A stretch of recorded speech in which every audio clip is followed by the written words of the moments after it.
Oh, did you dodge the subs? Ooh, that sucks. I can probably look at my history to see who got them. Or actually, maybe not.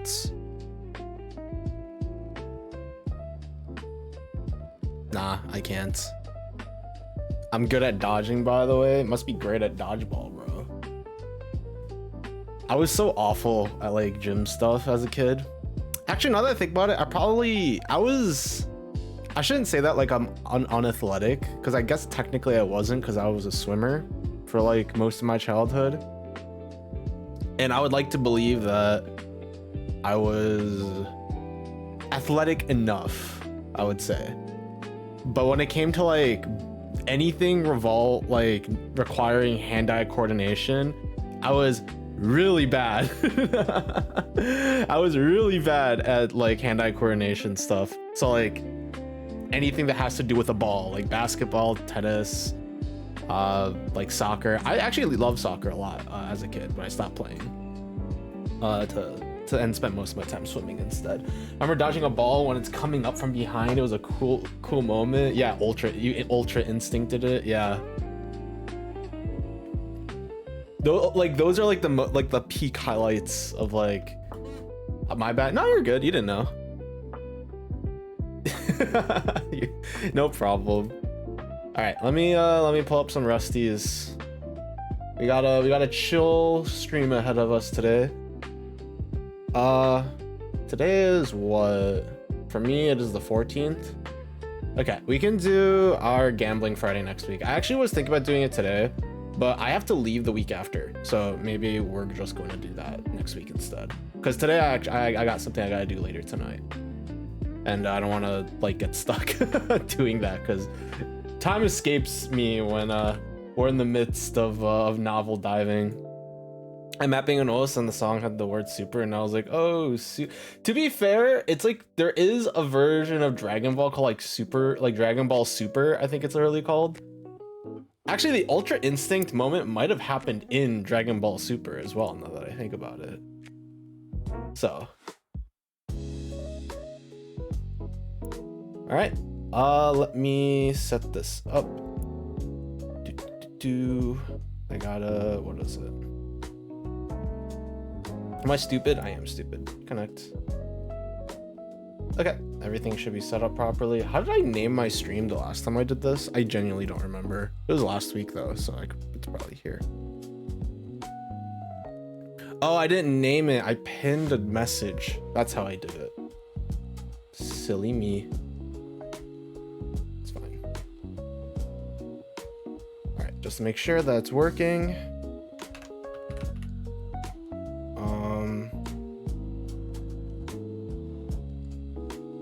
I have to pull up the document again so I can know all of the commands. This is not what I expected the music to go when I first began it, but I'm down.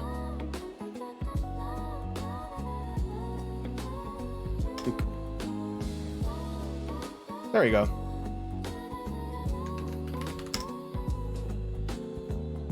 All right, everything should be working here.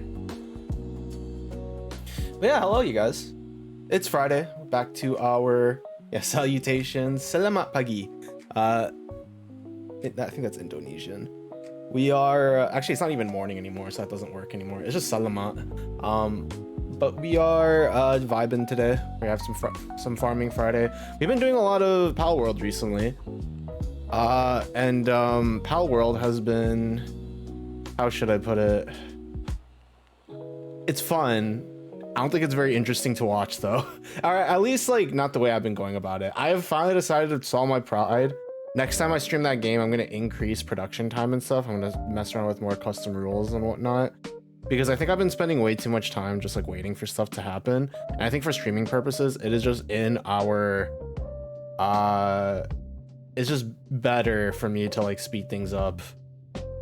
So I'm gonna start doing that. We're gonna finish the game within the next like week or two, get something like that. I don't know. We'll see. But I do need to start preparing for my next game after Pal World, which is probably gonna be like a mixture of Dark Souls and something else. I'm not sure yet. We'll see. I am not entirely sure yet. But at the very least, it's almost, we're like what, midway through August right now. So things are happening, we're moving. As I mentioned last stream, I am going to begin like looking for a new job now. And when that happens, I don't know how often I'm going to be able to stream. I think we've been getting like a solid 3 to 4 streams every single week the past few weeks. I've been skipping Mondays for no real reason. I just have like chores and then I just end up not feeling like streaming anymore. Among other things that are going on. But overall, I think things are going pretty okay in terms of streaming. Nothing has really changed much in terms of like community growth, which honestly I shouldn't have expected anything of the sort, and I think a part of me wasn't, which is why I'm not really all that upset or disappointed or surprised really.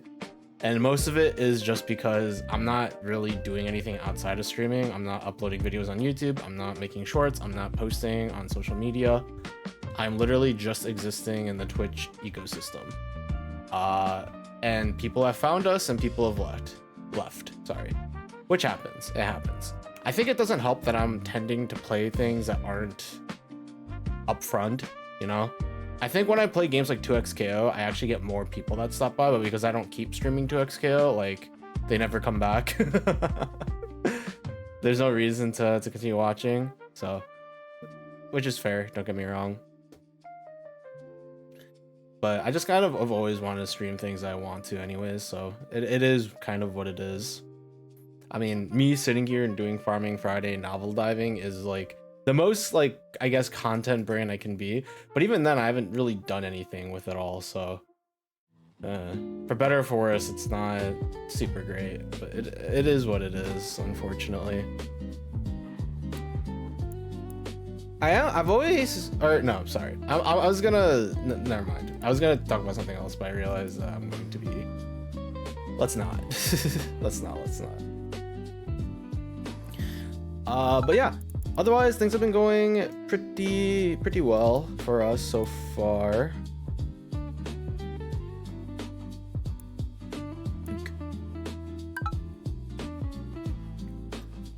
Maybe I am currently, or I have been working on a couple of shorts for the past like 2 or 3 weeks. I just haven't really been finishing them. I started it, I should finish them. I'll get them out eventually.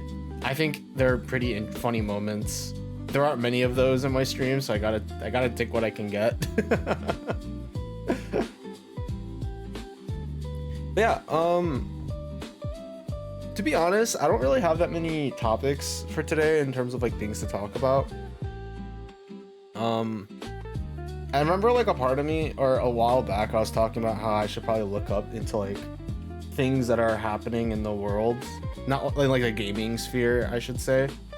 But I realized that like a lot of it I kind of already talked about in my own time. Like I've talked about like AI stuff 2 streams ago, I think. Yeah, 2 streams ago I talked about AI stuff, which boils down to generative AI sucks and shouldn't really at all be involved in the final product of a game. Even like, you know, most of the process. I guess the main problem is I've been kind of out of the loop in terms of news for the past, what? Oh frick, how long have I been out of the loop? Like 3-4 months or something?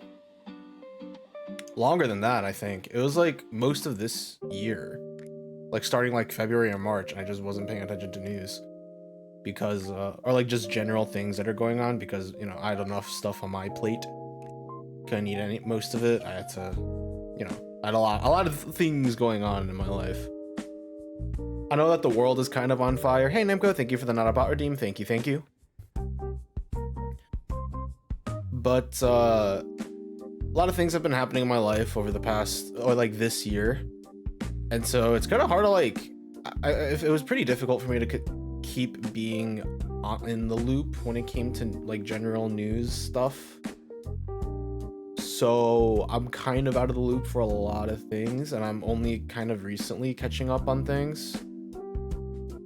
That and like I have like friends who let me know on some things, but like most of the time they don't, and that's because it's not their job to. And I'm not really on social media either. Like I literally don't have any social media, for better or for worse. You could argue one way or the other. Thank you, Carrots, for the not about redeem. Thank you, thank you.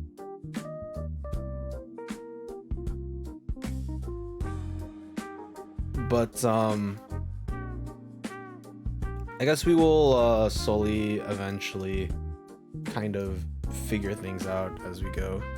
But yeah, I am planning on getting a job soon, which means stream timing is gonna change a lot, generally speaking. Yeah, generally speaking, my stream timing is going to be changing once that happens. I'll probably have to like resort to evening streams, in which case I apologize to you EU people who have been stopping by a lot. Yeah, Saturday and like weekends are difficult for me because Saturdays I have D&D and I want to like spend the day either like doing things with friends or prepping for the D&D stuff. And Sunday, I usually spend with my family. Usually, sometimes I just like become a bum for the day and just not do anything, but I'm trying to spend more time with my family generally. So for not being in a loop of yours, I have my stuff accumulating. That is not. Don't worry about it, Namco. Everyone has their own life. I'll just always be happy when you do show up, and if you don't sweat it. But you're always appreciated to stop by anytime, if I'm still around, anyways. I don't know why I say that like it's ominous, like I'm gonna freaking die. The amount of time that I have, but my years are numbered in this world. Oh boy. I really gotta pick up the pace with my life then, if that's the case. Because I haven't been doing jack squat. I need to start upgrading all of my little bot drones though. It kind of is normal too, like within the streaming space as well, because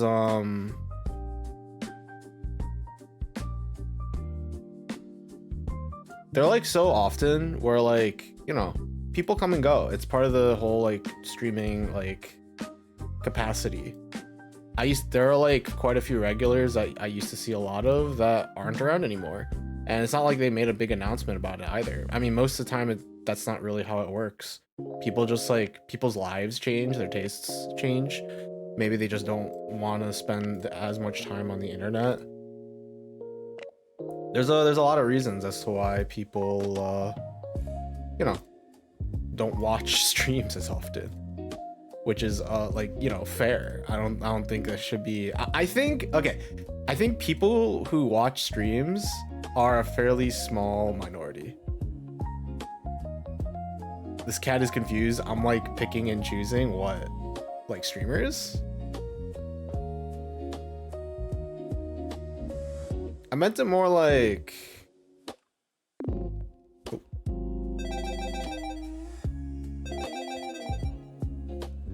I meant it more like, I mean, life happens.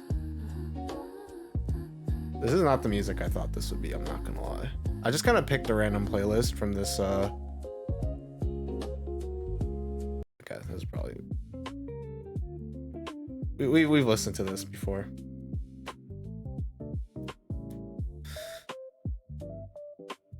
I think, like, though, just generally speaking, as a streamer,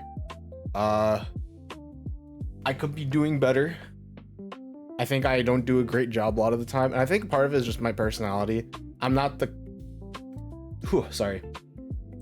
kind of person that like super hypes things up anyways. But then again, like, chill streamers exist. But I think depending on the streaming space, being chill is like not enough, you know? You have to have like more personality traits. And I don't know what the frick my personality for streaming is. It can be a a lot of things. Also, holy frick, this is getting expensive. What are you sipping on? Sparkle water. You know, the usual. My agua con gas.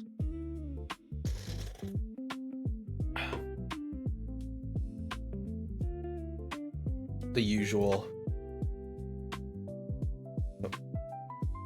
Apricot is not a spicy fruit, just saying. Well, that may be true, Namco. I'm also not an apricot, so that does not pertain to me in any way, shape, or form anyways. I don't know why you would say something like that. It's very strange of you. I am in fact just a normal human being. Actually, that is another thing that I was kind of talking about with B1 a while back, or like last stream, literally not a while back. And I put it in the Discord, right? I mentioned considering rebranding and like changing a bunch of stuff. Or like, you know, getting a whole new model, get a whole new rigging. The reason I was thinking about this was because a while back, I think like literally last week, I was talking about how I kind of want to get a Switch 2 since they're increasing the price of a bunch of different consoles thanks to stuff. Am I a normal cat? You're a very kind and generous cat. Is that normal for a cat? I don't know. I've never owned a cat before, so I wouldn't be able to tell you.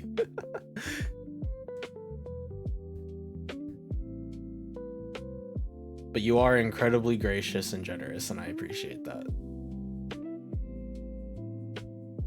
But I have been considering doing a rebrand, and as I was saying, it's because like I've been thinking about buying a Switch 2 because they're increasing the prices of like a bunch of systems all over the place, and the Switch 2's price is increasing from $450 to $500, or USD anyways. I don't know about other currencies, but they're increasing from 450 USD to 500 USD starting September 1st, I think it was. Which means like by the end of this month, or I guess the start of next month would be more accurate. And the deal right now that you could get if you go to the Nintendo shop is you can spend $500, so 50 extra dollars on top of the 450 to buy the console. You can get a game. I think it's like a choice of Mario Kart World, Donkey Kong Bonanza, and Pokopia. So you get to save like 20 bucks on a game if you get the deal. And I was like, okay, cool. I can spend 500 bucks. I can get a game, and I can get the system, and I can get like Pokopia, which is the game that I want to play on the Switch. But then I was thinking, like, do I really want to spend that much money on a game system? How much money would it take for me to rebrand? And so I started looking into the numbers a little bit.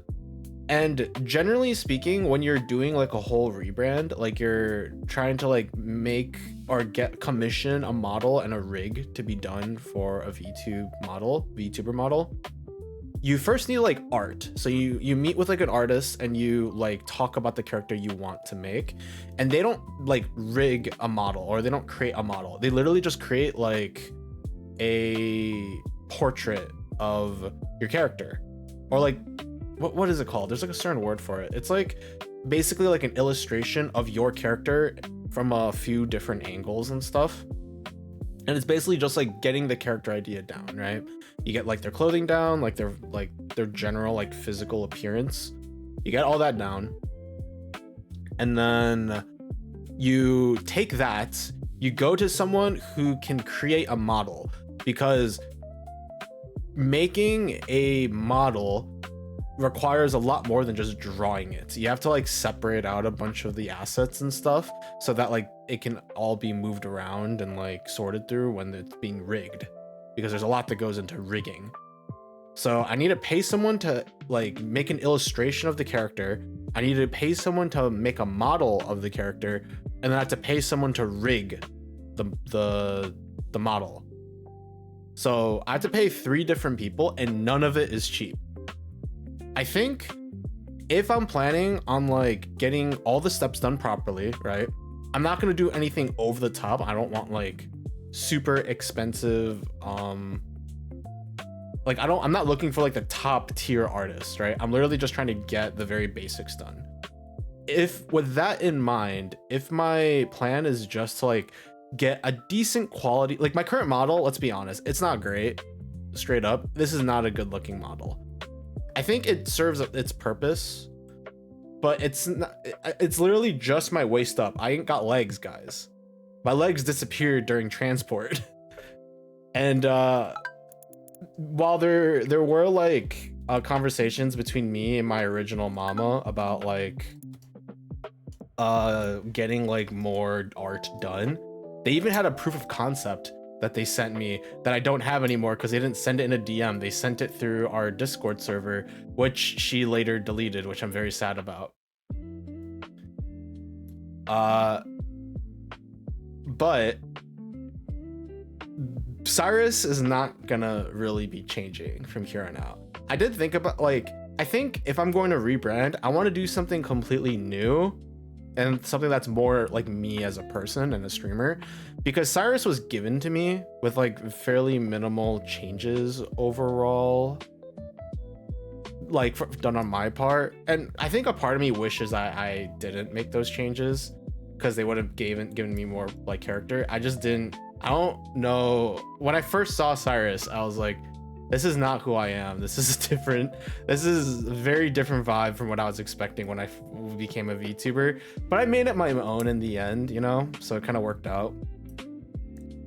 But if I'm starting from scratch and have to spend a bunch of this money, it's gonna take like around $1 grand. It's gonna take $1,000 USD. That's the approximate amount of money that it would take for me to get everything done properly without skipping steps. If I'm like cutting some corners to like just get things a little bit cheaper and like slightly less quality, I could probably shave like $200 from that estimate. So I could get a model done for like around $800. It's not going to be as good. However, like I'm going to be missing out on some things for better or for worse. But that's like the sort of estimate that I'm working with right now, right?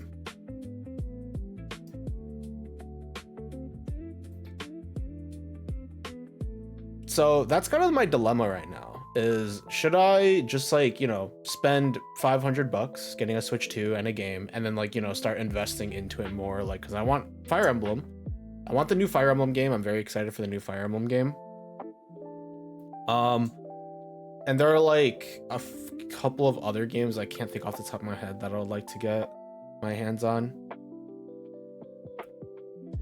Or should I spend like $800, like $700 to $1,000 to get a whole new model and stuff? I don't know, I respect what you do. And I appreciate that. I do. And this is more hypothetical. I'm not asking you guys to give me an answer because at the end of the day, this is my money. But the reason why I'm like mentioning this is it kind of boils down to how long am I going to continue streaming consistently? Throughout 2025, I didn't stream much at all. I streamed like once a week in 2025. And in 2024, I streamed like 7-8 times total throughout 2024. I was mostly active in 2022 and 2023. And then I was like super haphazard with my scheduling for 2 years.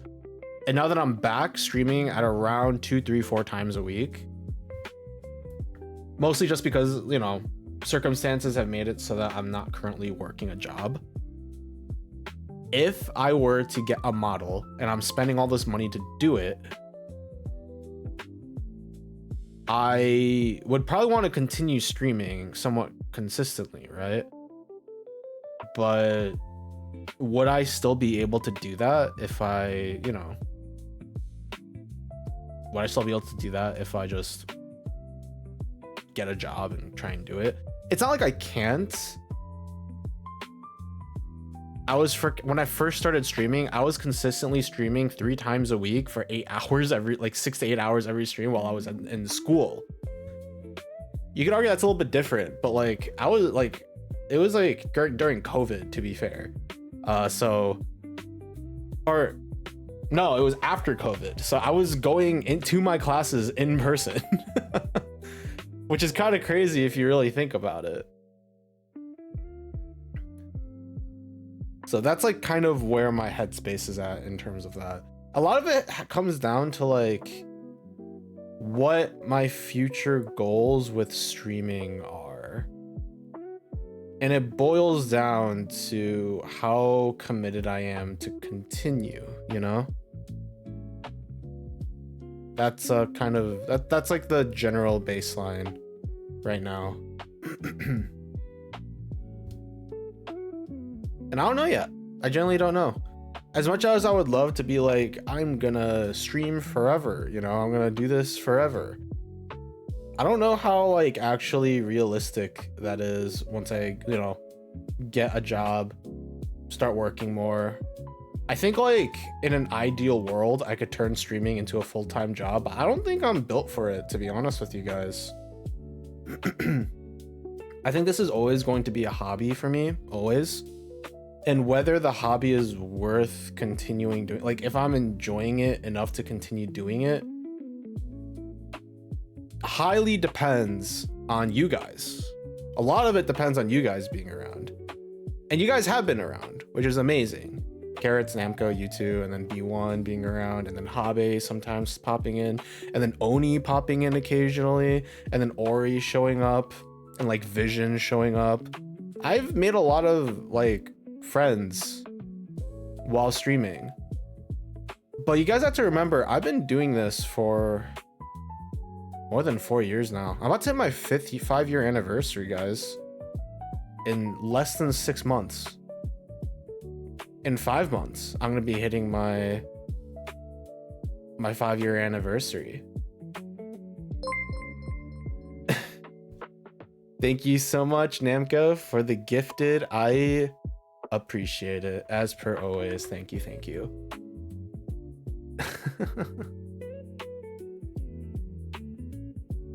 Was there a message attached to that?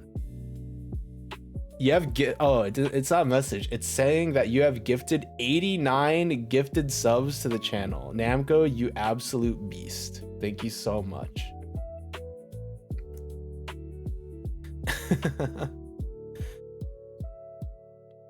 But yeah, a lot of what I do is, dang, I didn't realize today was gonna be the sentimental stream. That's crazy. A lot of what I do is thanks to you guys being here, because it's really fun streaming when people are around.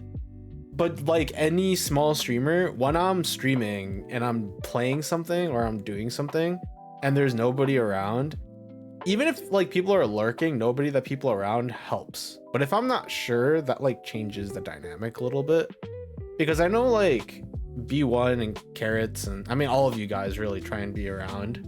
Life is life. I can't expect you guys to be here all the time. Not every day, not every week.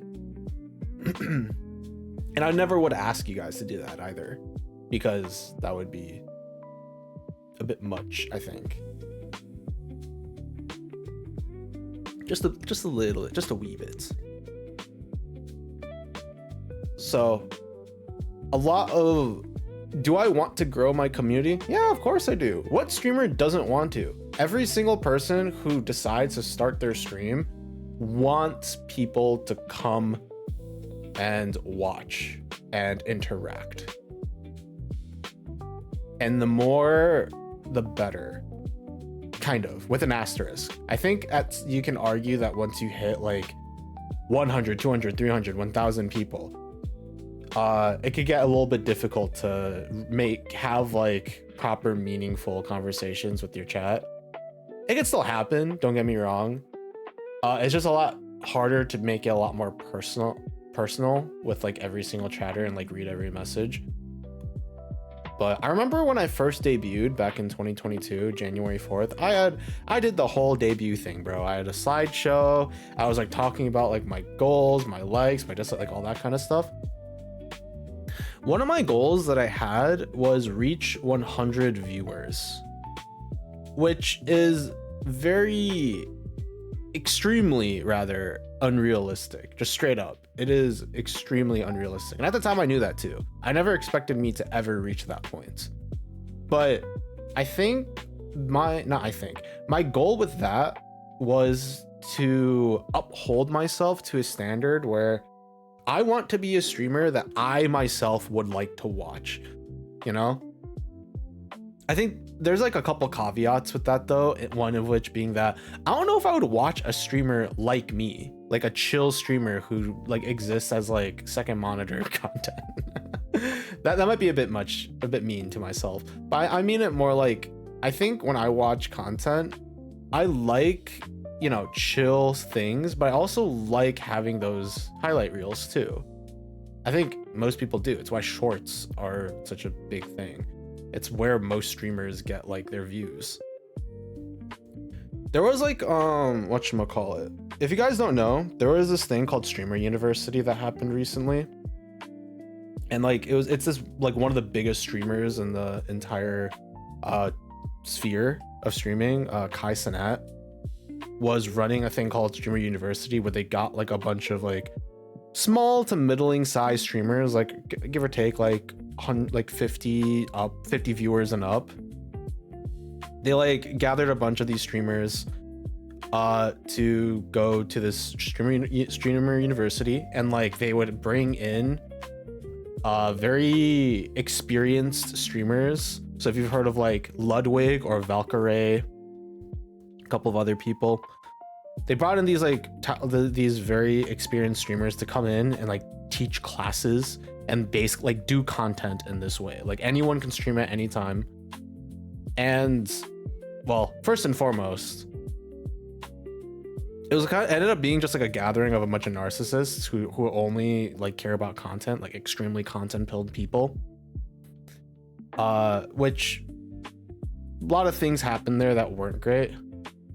When Valkyria Chronicles stream, I would have to play like Valkyria Chronicles like 1, 2, or 3 because I've already played through 4. Which I don't even know. I'm always terrified of playing like tactical games like Valkyria Chronicles or Fire Emblem on stream. The reason being just that it's very easy to oust myself as stupid, you know? That's why I'm like terrified of playing those games on stream. I still have done it in the past, don't get me wrong, but regardless, that's like one reason why I wouldn't want to play them. But I also like Valkyria Chronicles, so we'll see. I just have a big backlog. Guys, I have a topic, but there are like a bazillion flies in my... Ooh, that sucks. You gotta smoke... I don't actually know what the actual answer is. Isn't there like a certain kind of... whatchamacallit? You know, stupid? I'm not... I think I am airheaded.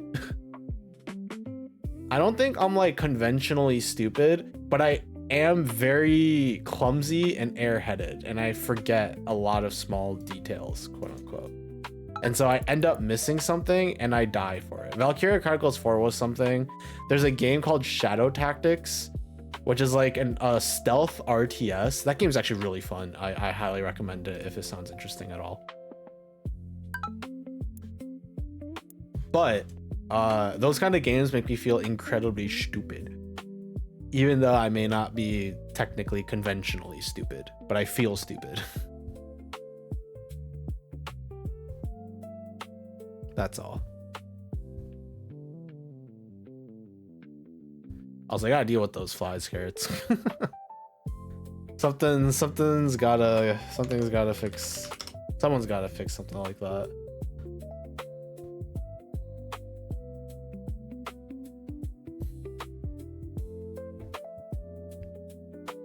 But yeah, so I was talking about the streamer university thing, which you guys probably don't care about all too that much. I'll skip to like my main points.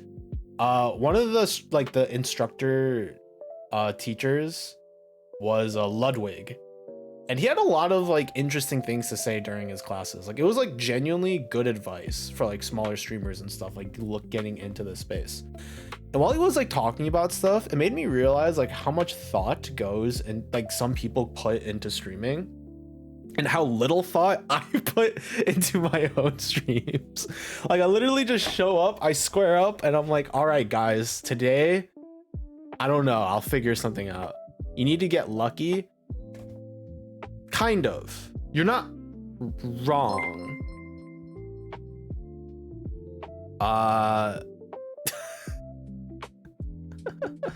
Thank you, Namco, for the 10 gift. What are you I'm not thank you so much. I appreciate it. I'm trying to look who got subbed. Ori got a sub. Zimzam got a sub. Extractor got a sub. Good for him. You need one more for 100. Shut up, Carrots. I feel bad. Thank you so much, but also I feel bad, bro. Oh my god. But thank you so much, Namco. Always appreciated. You know, I actually just got my Twitch payout, I think 2 days ago, like yesterday or the day before that. It was like, I think $75 or something. I got it and I was like, holy frick, this is all just Namco's money. I get like pennies from B1's bits. I get pennies from the occasional ad revenue, which is something. And then Namco just freaking comes in and then like drops like $100 on subs. And I'm like, what the frick? Yeah, that's what I was afraid of. Thank you for gifting 100 subs to the channel. That is $500 worth of subs. Like in total. That is incredibly generous. Thank you so much, Namco. I appreciate it. Holy frick. That is crazy. I had this like very interesting moment the other day where I was watching another small VTuber. That's what you call persuasion. Oh, is that what you're trying to do, Namco? You're trying to get me to play? I'll do it. I mean, sure. Namco, what are all the Valkyria Chronicle games on Steam?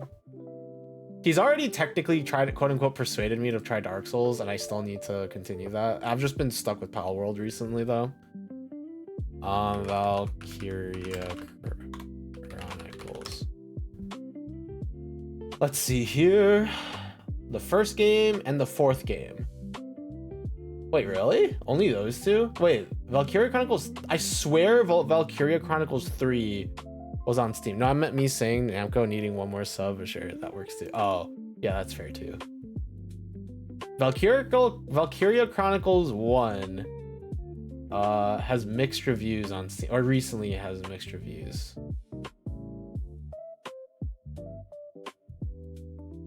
Wait, really? What happened to 2 and 3? Am I trolling?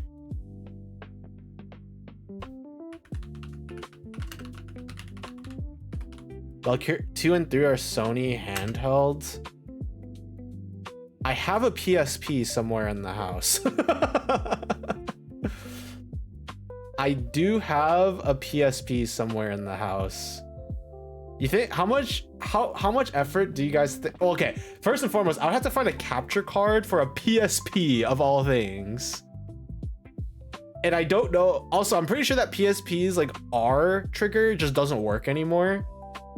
And if I recall, that's the shoot button. 3 is amazing, 2 is okay. Okay. I heard 3 was basically like high school drama. But okay, I can get 1, I think. I've played 4, so I think going backwards and starting from 1 is gonna be real awkward because I'm gonna feel like the game is incredibly dated, which it is. Or I say incredibly, but the game only came out like a little over 10 years ago. Yeah, but I would have to figure out how to capture card a PSP, which I have no idea how that would work, to be honest with you. I'd have to figure that crap out. Plus, I'm pretty sure my PSP is like half broken. Okay, I'm actually curious. How much money would it take? Okay. PSP Valkyria Chronicles 3.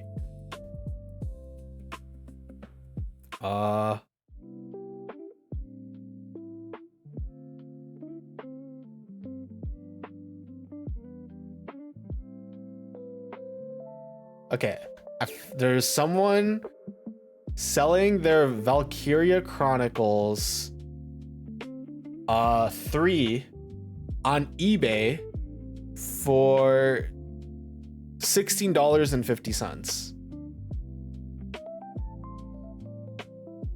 It's the Japanese version though. Oh boy, that might not be great then. I need to play it in English so I understand what the frick I'm doing.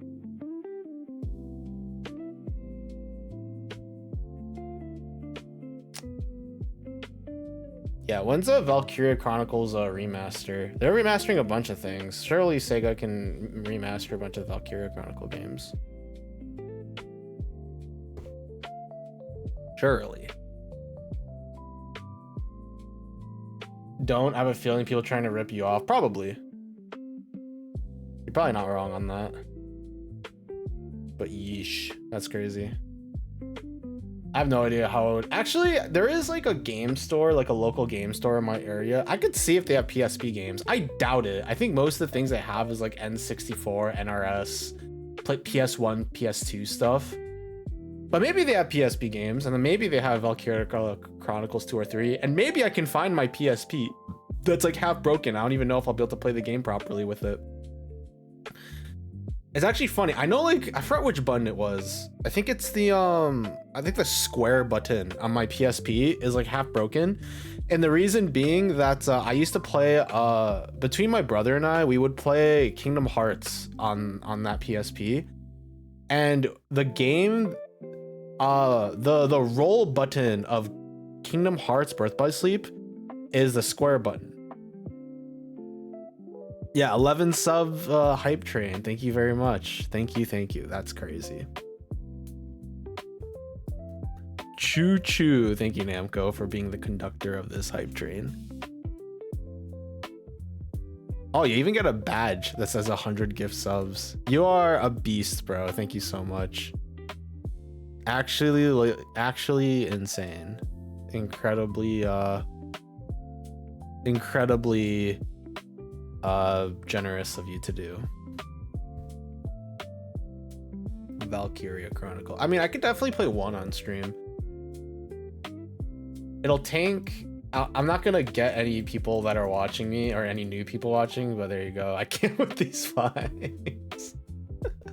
Just ignore them, bro. They'll die eventually. Sort of, actually. They might be breeding in your house and then hatching. But as long as you don't have like any like food laid out or like crumbs, then then the larva will also die eventually. You'll just have to clean up their corpses. I found like a dead fly on my sink once, and I was like, okay, cool. At least they put themselves in a position where I can easily clean up their corpse. An insect corpse.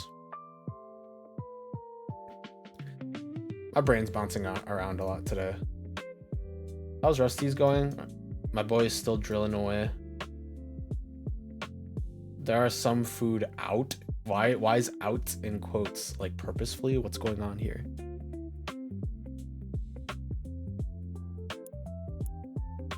Yeah, I've only like I will flamethrower it. Well, you'll have to burn your house down if you end up doing that. You'll figure it out. I believe in you.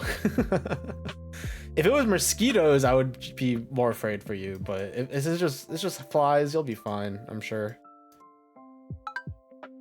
My brain's bouncing around. What the frick was I talking about earlier? I know I was talking about like Streamer University and like that kind of stuff. But what was I talking about after that? I remember that. Streamer U. I should be like writing down the things I'm talking about so that I could like get back to it if I get distracted by what you guys are doing.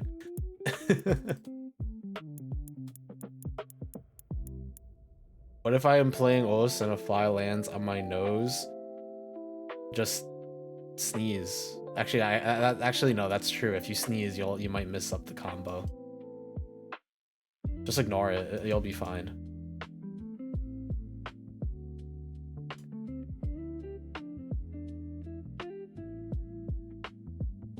It is pretty crazy how content brain people can be, though. Oh yeah, I was talking about the small VTuber I was watching. I'm not gonna mention who they are. I don't know why, because I don't think you guys really care, but I feel bad mentioning specific names, so it's for my own conscience.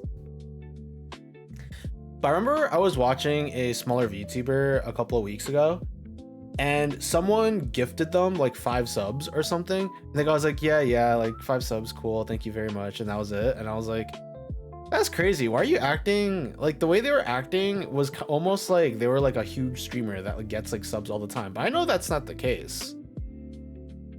At least I'm pretty sure that's not the case. I remember I saw that and I was like, dang, that's crazy. I would like be on my hands and knees.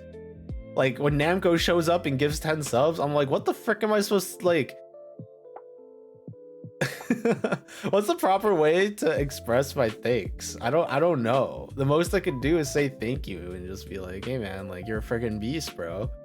And then I see this guy and he's like, hey, yeah, like subs, yeah, thank you. Can we get a hype train going? Hype train, anybody? Hype train, you know? I feel so weird. I know that's kind of like the name of the game, right? I think the most I could do is ask for a Prime sub.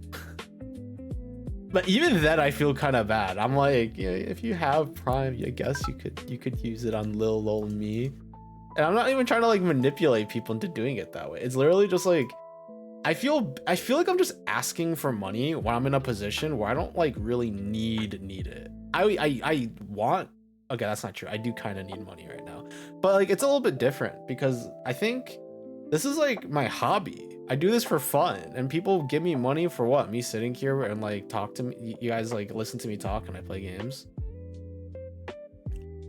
Like give subs are crazy. People donating money to me is crazy. B1 like throwing bits at me. I think I've gotten a little desensitized to that, and I really shouldn't be. I'm trying to make more of an effort to be like, B1, thank you for the bits and stuff. But like, I really gotta. The one thing I really want to make sure I don't like forget is like my ability to thank people who like take their hard-earned money and then like use it for me, especially when it comes to streaming. That, and like I feel like I need to become a lot more emotional as of a person. Not like necessarily like I need to show my emotions like more, like, you know, cry more and stuff, but like I need to express like thanks and happiness to people when it comes up, because I tend to kind of like not say anything, but I need to do that more. And I think the passing of my father, my dad, has really made me realize that I need to do that more. Now, I'm not gonna go around and be like, I love you, chat, I freaking love you guys, because I think I put a lot of stress on the word love. Maybe I'm a bit of a prude to a certain degree, but it is kind of how I feel on that. But I do really like appreciate you guys stopping by, and like I'm, you know, parasocial and whatever, but like I do like consider you guys, you don't love us. Carrots, that is perhaps the most like general Twitch chat thing I've ever seen you say. That's like something I would see in like a 2,000 3,000 plus viewer like streamer, someone going like, streamer doesn't love us. Surprise face. And as a dark place, stuff is not right sometimes. And that's why you gotta highlight the good, you know? You ignore Namco and crap on Namco's vision on life in general. Namco might be... No, Namco, I'm not. I promise. I appreciate you guys. Please. Give me a Prime sub and then I'll say I love... No, I'm kidding. My love can be bots. Also, hi, Ori. Sorry. Hello, Ori. I'm not trying to, I'm sorry. If you feel that way, I promise that's not the case. Unless you like generative AI in video games, in which case, yeah, I will crap on that. There are so... The one thing you should always expect when you go into a VTuber stream is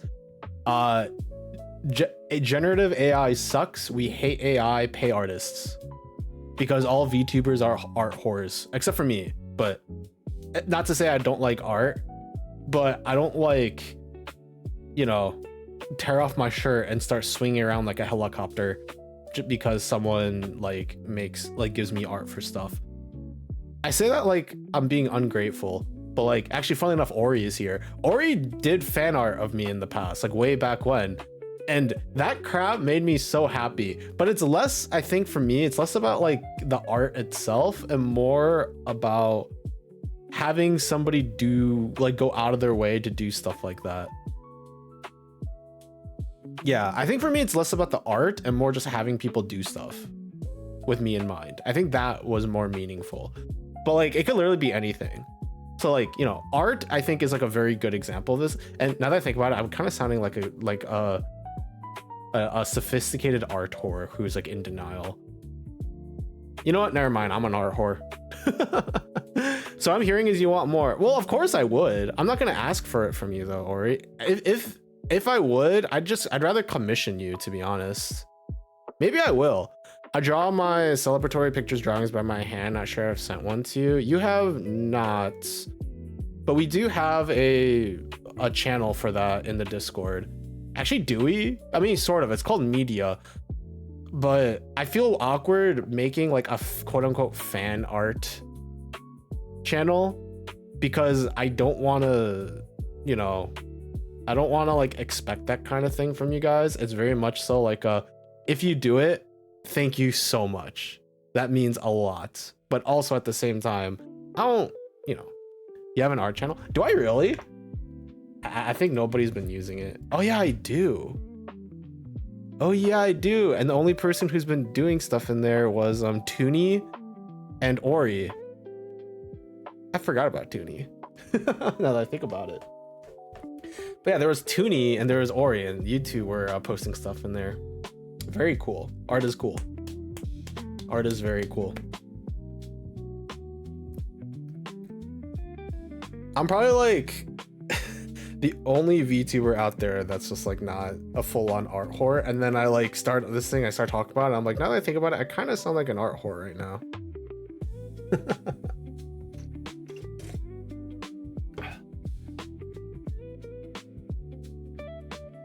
Never mind. Art is the greatest thing ever. I totally get it.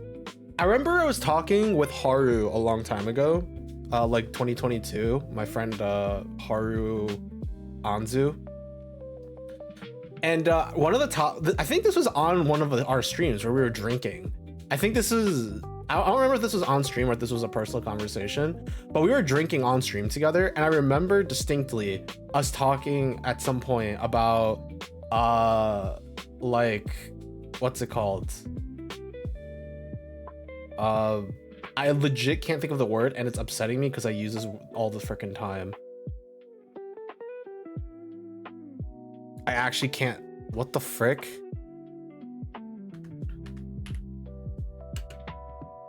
Why can't I think of the word? Like, no, I'm gonna figure this crap out. I'm tilted.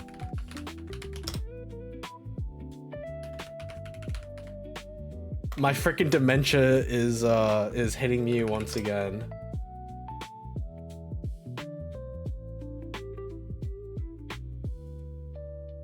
My freaking dementia, bro. My shared dementia with Ori, it's hitting my head. Gosh dang it, what the frick is it called? One of your friends offered a commission drawing. I'm really hooked though, but not sure if the artist will handle it. Like someone commissioned you, or or you are commissioning someone else. You're only 21 part something. I'm 21 part 6. Thank you very much.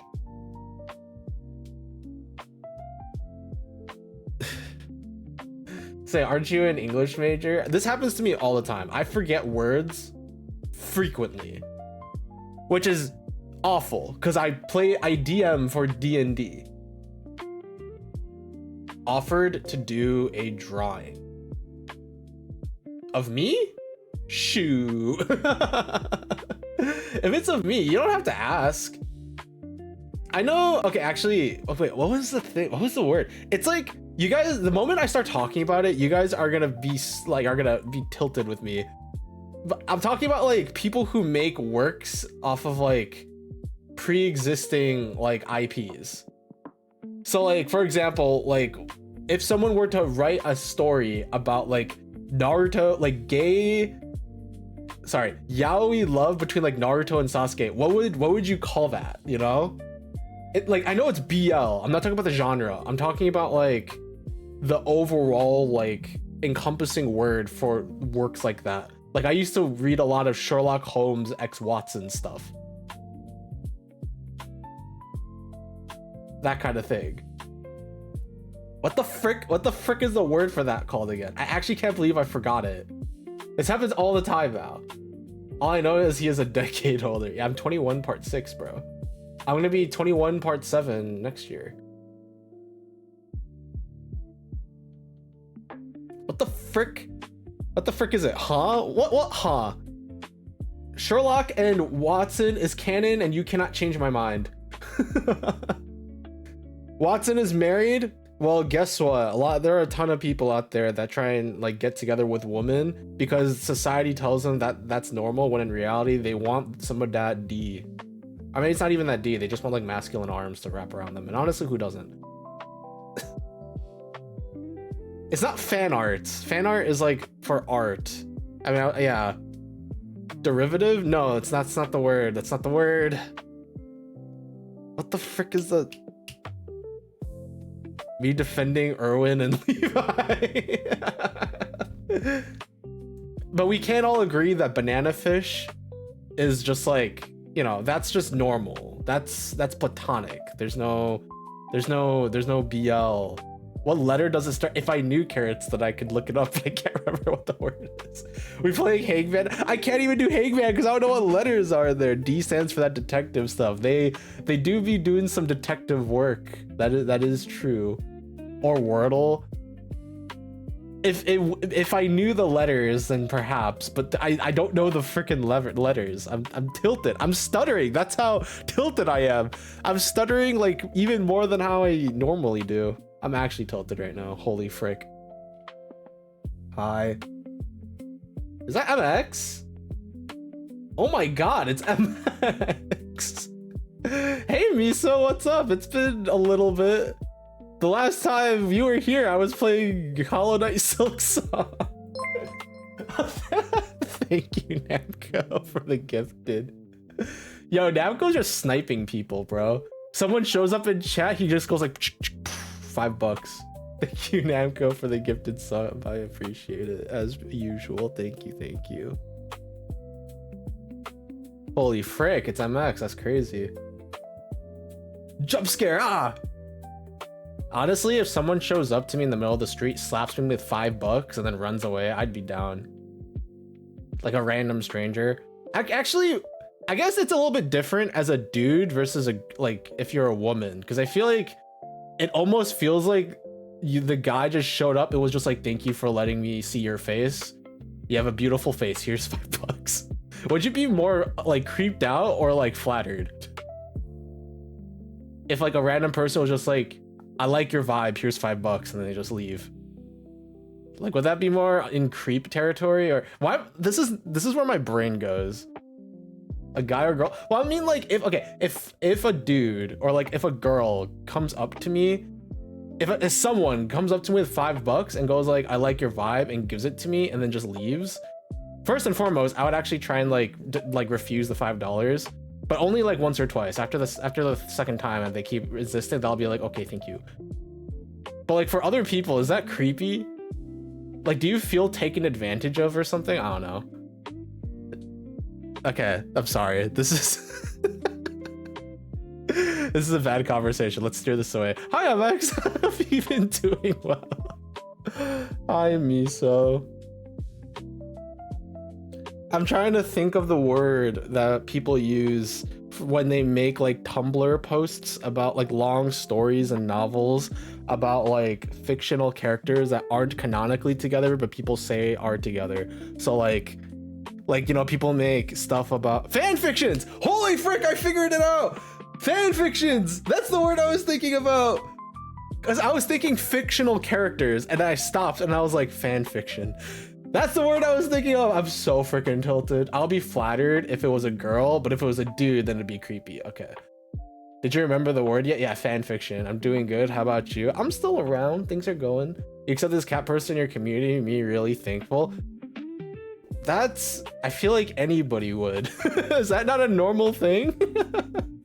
Do people just not, like, if someone shows up in chat and they're not like cussing me out with slurs, of course I'm gonna be like, hey, what's up? Feel free to stop by or leave or stick around. I would appreciate if you stick around, but bro, I figured it out. Okay, so me and Haru a long time ago were talking about how would we feel if people made gay fan fictions of us? And I told them, yo, I'd be flattered, bro. If someone, yeah, because for me, it takes me a long time to write a story because I DM for D&D, right? it takes me like hours, days even, to like write like something that I like.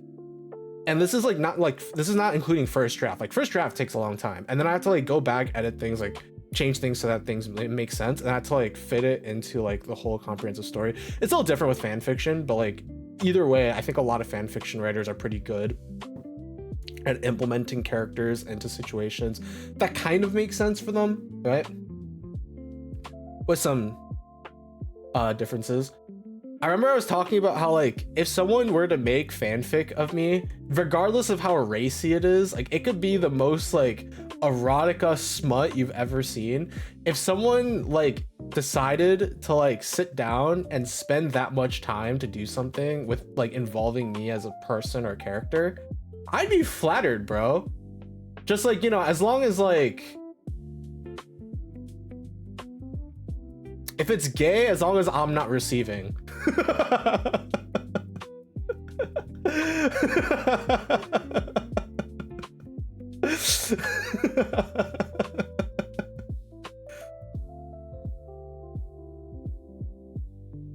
I'm not gonna continue on. Means I care about you, so cute. Yeah, exactly. That's how I say it. So do I ask B1 to get a pen and paper? B1's already writing a story about it, or involving me and some other people. He's writing a story about me, or that involves me as a character. It involves actually MX, you might remember her, Vanya Velveteen. She's not around anymore, but she's also in his story. I think he's like taking inspiration from like people he knows, and he asked me and Vanya if it was okay if he could use us as you know, like references for characters he wants to write. Is it Arrow? No. It's like fictional. Oh my god. It's so loud. Thank you for the crap rave routine, Damn, go, I appreciate it. It's not Arrow. It's like just a story. It's like a fictional like fantasy. I assume it's fantasy, because he told me that the character based on me is a wizard. Ow. Thank you, Carrots, for the redeem. I appreciate it. But he did mention like I'm a wizard, which by the way is blasphemy. I'm a heretic. I need to be burned at the stake in his story. But he is writing a story, which is really cool, by the way. Where is Vanya? She's not around anymore. I am still talking to her, but she's not like streaming, or it really like not really in online social circles anymore. Long story short, VTuber drama happened and she got hurt and she left the space as a whole. Long story short, I am not really going to talk about it. I'm on her side of everything. I don't even know the whole story. I just know I'm on her side. Wait, if you were thanking for the redeem of getting thrown something at you, does that mean you masochism? No, I'm not thanking you for throwing something at me. I'm thanking you for the redeem itself. But most of the redeems I have hurt me more than help me. So I guess in a way, maybe I should stop thanking you guys for redeeming stuff. Actually, that's not true. There's hydrate redeem. That's so sad because she was a sweetheart. How were they mad at her? Do you actually want to know, MX? Oh wait, MX, wait, before I forget, remember the last time you were here, we were talking about like Yuri, like manga and novels and stuff, and I told you that I had something that I knew you would enjoy, but I forgot what it was called, and then I remembered a couple of days later, but I didn't know how to contact you because you don't use your Kori Misako Discord account anymore, and I can't message your other one. Yeah, I have it written down. Give me a second. I actually wrote it down because I was like, the next time she comes up, I have to remember about this. Oh, what is everyone else talking about? I mean, if you want to talk about it, I can talk about it. It's just like, I guess it is tea now that I think about it. Of course, some of you guys would be interested. Carrots, I am intrigued. I will say a lot of the details will escape me if I do end up talking about it. Okay, I have it written down in my notes here. Give me a second. It's on my phone. I have it here.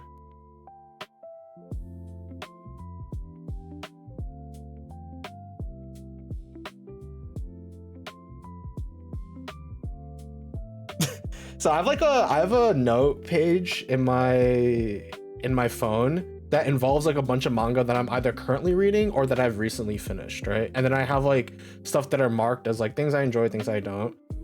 And like I'm like looking through this and I'm like, oh, this is Yuri, this is also Yuri. Oh, this is also Yuri. I may read a little bit of Yuri, just a little bit. A Yuri manga. Yeah, so there's a webtoons called I don't know if this is the one I mentioned to you. It's called Please Bully Me, Miss Villainous.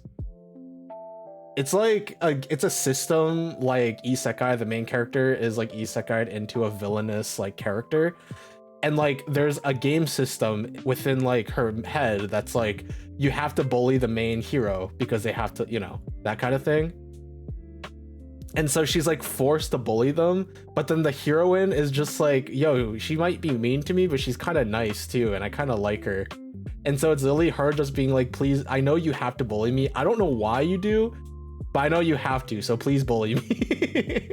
And it's not at all like it's not at all like uke seme dynamic, like where it's like dom versus like, you know, the other end. It's really just like a character who doesn't want to be doing it but is forced to, and the other character who knows that they have to do it and they're just like, please keep doing it so we can continue to be together. It's really adorable. I like it a lot. There's also one called Gyaru Maid. I just typed Gyaru Maid. Is that really what it's called? It's called Gyaru Maid to Akuyaku Reijo. Where the frick is the English title? I don't think it has one. Gal Maid and Villainous, only Milady's happy end will win. I think this one's really good. And this one's finished too. Isekai webtoons are so addictive even if they are so cliche. Cliches exist for a reason. It's because people enjoy them. People like to dunk on cliches, but cliches exist for a reason. I refer to like a lot of isekai as isekai slop. And I freaking eat that up every single time, bro. Every time. All right. Do you guys actually want to know about whatchamacallit? Do you guys actually want to know what happened with Vanya? Yeah, we are 100% eating it up. But yeah, I don't want to spend too much time on it, but if you guys are interested, oh yeah, Namco and I guess MX is your first time doing it. I need to set up a thing. Wait, give me a second.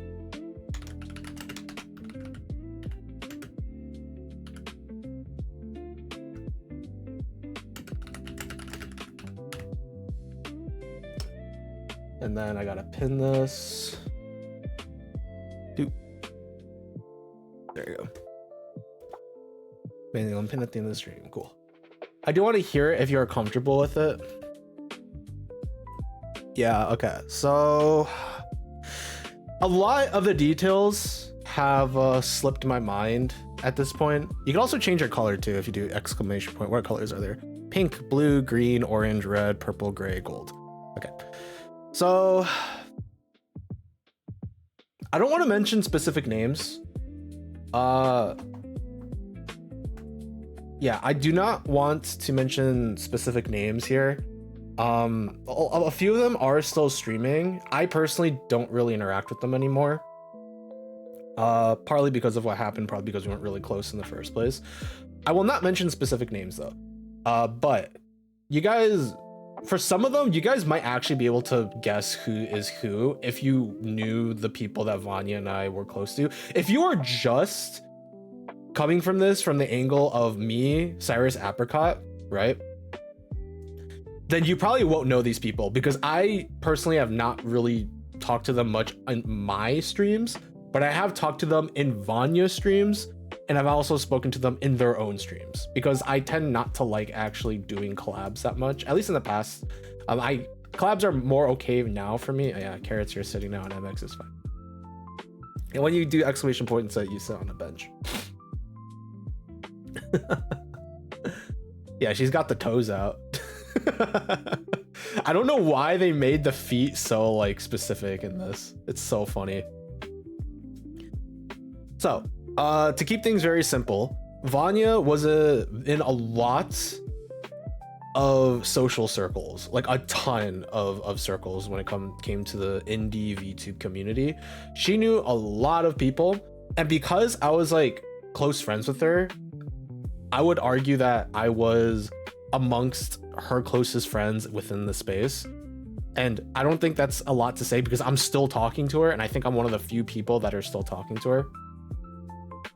But like, she was in a ton of social circles. She was liked by a ton of people. She was supported by a lot of people. She was supporting a bunch of other people. She was just a very like positive, supportive person, if you knew what kind of person she is. And essentially what happened was one of her friends was in a VTuber podcast with some other VTubers that friend was close with, okay? And this person was like her closest friend. Aside from me, she was like her closest, like, I would say like, I actually think I would say her closest female VTuber friend. They are extremely close, did a lot of stuff together. If you know Vanya and you watched her streams, you might know who I'm talking about. But they were very, very close to one another. And her friend joined a VTuber podcast, and those people in the podcast were talking about, you know, that like stereotype of like 3 white dudes in a podcast talking about really like terrible, like sexist, racist things. That is essentially what was going on in that podcast. And her friend, while they didn't necessarily like agree with those ideas and stuff, they didn't push back on it either. They were basically just like, yeah, yeah, sure, yeah, the 3 white dude podcast, yeah. So that was essentially what that podcast was, except it wasn't white dudes. It was like, they were all women, if I recall correctly. And they were basically saying like awful things, generally speaking. Vanya has like very strict values and ethics. And she basically said like, those people are awful people. You should not hang out with those people anymore. And her friend said, but I'm close friends with them. They were just joking. It wasn't that big of a deal. It was just a podcast. It was for content. Like, it was like a bunch of excuses essentially of what was going on. And like, the circle just kind of gets wider because this conversation like extends outwards, not just like in private. It started off private, but it got more public like over time as Vanya began to like kind of shout out the people that were doing some like stuff like this. I will say, I think, from my perspective, okay, you know what? I'll talk about my perspective later. But essentially, Vanya was like calling out people on Twitter. She was calling people out, like, and like telling her friends not to hang out with certain people. She was like, these people are awful people. Don't hang out with them. The problem is that Vanya's friend was also in a bunch of different circles and was known by like a ton of people in the VTuber space. And she kind of took the stance of like, it's fine. They're friends. Like, they're my friends. It's fine. It's whatever. And so things kind of blew up from there, essentially. Because Vanya was calling out people who are like kind of well respected within the space, kind of. I don't know how they are personally, but I mean, I don't know any of these people, so I have no idea those specifics. But Vanya began to calling out a bunch of people and saying like, these people are terrible. They've been doing terrible things. They like scam. Some of them were like scammers, because that was like a huge thing back in 2022, in 2023. Were like people trying to scam VTubers because everyone was like super young and naive, and they were just believing people, like commissioning artists, that kind of stuff. So she was like calling out scammers. She was calling out like people who were doing all these things. She was telling her friends not to hang out with them. And those people kind of began shooting back. And then Vanya's friend sided with the other people because they were more like well-known, more popular. There were bigger like influences on the space. But like, she was trying to play middleman. She wasn't trying to pick a side. She was basically like, Vanya, like, come on, just apologize, things will be okay, like, you're my best friend, like that kind of thing. She was basically trying to play both sides in a situation where you can't really play both sides, I don't think. You know, like I think there generally has to be a stance on some values and ethics, and stuff like racism and sexism and like all they call that kind of stuff. There's only really like one or two sides. There's no middle ground for that kind of thing. And she was trying to play middle ground because she just didn't want to lose her friends. Like she just was in a position where she wanted to keep everything with her. And Vanya just got so stressed out that she ended up leaving. And it's obvious which side she has to choose. One side is sexist and racist. Yes. But also, they are big in the space. They give her viewers, or they're the ones that show up in her streams. They like talk with her, and like they're the ones that do collabs with her. They're the ones that like help her make art and commission her and stuff.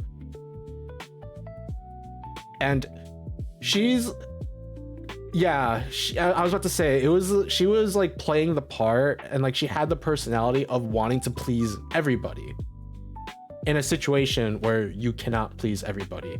And so she ended up siding with the side with more influence. And Vanya left the space entirely because of what happened. There's like a whole bunch of like twitlongers and stuff that was going on. Which one is the common one? I would say watering. I think watering is the one that needs to be done the most. Then harvesting.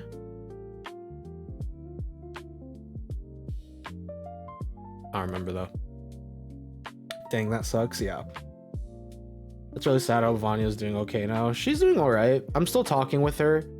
On my YouTube channel, there's a video of me and her playing Lethal Company together. That video happened way after like all this stuff happened. And like I asked her if it was okay if I recorded and then like posted it, or like, you know, recorded it and then like edited it and posted it. She said it was totally okay. And most of the time when I hang out with my friends, especially like, you know, other VTubers or streamers in the space, my first inclination is not to be like, hey, let's record or stream. My first inclination is let's just hang out and have fun.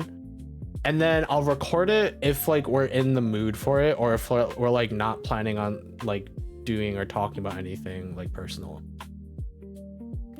So we have played games with one another a bunch before and after. I'm still talking with her. She's still around. She's doing all right. We're still close friends, but she is not a VTuber / streamer anymore. It's actually really funny because I have to call her Vanya on stream, but I actually call her, you know, something else. I call her by her name in real life. So I have to be really careful not to accidentally dox her real name. I have to be very careful. But yeah, that's what happened, which sucks. Stress. It does suck with what happened, but I think she is better. The only thing that sucks, I think the thing that sucks the most, so there are two things that sucks the most. One is the betrayal that happened, because she has become a lot more cynical of other people. She always has been to a certain degree because she's mature and responsible and she's an adult, but she's become a lot more cynical of people ever since. And as a result, like, well, I say that, but she's still making friends and like doing stuff, so this is probably not like a huge deal. The other thing is though, is that she genuinely likes streaming. Like, she really likes playing games and streaming and talking to people and stuff. And she has a mental block now where every time she feels like she wants to do it again, she just ends up not doing it. And I told her, I was like, you could just start a new Twitch account. There's no way these people can find you. If you start up a random Twitch account and start streaming again, like use a whole different PNG model, whatever, use your real face. Like, they don't freaking know. But I also understand. But I mean, from my perspective, it's like, I'm always gonna root for her. So maybe one day I'll convince her. She really liked the community too. She was super supportive of everyone. Oh yeah, for sure. She is like the best kind of person. I'm rooting for Vanya too. I'll let her know that you said the MX. Actually, I'll just text her right now. I'm just gonna text her right now. You know, the funny thing is, Miso, she remembers you too. So I'm just gonna say streaming right now. Miso stopped by and is rude and wants you to know that she's rooting for you.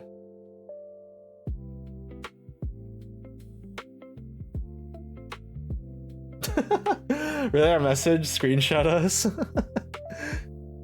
Nah, we need to whatchamacallit, we need to share love and support, bro. There's only so much there's only so much in the current world, so. And instead of saying I'll do it later and then eventually forgetting because I'm freaking Cyrus Apricot, I forget things all the time, I'll just do it right now. But yeah, that's the gist of what happened. Is there more nuance of things that happened? Yes.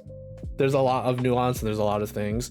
I think there are some people who got shot in the scuffle, who like they were in between the conflict, and who got shot just because, like, you know, there's a lot of emotions that were rising up over everything. But generally speaking, I am on Vanya's side. I have not spoken to any of the people involved since, which is kind of funnily enough, because I've noticed that one of the people in the conflict was watching my streams like a year later. They never said anything, they just were there, and I was like, that's interesting. Okay, y'all have a great day. This cast to go. Yeah, you too, Namco. Thank you so much. Thank you for the gifted subs. Thank you for being around. Always welcome here.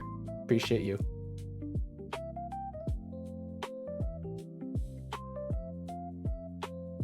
Oh yeah, I did say I was going to talk about my side of this, but to be honest, there isn't much to say. The entire period of time this was happening, the only person I really knew, or rather, the only people I really knew in the whole like ordeal was Vanya. I knew her friend. We've talked to a couple of times, and I knew her friend's at the time boyfriend. I don't know if they're still together, but at the time they were. I knew those three people. And when things started coming down, basically they'd be stalking you. Maybe. I was wondering if the reason they were still here is because I am still talking to her and they are not. Because I do genuinely think that her friend still cares about her.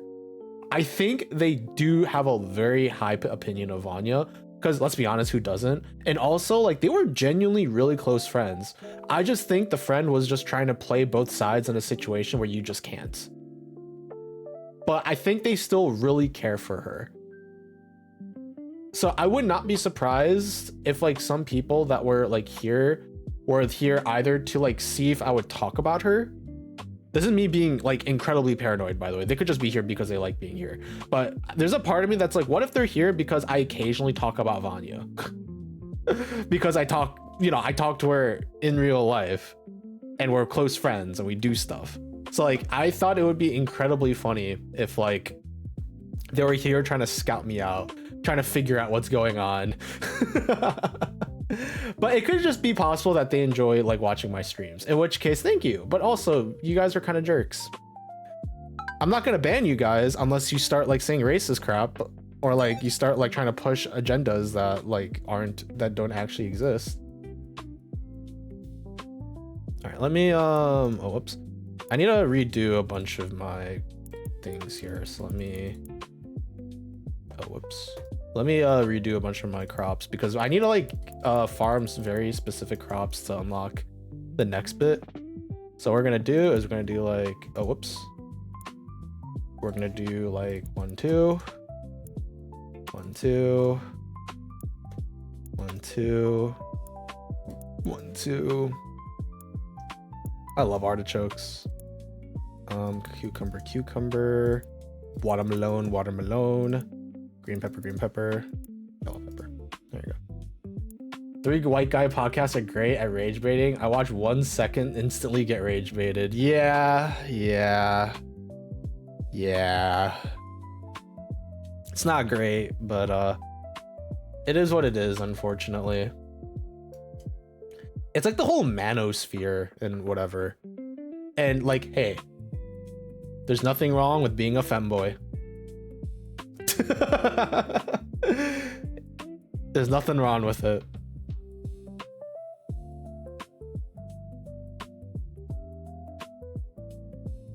I said it. You know what would be so funny if like there's like people who started a like a podcast that's just like the entire like premise of it is just like pride, you know? It's just like, you know what? Bisexuals, they get it. I love men and women. It's okay to be top or bottom. You know what's really hot? Nice guys. So sexy, bro. They hold the door open for you. Oh, so sexy. They treat you like a person and they make you breakfast in the morning. Oh, so hot. It's even like they rate girls' attractiveness and give them a score out of 10. Yeah. I think like to a certain degree, the whole like scoring out of 10 can be, I'm not gonna say it's good. I think the whole practice of it isn't great, but there's like some things about it. Like for example, like referring to like a 10, for example, as like your dream girl, because there's that whole thing, there's like that whole like TikTok trend of like, she's a 10, but, and then like, you know, like give like a certain thing that like, is that a big enough red flag for you to like lower the quote unquote score? I think it's like one thing to use the rating system directly on like people around you, but using it generally is, I think, okay. Maybe I'll get canceled for that though. I don't know, who knows. But I think like referring to it as like this is a term used to refer to like your dream partner, you know, like that's a 10. But like going up to someone and be like, you're a 3, like that's messed up. That like, don't do that. No.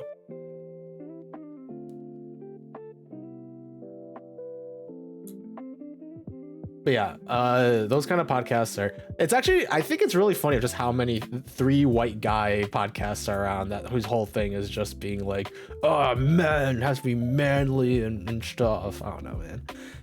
Like IRL rate girls who came to the podcast to their face, yeah, and they just don't let them talk about anything. They just kind of like talk about whatever they would otherwise and then just ignore their opinion.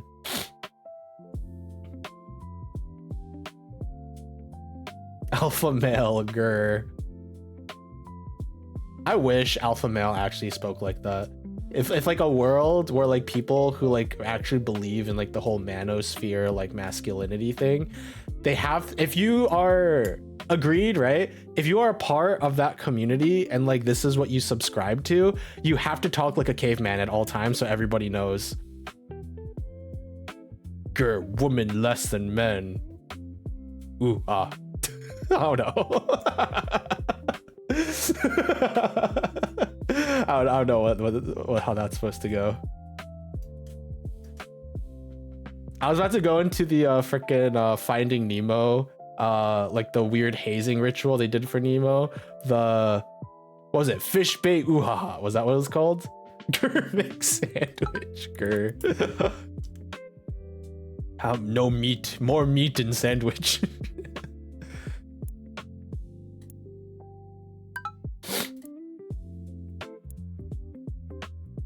But yeah, that's that kind of whole that whole space is weird. There's nothing wrong with like as a man tapping into the more feminine sides of your personality. Oh my god, wait, now that I say that, I got this hoodie. I don't know if you guys know who Joe Cat is. Actually, here, I'll take a picture. It's right next to me. I freaking love this hoodie. It is so freaking cute. There is a content creator that goes by the name of Joe Cat. They're like a pretty big like artist, among other things. Oh wow, the way my dude Cyrus's face is frozen in a very funny way. I like that actually. I have to be really careful not to show up in frame then because I think that's really funny.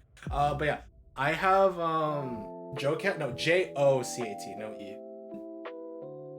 But his whole thing, or not his whole thing, but like a part of his like internet personality is that he's like a very like softish personality as like a male influencer. And so like I wouldn't call him like a femboy necessarily, but he is like he's kind of like taps a little bit into like the more like feminine side as a dude, which is great, don't get me wrong. And he released these hoodies as like a as merch. And when I saw it, I was like, bro, this is so freaking beautiful. It's so good. So let me take a picture of this. I love this hoodie so much. Actually, I probably don't even need to take a picture when I think about it. Wait a second, give me a second. Maybe I can find it online. That might be easier than trying to do it this way because there's a lot of aspects about it that are really cool. I want to see. Yeah, give me a second. Let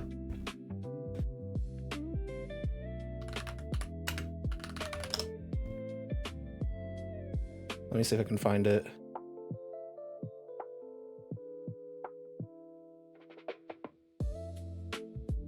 Okay, there's a video on it, which I guess we could watch. Give me a second. Let me pull this up. It's probably faster this way. That way you can see like both the front and the back because it is so cute and I love wearing it. I'm actually really sad because it's so hot right now that I can't wear it because it is incredibly warm and soft. It's awesome.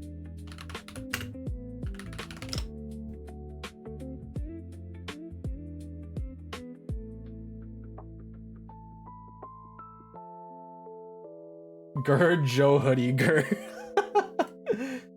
Alright, let me change the overlay and make sure I don't actually dox myself because I've already done that a couple times.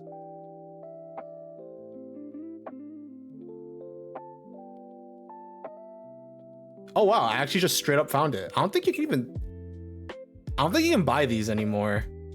Yeah, no, you can't buy it anymore. But I found the page for it. I'll close my eyes if I see your face. Don't worry. No, I'm not trying to show off that. I'm trying to... Okay. There you go. Why is it so small? Look at this. This is such a cute hoodie. It has like cat ears on it. It has like the little toe beans on it. It is so cute. I love this hoodie so much. It's so like soft and warm and it's thick. It is thick too. Like I put it on, I'm just sweating. It is so cute. I love this hoodie so much. And I get to brag because there's only 2,000-ish of them around and I have one of them. Let's go. I freaking love this hoodie. My mom was so confused when it came in and I got it. Because she looked at it, she was like, I think this is for girls. And I'm like, no, mom, it's not. It's not for girls. It's for anybody. I can't wear it because I sweat so easily. Just like live somewhere cold, like me. At least during the winter. But yeah, this hoodie is amazing. And so like the actual like inspiration for this is Monster Hunter. I'm pretty sure it's Monster Hunter. Solely because of palicos, these things. Because you know, Monster Hunter has these like little cat companions that like are like adventures and they help you fight these huge monsters. I am like 100% sure that is the inspiration for this hoodie. It gives Appa vibes if you look at it from the front. I can definitely see that. It has like, yeah, I can definitely see it. Whenever I will be in Scandinavia. Yeah, that's a pretty cold place, that's true. Wear it right now? I don't want to, dude, it's too high. I'm sweating and I'm wearing like shorts and a t-shirt. If I put it on, I will die. I will just overheat and die. But yeah, this is like the hoodie. The reason I'm talking about it is because like, bro, I freaking love this hoodie. It is so cute. when I wear it, like I feel it's so warm and toasty and thick. It's great. It's amazing. It's a good thing that I don't look very like I don't look like a manly man. It helps that this is I remember I remember a while back I was like I was actually talking to Vanya about this a bit ago, and I was like, and I mentioned it on stream. I was like, I remember like just randomly I talked to Vanya and I was like, do I give femboy vibes? And she was like, she just started laughing. She's like, what are you talking about? And I was like, I meant like, because I have like very, I think we is jealous. Yeah, you better be. It's mine. I got this a size larger than I normally would wear too. So like, there's so much space, bro. It's amazing. Best decision I've ever made when purchasing clothes was, because this is an online purchase, right? I remember I was looking at it and I was like, should I get my normal size? I'm like, no, I'm gonna get one size larger. That's femboy behavior side. Well, that's the thing, right? I remember I was asking her and I was like, do I give femboy vibes at all? And she just started laughing, and she was like, where is this coming from? And I'm like, well, my more recently, like in high school and college, my wardrobe was like black, you know, like, you know, jeans, black shirt, very high schoolish, right? Like just straight black shirts and stuff, like no graphic tees or anything. The shirt that I'm wearing right now is a dark purple, and it's like dark purple and like pink and light pastel blue, and like the image of it is Madeline from Celeste, and she's like curled up on her side, like sleeping, or like she's doing something, and she's like holding a heart in her hands. I love this shirt, by the way. This shirt is amazing. My wardrobe has shifted a ton. So like I'm wearing a lot more like looser, like brighter color like clothing and stuff. And let's be honest, guys, I'm not exactly a manly man, right? I don't show up on stream and I'm just like, yeah, I'm Alex Jones. I love Alex Jones and Donald J. Trump, you know, like you just start wearing color. I've been doing this more ever since COVID, like 2020. Because like during COVID, I could only do so much. So I started looking at like what kind of clothes I was wearing and stuff. I started caring a lot more about that too after I started streaming, funnily enough. Actually, I think I can maybe find it. SGDQ Celeste shirt. Yo, this is the one. Wait, this is exactly the one. Yeah, this is the exact shirt that I'm wearing. This one right here. Or this is the design on it.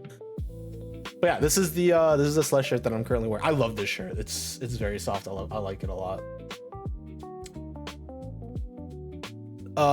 There's also like these kind of shirts I've been wearing a lot more. I've been like a lot more like okay with just wearing like more pastel-y colored stuff. And I'm not exactly a manly man either. Like the kind of my like interests outside of like certain things can be relatively effeminate. How much for this hoodie size? I have 7.9k crabs. That's not enough crabs, MX. You need way more than that for my hoodie. I have 10.3 if we pull together. Yeah, that's not enough. It's mine.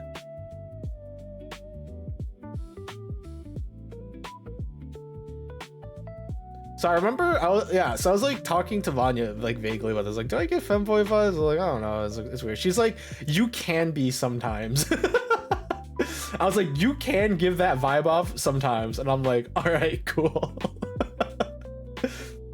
I don't even know what exactly the vibe of a femboy is, because I think some people have told me like femboys are bratty, and I'm like, I'm not bratty, not exactly. I think I'm definitely, if anything, I'm definitely not like a full-on brat,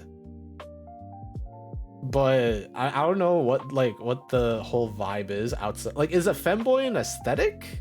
Is it a way of life? What is it? I feel like it's a way of life. Like it's just something that you adopt into your life, you know? I mean, it can be an aesthetic too. I don't freaking know, actually. the more I think about it, like what the frick is goth? It's both like an aesthetic, but it's also like there's like an actual like personality and lifestyle to like a goth too. So I guess it's kind of similar. I think you're more chill and you like to bully a little. No, I just rage bait. I just like to tease the people I like and rage bait because I think it's funny. Like the whole 6'7" thing is not funny inherently, but it's funny when I see 6'7" on the screen and then I raise my hands and my friends just start like cursing me out. That's funny. But I don't think like that kind of thing is funny. But I like doing it because other people hate it. Therefore, it becomes funny. You know? The Jackbox stream, you made me forget the numbers. Do you remember? It's been like 2 or 3 years. Yeah, I do remember. It was like, it was Trivia Murder Party, right? And they were like, memorize these numbers. And I just started going like 7, 3, 2, 4, 7, 8, 9. I remember that. I'm pretty sure it was Trivia Murder Party. I'm able to sell my VIP back for, unfortunately not anymore. I can't refund you those points anymore.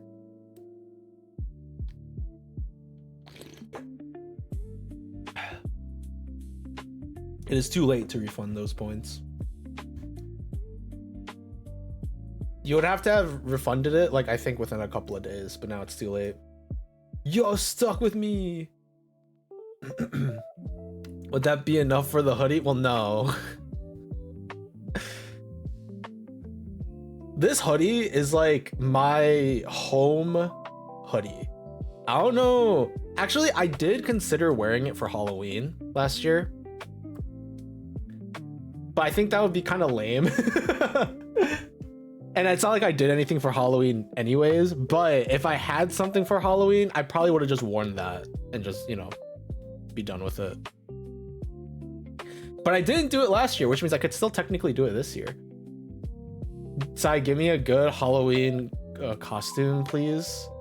Like, give you a good Halloween costume or give you an idea. Those are two different things. I have an old firefighter outfit from when I was like 4. You know, if you have the same body type of a 4-year-old. You're making me realize I need to get some color in my wardrobe. Hell yeah, bro. Even if it's just like, okay, personally, I think getting bright colored pants helps a lot. Get like beige or like white like pants or something. And then like, or like if you only have black pants, just like pair it with like think of like colors that you like and just wear them. It could be dark green, for example. I'll go to another country to study and it crashes with Halloween too. I don't wear pants. I wear shorts. Shorts count as pants. But yeah, get like, just like start off with like fairly like mundane darker colors. Go like dark green, like navy blue, that kind of stuff, and then start expanding from there. You don't have to like immediately go into me where I'm just wearing this like dark purple and pink and blue shirt. I will say though, this shirt is amazing when I go out to like random places and then people go like, nice shirt. And I'm like, there's no way they're saying that unless they've also know about Celeste. And so I'm like, yeah, thanks, man. This is like the nerd knowledge check is my shirt. Do you know what Celeste is? And then the answer is maybe. But yeah, no, this is great. This hoodie is great. During the only reason why I'm looking forward to when the weather gets colder is so I can wear this again. And then my mom can start making fun of me for wearing it, thinking like making fun of me for being like a quote unquote girl. I'm saying nice shirt and I have no idea. You have to have the basic and timeless pieces and you go from there and get the weird pieces. Yeah, that's true. You have like a good baseline, right? So like a solid black shirt, and then you get like wacky pants, or you just get like athletic shorts or just like some very like simple pants, and then you build on top of that. Fashion is, who cares about like what like other people looks good? Fashion is about what you are most comfortable wearing. That's what fashion is. That's what I've learned. There are like looks and stuff, you know, like there are like generalized looks, but the general idea of fashion is if it lets you express yourself and you look good and you feel good, That's your fashion. That's all you really have to worry about. And then plain white, black hoodie, get a different colored hoodie. Like there's my hoodie, or this hoodie, you know, on the screen, this gear hoodie. But I also have a dark purple hoodie that I wear a lot. And I like that hoodie a lot.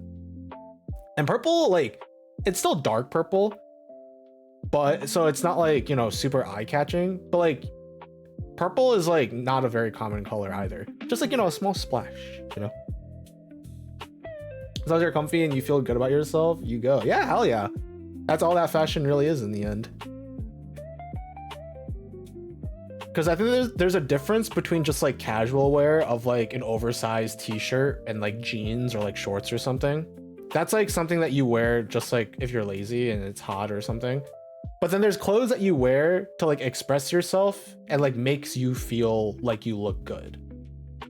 And that can go like in a ton of different places. Like for me, it's like I feel comfortable in oversized clothes, and also I think it like fits my build pretty well. So I tend towards like baggy, like long pants, oversized shirt, and then I wear a moon bag over my shoulder, and then I tie a like a button-up shirt around my waist, and that's my fashion. If it gets hot, I can put the button up over myself. But generally, that's like how I do things. Is it super complicated and like super fashionable? Not really, but it's something, and I feel good while I wear it. Like a 5-layer blanket, which my legs can withstand heat in long pants. That is true. I mean, during the summer, I mostly wear shorts too, and my genetics have made it so I have very like thick calves and big thighs. This does not help the femboy allegation, by the way, that I've threw upon myself, but I have very big thighs and I have pretty big calves. Actually, the big calves is less of a femboy thing, I think, but it makes a lot of like long pants really annoying to wear. Like jeans, I freaking hated jeans when I was in high school. Now I mostly wear like fairly loose like long pants or sweatpants and stuff. Problem is also that I don't have any long pants. You gotta go. I guess you're pretty young, to be fair, Carrots, so it's not often that you like go out and shop for yourself, but you should start. The earlier you begin shopping for yourself, the better. There's nothing wrong with having your parents buy clothes for you, but if you actually want to like express yourself more, you should like volunteer, like, hey, can I like pick out a shirt or some pants myself at some point? There's nothing wrong with that. Baggy jeans I love. I haven't worn jeans in a while, but I was thinking about going to like a Uniqlo or something and then like looking into baggier jeans, because I think I would be happier with those kind of pants. But also I've been wearing sweatpants for so long because my previous job I got get away with it too, so you know. I feel funny to wear shorts in the winter because my class jokes about it a lot. Yeah, you're crazy, bro. I mean, I do it sometimes too, but like never when I'm going out. When I'm going out, I wear sweatpants. Baggy sweatpants, baby.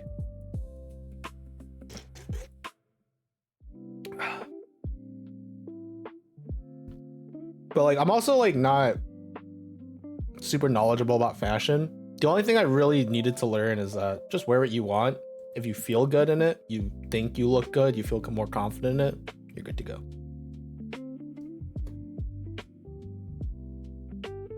All right, let me swap the scene back. Boop.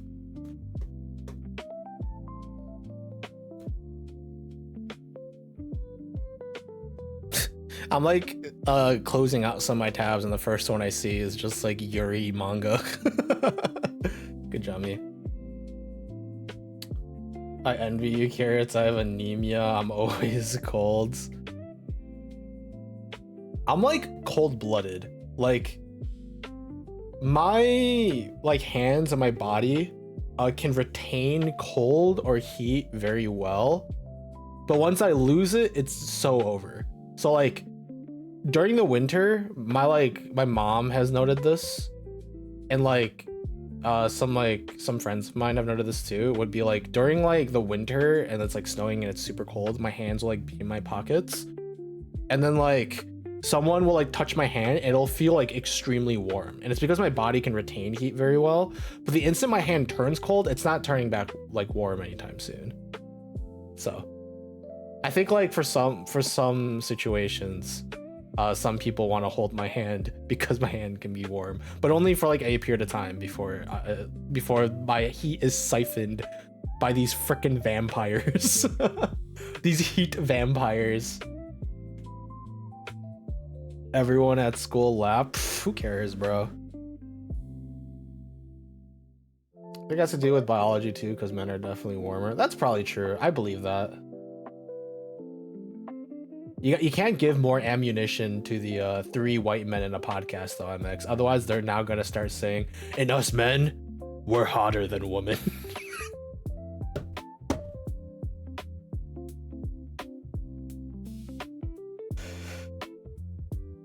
Who needs a woman when you could have another man?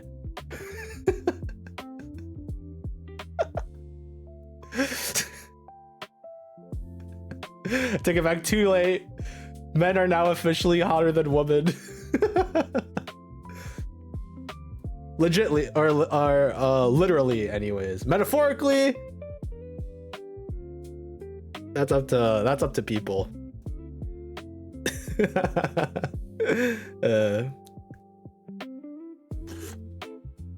Who needs a woman when you can have a warm man next to you? That's what I'm saying. What am I doing? Why am I trying to be single out here when I could just have a nice warm man in my bed with me? I mean, am I just a living proof then? I mean, there's a spectrum, obviously. Like, don't cancel me. This is true though. Generally speaking, men err on like the more muscular, like stronger side than women. But are there women that can bench press me and destroy me in like an arm wrestling fight?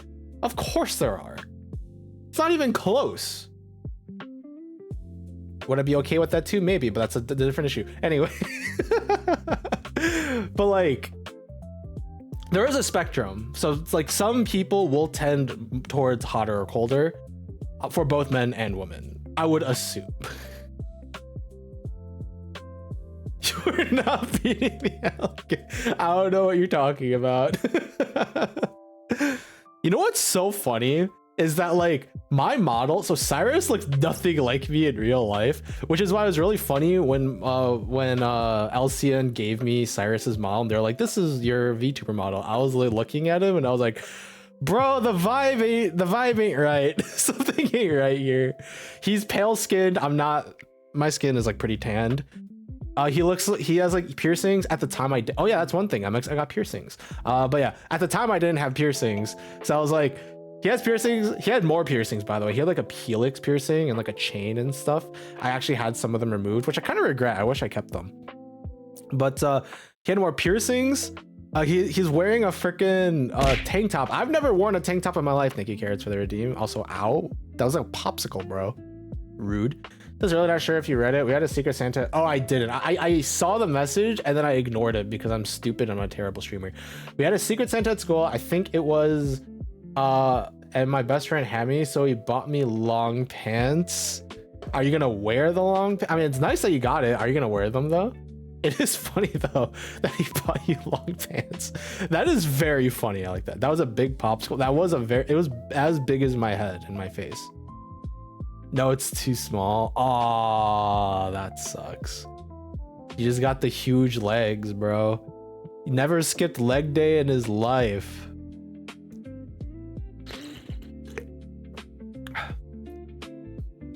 Or it's tight at the waist. Yeah, that's definitely too small. We don't skip leg day out here.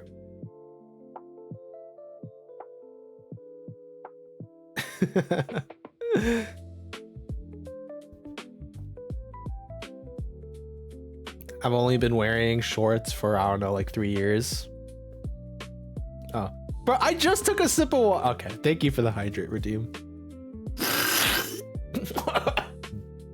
That was not worth it.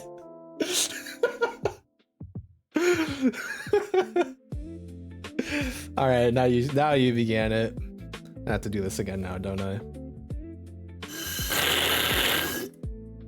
I'm so sorry if that's incredibly loud, by the way. That was very loud for me. I've said this before, I have my headphones like set up so that it feeds back any sound that my microphone picks up back through my own headphones. So I can hear everything that my microphone hears. And I think that just like blew out my freaking eardrums. It's too quiet. Oh, okay. My bad. My bad. You hear you're talking to? Yes, I do hear my talking. It's instant feedback. And I've been doing this since I've started streaming. So like, I'm used to it. And it helps that I don't hate the sound of my own voice. Hello, Elevadio. What's up? Hola. Yeah, but it helps that I do not hate the sound of my own voice. How do you do that? As I said, it helps I don't hate the sound of my own voice. Most people do, and I understand why that would be very difficult. But I'm actually okay with it. And at this point, with me streaming for more than 4 years now, it's just normal. Like, hearing my voice like this is normal. It becomes an issue when it's delayed, which is why I don't have a noise suppression. There's a built-in noise suppression in my microphone, but if I turn that on, my voice comes in at like a half-second delay, and that actually pisses me off so much. Like, you guys know, I don't really get angry like on stream. I get like I get frustrated, but I don't get like actually angry. I got close to like blowing a vein when I was like sitting here for like 30 minutes talking during a stream while hearing my voice come back like half a second later. It was actually like blowing my mind. I couldn't do it. But actually, there's a very interesting study when it comes to people and the sounds of their own voices, where it's like, I don't remember the exact numbers, but on average, most people do not like the sound of their own voice, right? Like, people do not like listening to their voice. But there was a study done where people essentially took a bunch of different voices from a bunch of different people. I think there were like around 20 to 50 people in this study. So from these people, they took like samples of their voice talking, and they gave it to the other people in the study, including their own voice, and asked them to rate the voice. And people actually tended, when they didn't recognize their own voice, they tended to rate it higher than they would like the over average. Like, if they're hearing it and it's like, I don't know if this is my own voice, they tend to rate it higher than average. So they tend to like their voice when they don't know it's attached to them. So I think people don't like their own voice because they hate the way they talk, or the fact that it's them. Whether it's like a self-deprecation thing, or just like this person is like me, like, you know, uncanny valley sort of thing. And honestly, this makes a lot of sense to me, because I am okay with the sound of my own voice, right? Yeah, same with Carrots. I don't dislike it, nor do I like it. But I hate hearing myself talk, because it's freaking me talking, and I'm like, why did I say this? Why did I stutter there? Why did my laugh sounds like kind of ugly there? I didn't like that. Like, that's like the parts where I don't like it as much. But when it comes to just the sound of my own voice, I'm okay with it. I watched a video, they were listening to their talking like half a second later. They couldn't even properly talk. Like, how do you do it? The feedback is instant. That's why. Like, it's almost like I'm talking and I'm hearing myself talk like normally. The only difference is I also get like what you guys would hear too. Because you know how like your voice sounds different in your head compared to what other people hear? It's basically like almost instantaneous. So, and I've been doing this for a long time. I'm kind of used to it. And I mean, the reason why I started doing it was because it's not even for streaming purposes. When I got this microphone, so I have an Elgato Wave 3 microphone. This microphone has like built-in software. You can like download a program that lets you add a bunch of different stuff to like change how the microphone works, including like different filters, like EQ, that kind of stuff. And among the things that you can do is it's like basically feeds back everything it hears. At first, I didn't like using it at all, but I started using it because, as you guys know, like my dad was sick for like the past like 4 or 5 years, give or take. And, you know, during that period of time, I needed to be aware of what was going on in the house. So this wasn't just for streaming purposes. It was like, I have headphones in. I want to know what's going on around the house. So I turn this thing on. And so like whenever like my mom or my dad is calling for me, or if I hear something going on downstairs, I can like be a lot more aware of things that are going on. That's why I had it on. It's just nice for streaming purposes because if something happens to my audio, I'll also know. Because if I don't hear myself through my microphone, I'm gonna be like, okay, you guys can't hear me. That, or I forgot to mess with the audio mixer, which has happened a lot in the past. But basically it's a way for me to tell what I sound like, which by the way has done some really weird things. Like I didn't know, like I know what my voice sounds like. I hope your dad is doing okay now, by the way. Yeah, MX, my dad passed at the beginning of May. So it's fairly recent actually. But it's fine. We're still coping and dealing with it, but I mean, we have our own ways of dealing with it. It's fine, Carrots. I'm sorry. I appreciate it, thank you.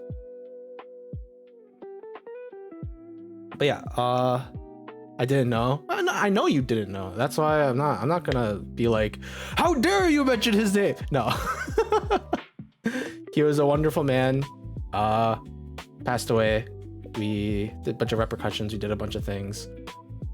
We actually, my mom and I, we went to Spain because of what happened. Because my dad has always wanted to do the Camino de Santiago, which is the Pilgrim's Walk to Santiago. And he's always wanted to do it. He couldn't, so my mom and I did it. It sucked. I hated it.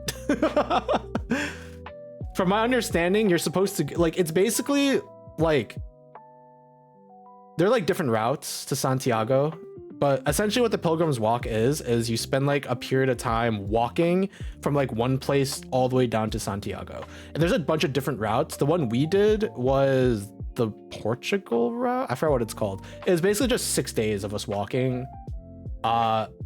To like give you a perspective, like my phone, like it had this like the health app which tells me how many steps I was taking. It averaged at around 40,000 steps every single day. We would wake up at like 6:30 a.m. and then walk until like 2 to 4 p.m. depending on how long the day was. And like it was all just like uphill or downhill. It was not like straight most of the time. It was like not nice ground either. Some of it was concrete. Sometimes you would be walking the road. Sometimes you would just be walking the middle of nowhere. You're expected to prepare for this, right? You're expected to be like walking around a lot and doing stuff. I was not ready. I was dying. I had blisters. It sucked. It was a good experience though. I liked it, but also I'll never do it again. I'll go to Spain in like 1 or 2 months. Oh, cool. Do you like canned tuna? If you don't, if you ever get a salad in Spain, ask for no canned tuna, because for some reason in Spain they really like putting canned tuna in their salads, which I personally think it makes the salad worse. But if you like it, then good for you. Not ready for 40. Are you doing the Camino? Wait, are you actually doing? That'd be really cool if you're going to Spain for the Camino. That'd be sick. I've never eaten canned tuna. I like canned tuna, but in very specific circumstances. Like, I don't want canned tuna in a salad, but if I'm eating cup ramen, then canned tuna is one of the best side dishes you could have with cup ramen. IMO, in my humble opinion. That's my tech for you guys today.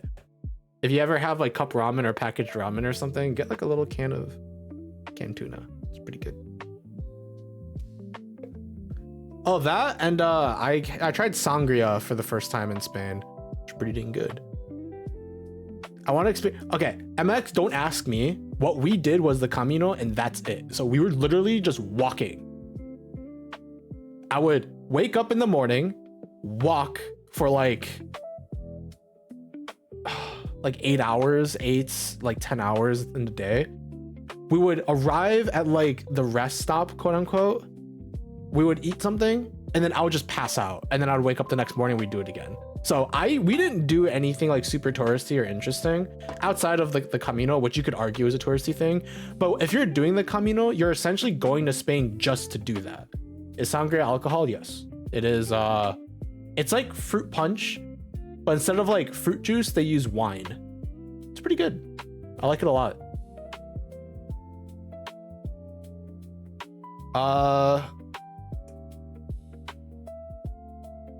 So the only real thing that we did was, okay, wait, MX, couple things. Orange juice. You have to try freshly squeezed orange juice. It is one of the things I miss the most from Spain. We had like a glass every single morning. It's actually amazing. It's super good. They make it like fresh at the cafe when you go. You said that? Yeah, I know. When I got back, I was lamenting about the, you did the Portuguese way? I think so. I'll do that. If you're prepared for it, go for it. If you're actually interested, you can DM me on Discord and I'll send you our route, or the route that we did. Because we did a longer route. Normally, I think the Portuguese way is like 4 days.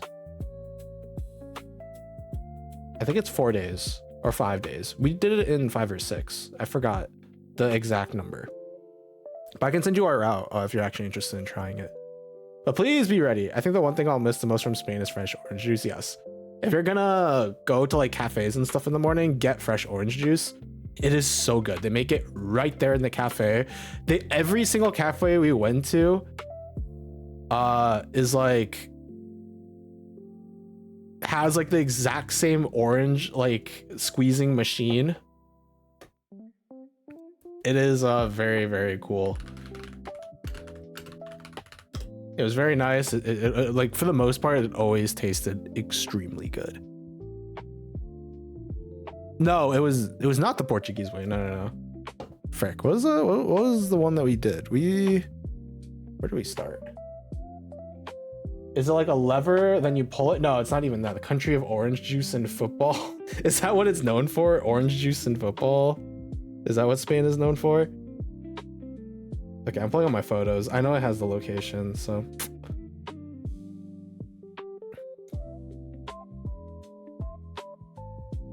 Oh boy. Oh, here it is.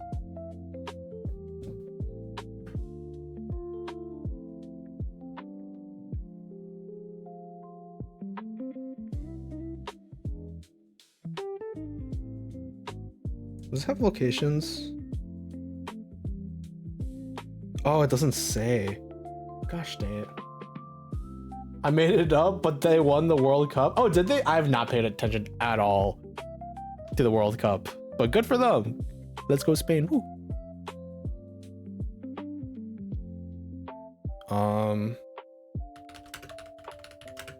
What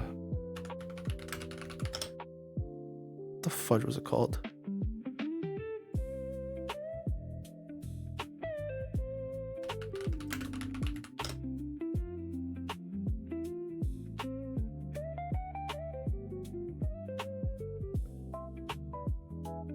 Oh, is this it? Camino de...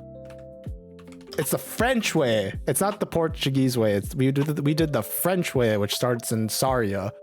It is significantly less, I think, from Porto. Okay, I found it. Yippee over Argentina. Dang, that's some hater energy. Or I don't know if it's actually hater energy. Maybe it's just I like this country more than the other.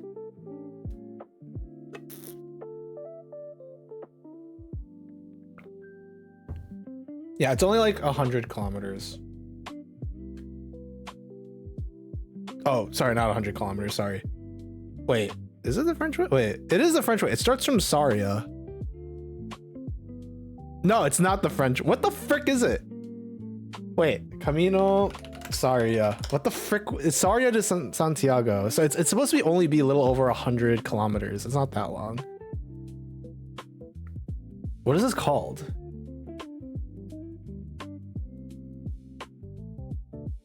I don't know who to trust anymore. Cyrus or Gemini? It's not supposed to be that long. It's only like a little over 100 kilometers. It's like 5 to 7 days, depending on how it is. It's Saria to Santiago, and there's like a couple of like things that you stop by. What the frick is this route called? Is that the French? It's not the Portuguese. Dude, I can't remember my freaking memory. Ow. I'll trust Cyrus. He drinks less water. Ow, I deserve that. Thank you for the redeem. It's called the Camino Frances. Is Frances not French? I guess not. Dude, I don't know. Freaking. He drinks less water. That is true. There's no way I can guzzle as much water as Gemini or anyone. Santiago de Compostela. That's not the actual thing, but the Santiago de Compostela, I think, is the name of the cathedral.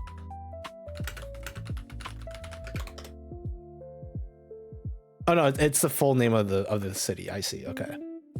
I've always just known it as Santiago, but yeah, Santiago de Compostela is the city that you walk towards. That's where like every single pilgrimage ends in, is Santiago, because they have this like huge church and stuff, and at the end you like end there, you get to look at it, you take pictures, you show off your like little pilgrim, whatchamacallit, pilgrim passport. Not your actual passport, but like you have to like pay for like a little passport, and then you like stamp locations as you walk. It's really cool. It was a cool experience. I don't want to do it again though. I'm not a walker, bro. But it was really fun. It was pretty interesting. But I would say the main thing is like orange juice. You gotta try orange juice when you're in Spain. It's great. Second thing,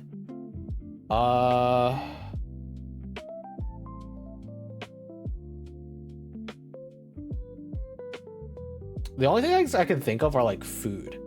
Spanish barbecue was really good. The day that we finished the Camino, we went to this like Spanish barbecue place that was so good. If you like meat and stuff, that was really, really good. Otherwise, paella was pretty good. I think I sent a picture of that in the Discord. But paella was pretty dang good. I think if you like alcohol or wine, you should try sangria. Sangria is amazing. I really like that. But as I said, most of the things that we did was like going through more local areas. We did not go to any of like we did not do many touristy things, my mom and I. We did go to Porto after, and then we did do some touristy things in Porto, but in Spain, not really, no.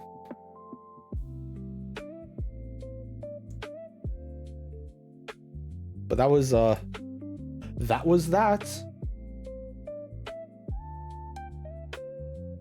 If I ever visit America, I'll destroy that Raising Cane's chicken though. I'm not gonna lie to you, MX. Raising Cane's is not that good. I'm sorry, MX, but it's not. It's okay. It's and this is not just a me thing. A lot of my friends, a lot of people I know are also like, it's not that great. I think it's good for what it is. It's like, oh, but like, there's better chicken. The fries are not great. I don't like the fries at all. I want chicken now. If you're gonna go to like fried chicken in the States, you're better off either going to like a local like fried chicken place. They usually tend to have really good fried chicken. If you're gonna go to like a actual like chain, I guess it depends on what you're looking for. I think Wingstop is good if you're looking for wings. If you like Korean fried chicken, then bb.q, if there's a bb.q in your area, is pretty good. If you just want like standard fried chicken, shoot, probably Popeyes. Popeyes or Chick-fil-A. There's like, depending on who you ask, one is better than the other. One of them is not like the other. Sai, buy me chicken. I want chicken. I got crabs, and that's it. You can't even eat the crabs, they're alive. You can just release them and then they crab rave away.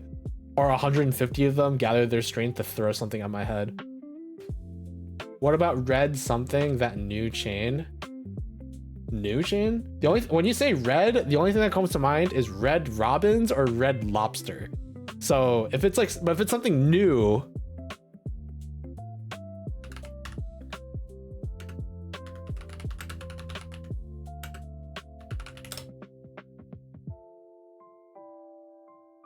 are we talking about Red Bird? Oh, there's so much stuff that's showing up. There's Red Chicks, Red Rooster, Red Bird. Those are like the 3 things that show up. No, okay. I do not know. In my local area, there is a fried chicken place that is extreme. Oh, Jollibee. Jollibee also has some really good fried chicken, actually. Actually, never mind. Scratch what I said. If you're gonna go to a fast food place, go to Jollibee for fried chicken. If there is one. It's not everywhere, but if you can find a Jollibee, Jollibee is a really good choice. Red Chicks. I have never heard of this before.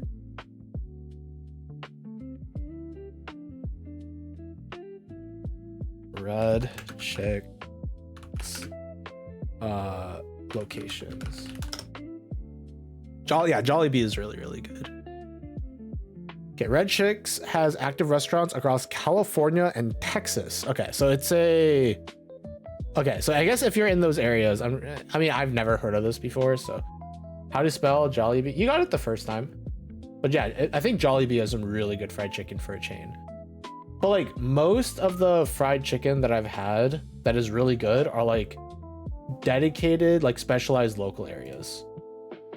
Oh, wait. Why didn't any guys tell me that my cucumber is this big? Every time that you see my cucumber get this big, I have to touch it and click it until it like pops and explodes into a bunch of cucumbers. I'm so immature, holy frick. Oh my god. I never tried it, but my Filipino friend said it's good. Jollibee? Jollibee is a really good fast food chain for chicken. That's so awful out of context. Yeah, it is. Don't worry about it. And it touched yeah, like whenever you see one of my crops down at the bottom become like really big, you have to click on it a bunch and then you get a bunch of them. It's great. All right, any cool upgrades? Grape. We get some grape. There's a gold upgrade for lettuce. Sure, I'll buy it. Actually, I am harvesting lettuce, aren't I? Yeah, I am. It's for my animals. And some onion and some carrots. And we reroll. By the way, I've not been paying attention to the farm at all. We are so gosh dang rich. We can buy the world at this point, honestly. Oh yeah, I guess we just go another round of whatchamacallit, of upgrades.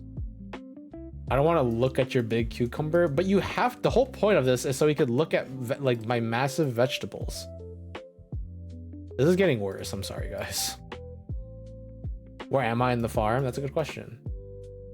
You're over here with carrots watering, it looks like. Yeah, you're watering.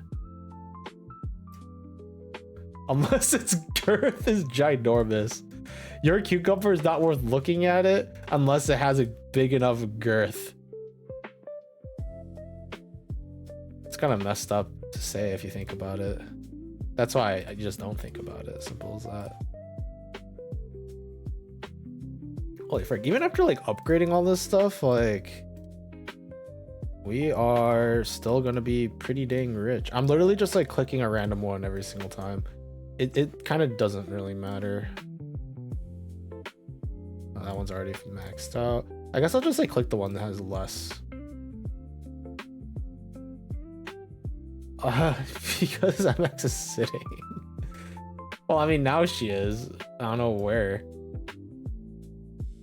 Oh, yeah, no, she's currently on her way to sit. Lazy. You're lucky we don't get paid. Well, yeah, it's volunteer work. Hey, I said if you would like to join the farm to farm, you can. I never said you're gonna get paid for it. It's volunteer work. You can leave if you want. If you want to leave, you can just exclamation point leave. You don't have to work at the farm, okay? But I will be speaking. I will not help you at all if you need a referral. The dog 2.0 will come out soon side, just you wait. I was about to say, that took way too much effort for you in B1. There's no way you're making another document.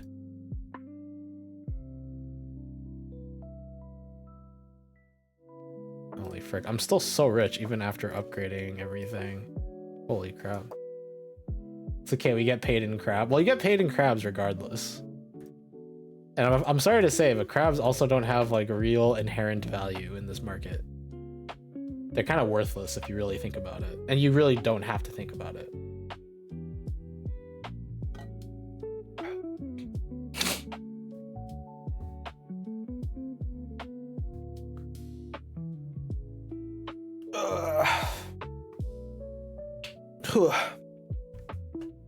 Yeah, that's kind of what I've been up to anyways recently. Oh yeah, the other thing I was thinking about, I guess MX, you kind of missed this. I was thinking about doing a whole freaking rebrand because so the Nintendo, it's my fortune is my 7.8k, so I forgot Twitch. This is my net worth, are these arbitrary online points for watching this random VTuber on the internet. That's my net worth. Everything else is worth nothing. Nothing at all. Yeah, so the whole conversation started because I was talking about I want to get a Switch 2. This sounds unrelated, but I promise it relates. I want to get a Switch 2 because they're increasing the price of the system from $450 to $500 in September 1st. So at the end of this month. And they announced Fire Emblem, and they had this whole direct about it, and I'm very excited to try the next Fire Emblem game. I don't even know if it's going to be good. I just like Fire Emblem, and I'm obligated to buy every Fire Emblem game. But I wanted to wait a little bit longer so I could get more games off the Switch 2, but it's going to be more expensive soon. Wait, does that mean the amps will have to disband after the rebrand? The amps? What are you talking about? I'm about to get D's nutted, bro. I'll buy it. Apricot Mafia Protection Services. What the frick? I thought you were gonna be like, yeah, we gotta amp up these nuts. I fully expected you to get me with that. No, I should have nutted you. Yeah. I fully expected it when you asked that. I expected you to go, yeah, how about we amp up these nuts? So it was like, okay, I could spend $500 to get a system and a game, right? That's how approximately how much money it would take me to like do that. And then I would have to invest more money into games because Nintendo doesn't ever put their games on sale. So I'd have to spend like $70 for every big release that I'm interested in, namely like Pokopia, Fire Emblem, their new Smash game that comes out eventually. Matured out of these nuts. Carrots, let's be honest. We never mature out of these nuts jokes. Never. It never happens. It's fake news if you think you did. They will always be, if not funny, mildly amusing. Kind of like a pun. Like a good pun. I haven't made one in 3 years, and neither have I. And yet, the moment you asked me a question that I didn't understand, my mind immediately went to these nuts. Yeah, so I remember I was thinking to myself, like, it would take me like $500 plus 70, almost 100 for every other game I want to buy. And then I was like, how much money would it take for me to rebrand? So I looked at the numbers, and like you have to pay like 3 people, like, well, 3 instances. It doesn't have to be 3 different people, but generally it is, of like to get an entire model like finished and rigged. You have to buy an illustrator to like help you make your character, like, you know, get the design up, get like different angles of what your character looks like. You need the person to make the model, and you need the rigger. Yeah, the rigger, the like the VTuber model, and then you need like someone that would like make, or like actually like create the, what's the word for, I know you're an artist, MX. Well, there's like the term that they use for like a character sheet. Is that what it's called? Like where they have your character, like the full like whatchamacallit, like they have like a piece of paper, or like, sorry, an illustration that shows off your model. It has like the little colors to the side of characters. Yeah, a character sheet is pretty standard from my understanding if you're like making it from scratch. It's different if you yourself are the artist, because like you have an idea of what your character looks like, so you can just do it like immediately. But if you're like doing it completely from scratch, it's pretty standard to have a character sheet for your character before you have someone like make a model out of it, and then you have someone rig it. Generally speaking, to get all of that stuff done, it'll cost me around $1,000 if I decided to do things properly, right? Without cutting corners. I'm not saying I'm gonna pay off like the biggest names in the market, like people who have made these like super, because like my model's not going to be super elaborate either. It's going to be pretty simple, similar to Cyrus, but like, you know, a little bit more and a bit more stylized, that kind of stuff. And so I was thinking like it'll cost me like around $1,000, maybe $800 to $900, depending on what corners I end up cutting. Because as I said, my model is going to be pretty simple. I don't need anything super elaborate. I think most of the money honestly is going to come into like the rigging and the model. The actual illustration doesn't have to be a lot. It could be black and white for all I care. I just need to like get an idea of what my character is going to look like. So like the Switch 2 will be like around $500 plus $70 for every single game that comes out.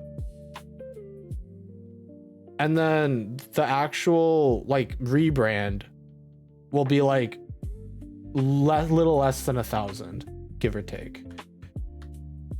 Is sword in Korean actually come? I guess the other one too with a U, because you can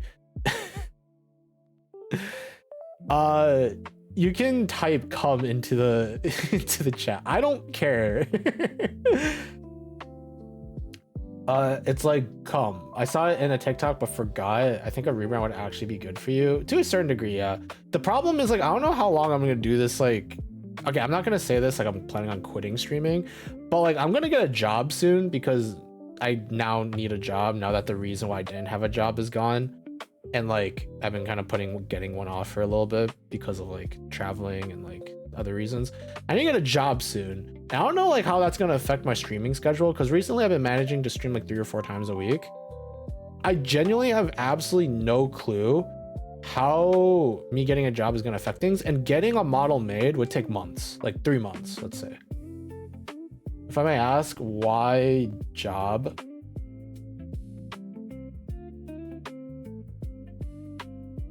Give me a second.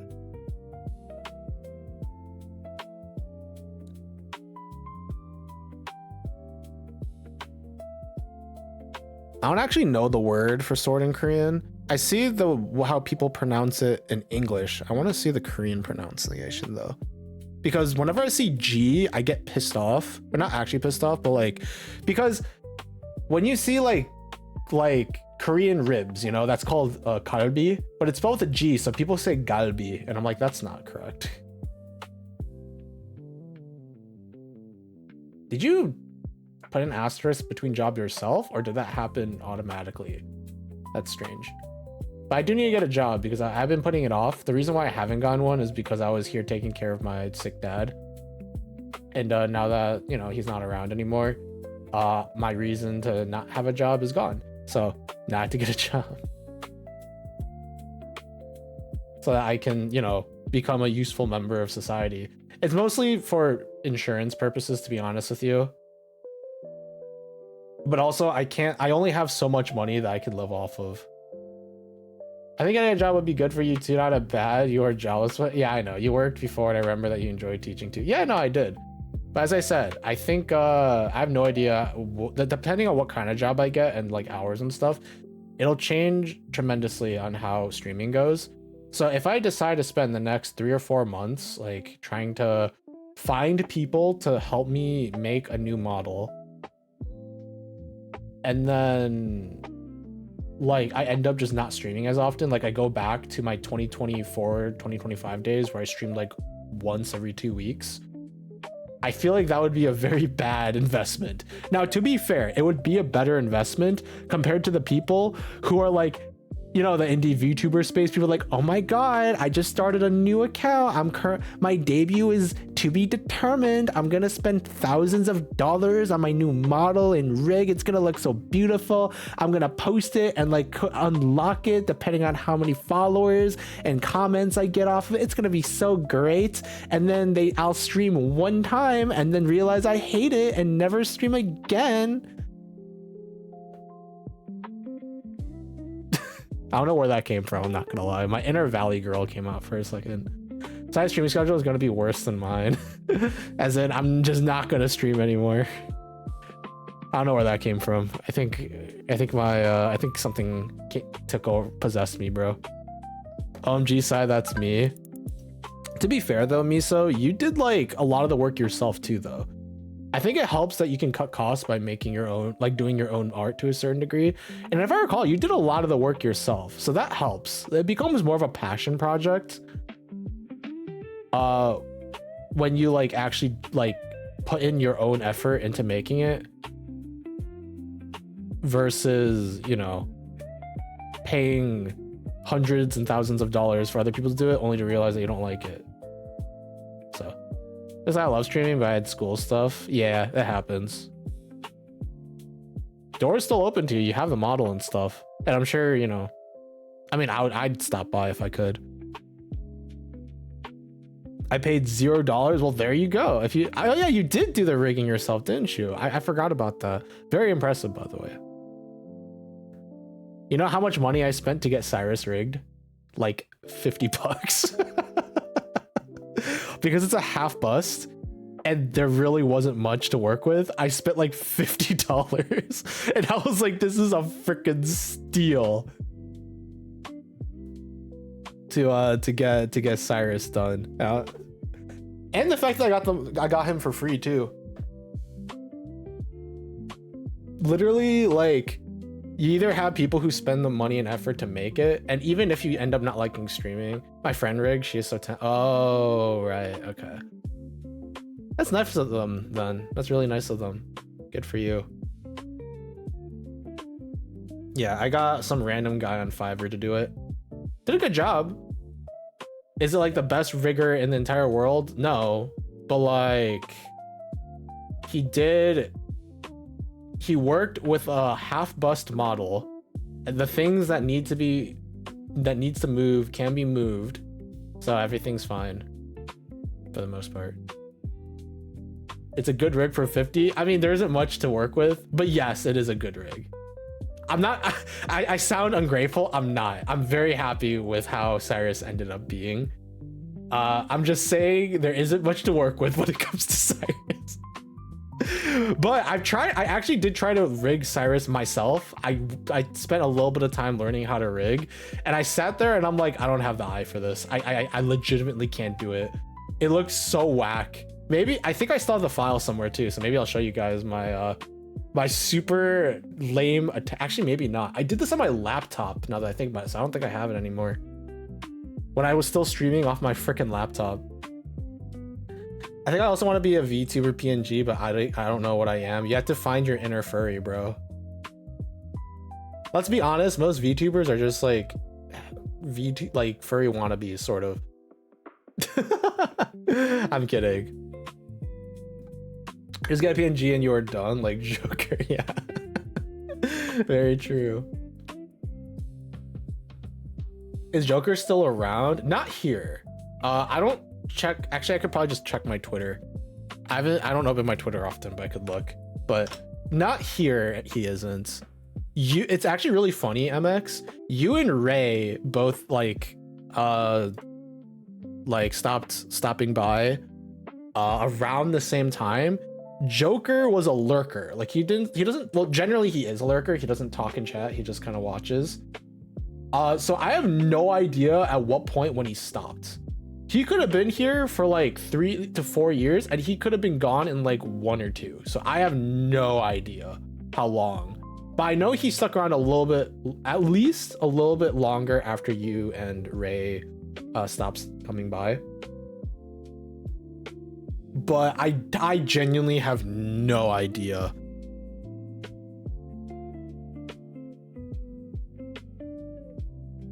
All right, let me see. Holy frick.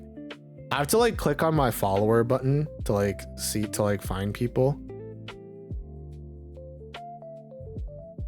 And I used to have like over 200 followers, now I have like 150, which makes sense. It makes a lot of sense that a lot of people stop following me because my account is literally dead.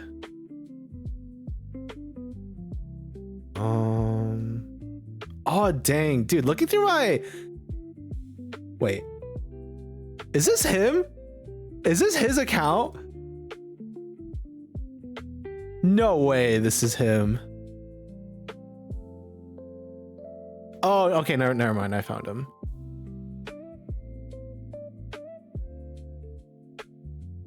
Oh. I mean, he's still kind of, okay, never mind. His last post on Twitter was in April of 2026 of this year. The post before that was February of 2025. So that should probably tell you a lot. Do you still follow Miso? Maybe? I don't know. Let me look. I only follow so many people. I do. Yes, I do follow Kori Misako.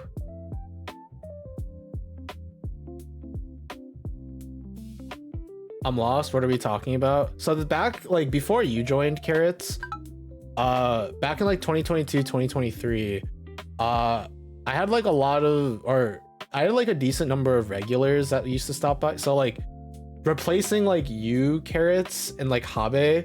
Well, actually Habe has been around for a little bit too. But like there was like MX, Joker, Melanie, Ray,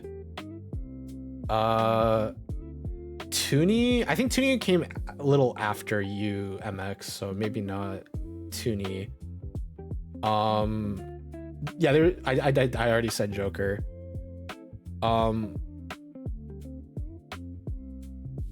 What there is that one chick, what's her face? The chick that would lurk in the stream a lot. She was the one that was there when you first, or not when you first showed up. It was during my 24-hour stream. That was when Ray first showed up. And her Twitter account was like Simp of Cyrus Apricot or something like that. My very first and last simp. Do you remember this, MX? There was her. She stuck around for a little bit, and then Elcian died, and then I never saw her again. What? Not Help. Help was my manager. It was somebody else. Help was my manager. It was somebody else. Or Help was supposed to be my manager. She didn't actually do anything. But I say, okay, that's mean. That's not true. Help made the model. She's technically she's Cyrus's mama. She made the model. She got me started. She's the reason why I am here. But in terms of managering, not around. I remember Melon too. Yes, there's Melon. She's not around anymore either due to personal things. But Help, there was Help. Help was here a couple of times. Gosh dang. I feel bad now. I feel like there's a bunch of people that I just don't remember off the top of my head. I'm trying to like remember like actual viewers too, not like VTubers. because I know like because of my connections, like I had Aska showed up a lot, but he was a VTuber and we hung out a lot outside of streaming, so I'm not counting him, but he did show up a lot too. Aska. There was you know, there's like the whole like Ori, Lin, Takao, that group of people. There's a Ruma.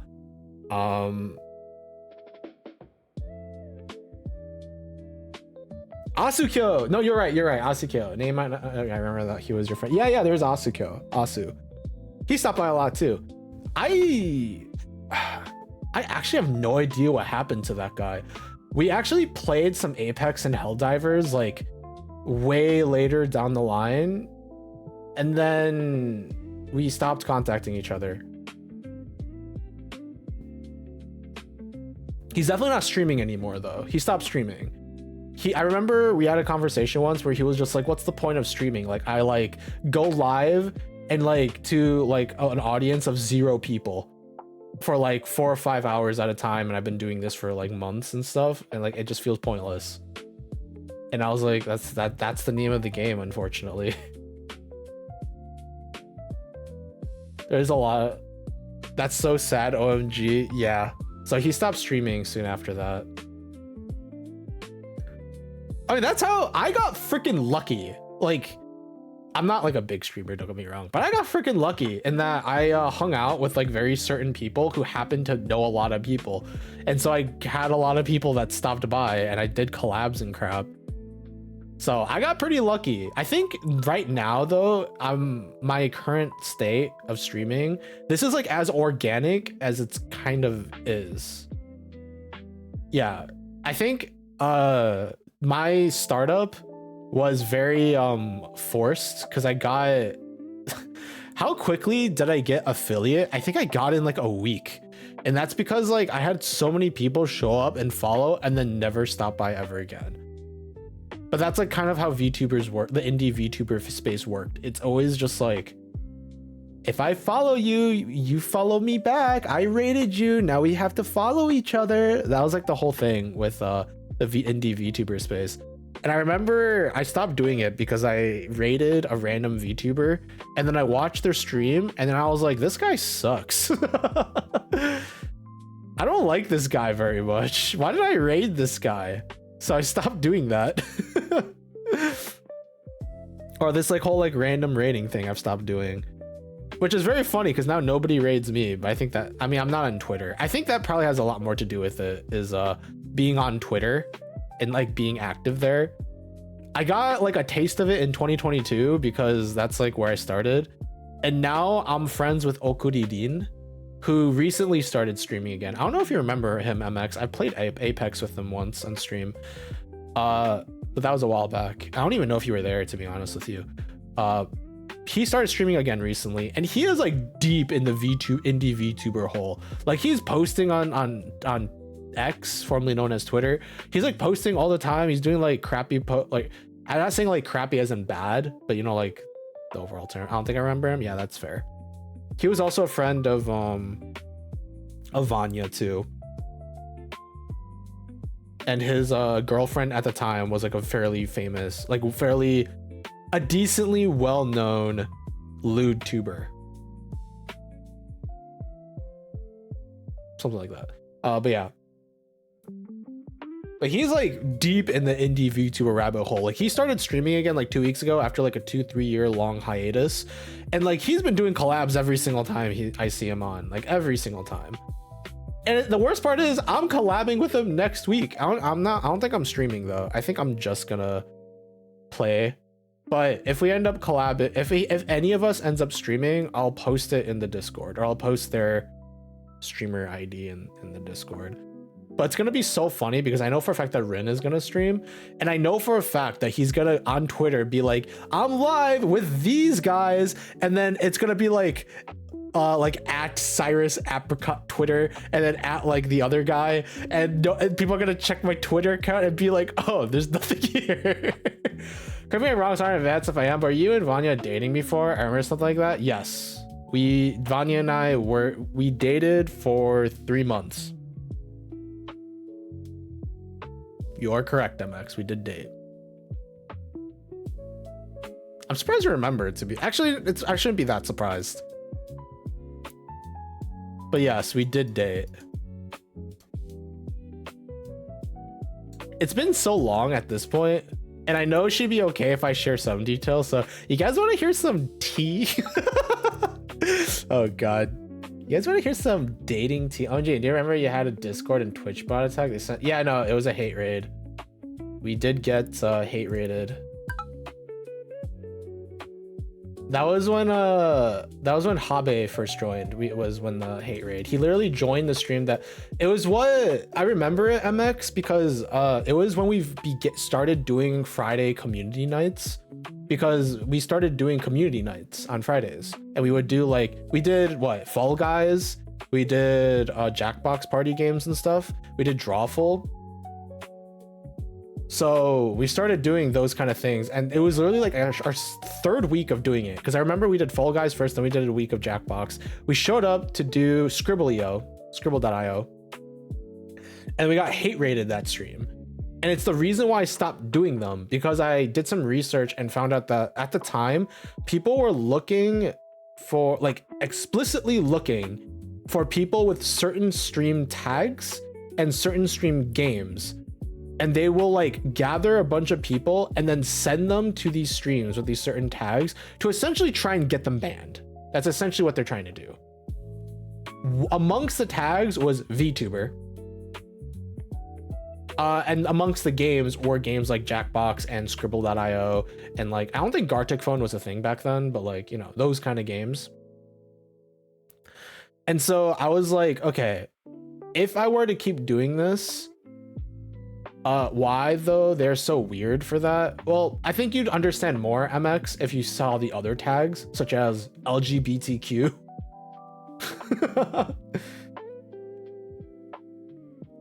So are some of the other tags that they were looking to raid. So some of which were LGBTQ and Latino, that kind of stuff.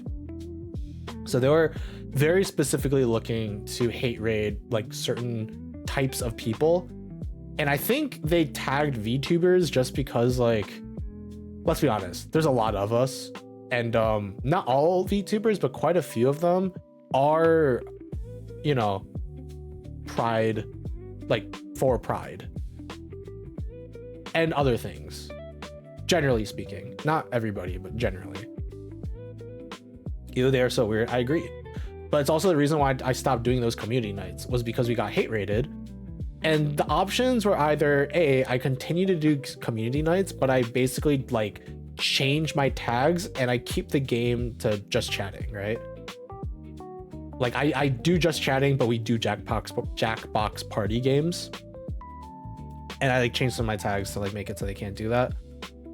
Or B, I just stop doing them entirely.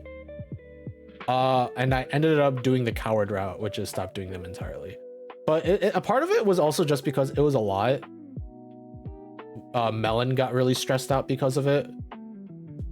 And having to deal with that potentially more than once, if they somehow catch me again. I didn't want to deal with it, so I stopped. I have been considering doing community nights again. The problem is I just don't know what, because hate rating has become a lot less of a thing nowadays. It was huge back in 2022, 2023, post-COVID era, because people didn't have much better else to do when COVID was a thing, and then started winding down a little bit towards 2022. I just don't know what I would do. I guess we could do some more Jackbox if we want. I think the problem with that though is my community is not as big as it used to be. Back then it was easy to gather 6 to 8 people. They're 5, 6, 6 of around 5 to 6 of us. It was really easy for me to gather that amount of people because a lot of them were friends, I could message Kame. Oh yeah, Kame was another person who stopped by. I could literally just DM Kame, and then he would just be hell yeah, let's do something. And I'll just he'll just pop up, we'll play some Fall Guys or do something. I could message if MX or Ray the trio, right? MX, Ray, and Joker, if one of them was in the stream and I said, let's do something, they'll start calling up the others. Like Epix will tell Ray and Joker, or like one or the other, something like that will happen, and then everyone will like, there's like a little like stuff like that going on too. There's Ori, who was around a lot more. So it was a lot easier for me to get people to show up for those kind of community nights. Nowadays, it's a lot more difficult because, I mean, first and foremost, my community is a lot smaller than it used to be. A lot of the VTuber friends I used to have don't stream anymore. Vanya is gone, Ren is gone, Haru disappeared a long time ago. Ori is still around, but when if I hang out with her, I don't want to stream while doing it. I'd rather just hang out with her, you know? Aruma is gone, Asukyo is gone, Rin was gone, he just came back, but I mean, Rin is not the type of person where you randomly message him and you're just like, let's do something. Like right now, let's play something. He's the type of guy where you're like, hey, you want to do something? He'd be like, yes, I'll be back to you in 7 business days. That's the kind of guy he is. Actually, it's not even like he's like that. I wouldn't say Rin himself is like super like professional and strict on that. It's that he has like a group of people that helps him with streaming, and he kind of defers a lot of that to his group. So it's almost like I'm talking to like an industry VTuber. I'll be like, hey Rin, you want to do something? And then he's like, let me talk with my manager first. But yeah, I would love to. I can fit in some time for you next week. And I'm like, I appreciate it, bro. And then we do something. That's Rin. And there's nothing wrong with that. I'm kind of making fun of him a little bit. If I highly doubt he's here, but if he for some reason is here, I love you, bro. I'm not trying to like take too much piss out of you, but like, you know, and that is just how it is. He wants to like do that kind of stuff. Do other LCN members stream still? No, they all are gone. Within like 6 months, they're all gone. Have you seen my awfully made video about it? It did not take very long for all of them to disappear. Ren, okay, if I messaged Ren right now and I told him, you want to do something? He would be like, he would respond to me in 2 days, like 48 hours later. And then he would be like, yeah, bro, what do you want to do? But like Haru and Aspen, actually, I can talk about this now, now that I know. So Aspen, after we all debuted, right? 2022, I debuted January 4th. All 4 of us have debuted. We have plans to do stuff. We played Among Us together at some point, right? With a bunch of other people, obviously. Aspen disappears like a month or 2 later. Like he just stops streaming. He disappears. He deletes his videos and stuff. Like, I don't know where the frick he is. Haru, like, he dwindles away. He like streams, like he was streaming like once or twice a week, and then it became like once every 2 weeks, and then he starts posting on X like once a month, and then he disappears. And then Ren stops streaming on his account, but he does collabs on other people's account. So he's actually relatively active for a few months, and then he disappears, right? But what's really funny, Aspen disappeared, right? He's no longer a part of LCN or whatever. LCN didn't last very long anyways. Like our managers died, the Discord server was deleted, a lot of stuff happened. Aspen messages me like 2 years later, and he's re-debuting, but like not as Aspen. It's a completely different VTuber company under a completely different name. It's just a whole different person. He messaged me, he's like, hey man, I miss you, bro, look what I'm doing. And I'm like, what the fudge is going on? And you know why I'm okay with talking about this now? Because he graduated.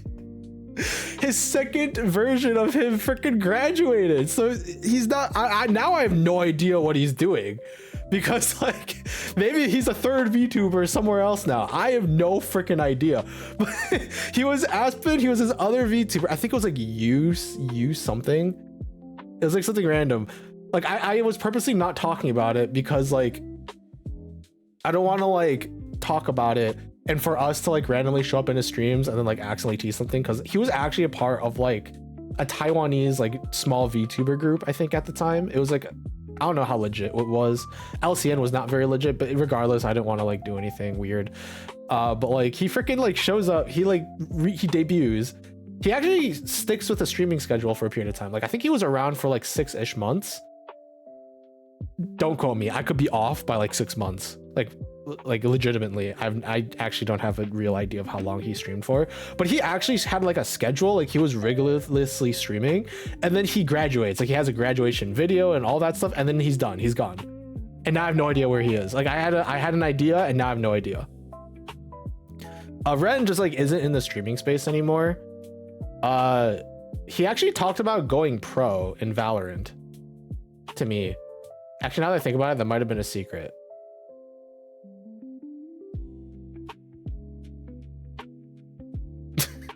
Wait, maybe I shouldn't have said that now that I think about it. Frick.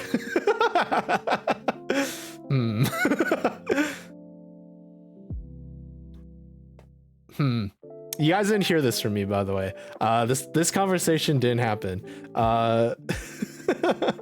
Don't worry about it. But basically he stopped streaming, but I can still talk to him if I really wanted to. It's just, here's a problem with me and Ren. Ren and I are the same person, but different flavors. Okay, what conversation? Thank you, I appreciate it.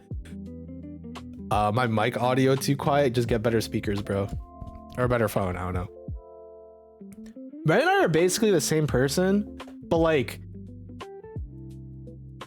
we're different like genres, I guess, because we both have like very similar like dry humor. You know, we're pretty dry with our humor. When we both interact, we have like the same jokes, and like whenever one of us has a bit, the other knows exactly what the other is trying to do. That's excuse for right here. Yeah, I know. But like Ren and I are extremely similar to one another to a very scary degree. I remember when I first met him, we were talking and I was like, bro, why am I talking to myself but like drier? And he was like, I don't know, man. But we're actually extremely similar. And the issue with that is that we're both not the type of person to reach out. You can like make fun of me and just be like, well, why wouldn't you reach out? You know, just do it, you know? But the problem comes in that I'm okay with reaching out to people who like, how should I put this?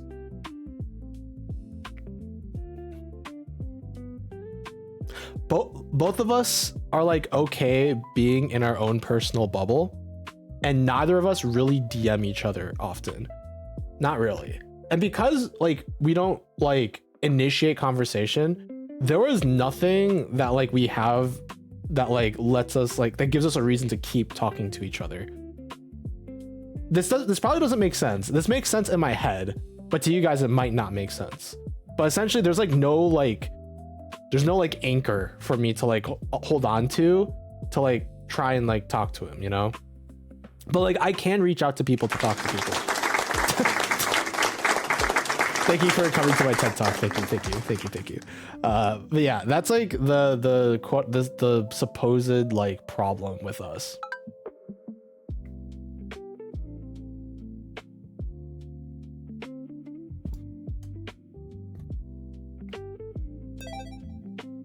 Are you guys a green grape person or a purple grape person?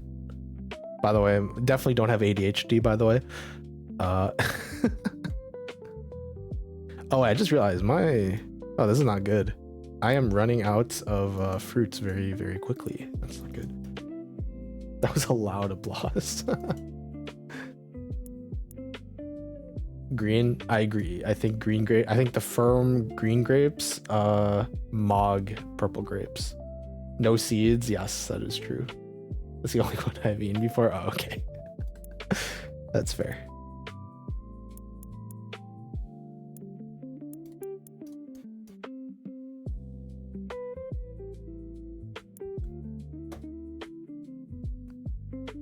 Oh yeah, so another interest. So regarding the LCN boys, last thing, by the way, I don't want to talk too much about them because they're behind me now. to give you a snap when you butt into it. Yeah, like the firm skin. I got you. Dang, that was a really loud inhale. I'm sorry.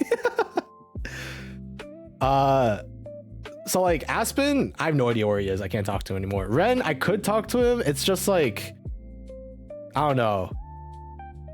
It feels weird too, I guess. I don't have like a thing. What was that? That was my wheezy inhale. Haru. I've been worried about this kid because the last time I talked to him, he was talking about going to the hospital because he had a really bad fall. And then he disappears off the face of the planet.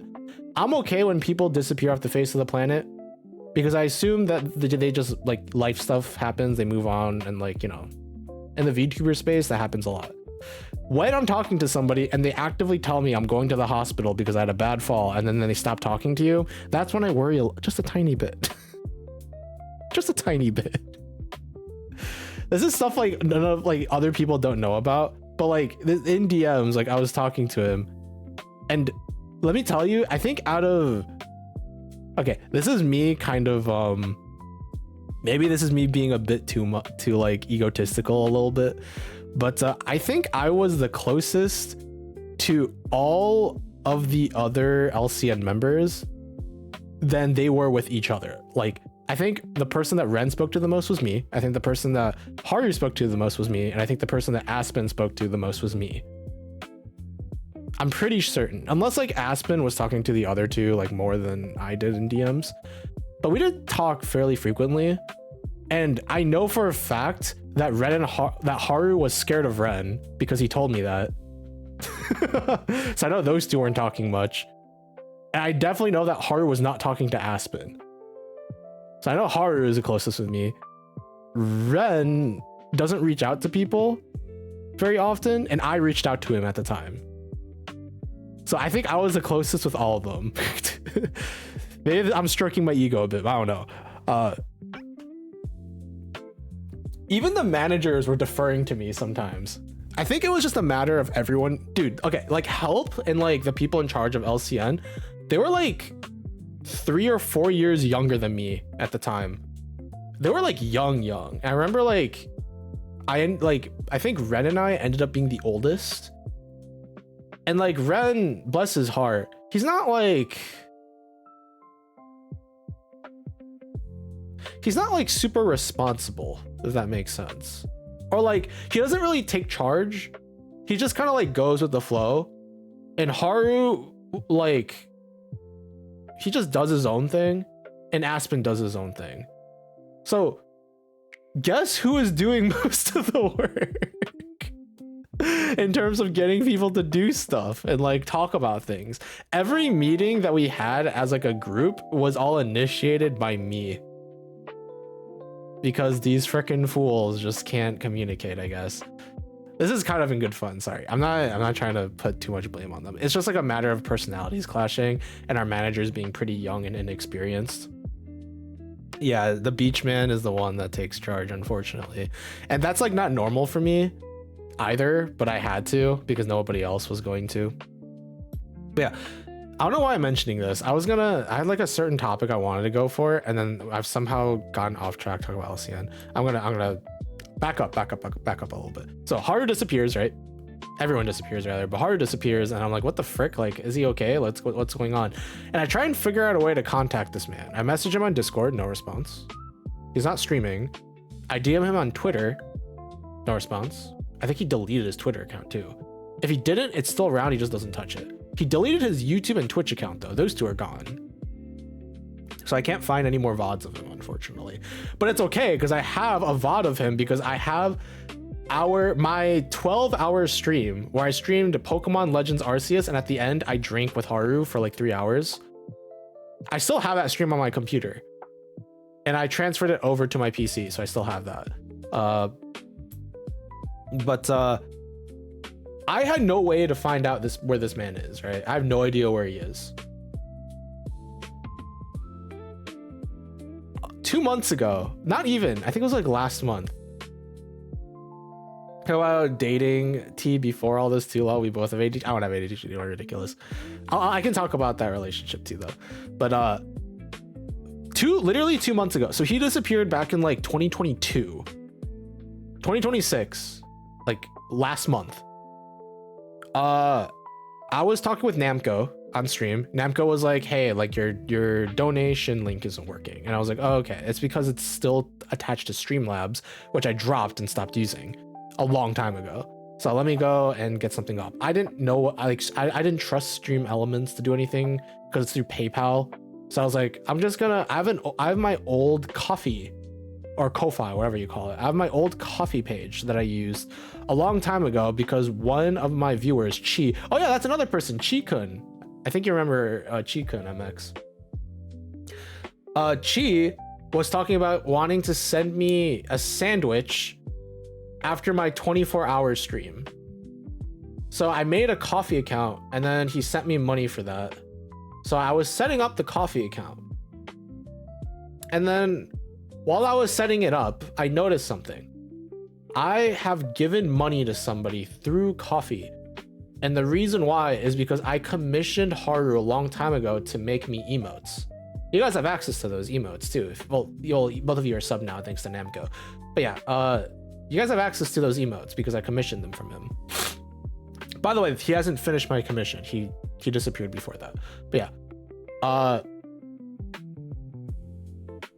And here's a interesting thing about this. I can see who I gave that money to. Like I can see who I gave the commission money to because I did it through Ko-fi because Haru at the time was too young to have his own PayPal, so he had a Ko-fi account instead. But not PayPal, sorry. He had like something else. I don't remember the details. But generally speaking, yeah, exactly. It's those. So what happened? I was looking at this and I noticed something. The account that I gave the money to, I sent the commission money to, because I can see the name, was not Haru. It was a different name. Haru is rebranding.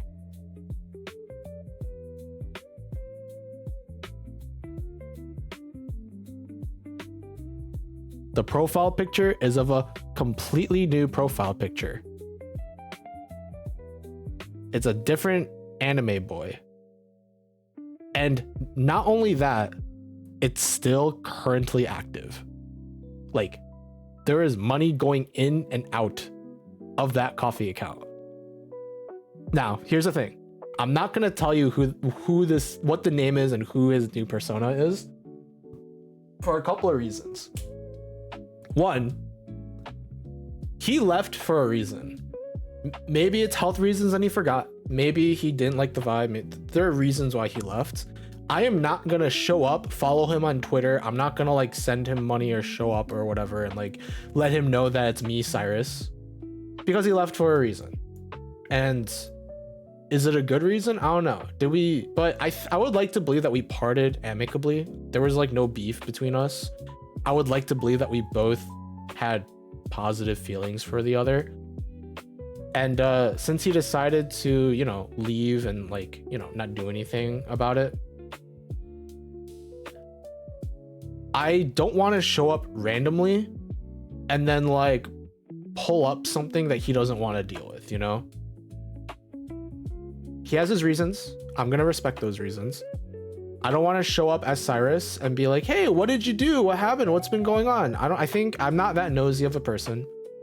And I don't want you guys to be that nosy either. I'm not going to send you over and do stuff. What I am going to do is go on my own personal account and like, if he starts streaming, I'll watch his streams, but not as like, you know, not Cyrus, as like me. And I'll support him that way. And he doesn't have to know. If he wants to reach out, he can. I'm still around, you know, I'm still streaming. I'm not active on Twitter, so it's totally possible that he has no idea that I'm still around, which is fair. But my Discord is still around. Like, whatever, he can reach out if he really wants to. I'm not going to do anything about it. I'm not going to tell you guys about this because, to be frank, it's none of our business. I found it through pure chance. He has a whole new Twitter account. He has like a whole, like he's deep in like his like art communities and stuff, because he's like commissioning and people are commissioning him. Like he has like commissions and crap going on. Like he's doing cool things and I'm very happy for him. All I care about is that he's okay. I was worried that he was not okay. That's the main reason why I wanted to get like contacted him. Now I know, none of my business now. So this is more or less me telling you guys that Haru is still good. He is around. He's not Haru anymore, but he is still around. He's doing cool things. I hope that he is, you know, doing well, and I assume that he is. Although judging by some of the things I saw on his Twitter account, things aren't perfect, but I mean, whatever. Yeah, he's doing fine. All the LCN boys are doing just fine. I have no idea how Aspen is doing, but knowing him, I'm sure he's doing just fine too. He had his like own thing, cool things going on. That's when you talked, bro. That's how do you think I felt? I've been holding that in for like how long? Like 3-4 years, and I only recently found out that he's been doing that, and I don't even know how long he's been doing that for. So yeah, I'm glad that he's good, and that's all I care about. He's doing fine. If he wants to contact me, he definitely can. If he wanted to reach out, he could. Maybe he doesn't know I'm still around, which might be why, but I mean, regardless, I'm not going to be the one to initiate it. So, good for him. All the LCN boys' whereabouts are relatively known. I don't know about Aspen anymore, but like, whatever. I could send you guys Aspen's old, like second version of him. Actually, I could probably, maybe, I have to look for it first. Gosh dang it. I don't think did I even follow him? I don't even think I followed him, to be honest with you. Oh, wait.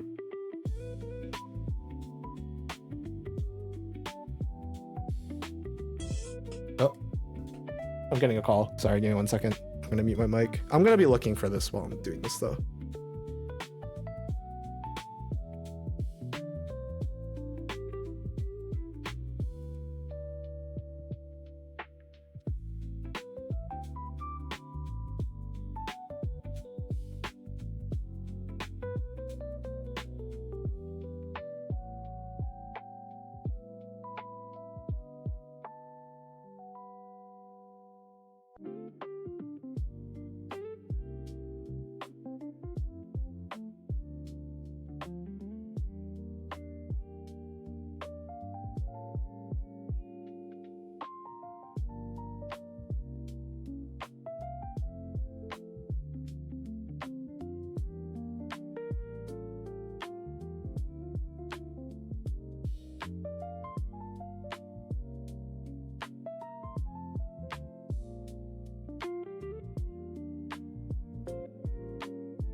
Hello? I've returned. Okay. I'm trying to figure out where this is, but I can't find it. I think he deleted his VTuber account. Welcome. Thank you. Thank you. I think he deleted it. I can't find it. So I have found his personal Twitter account, but obviously I'm not going to share that crap with you guys.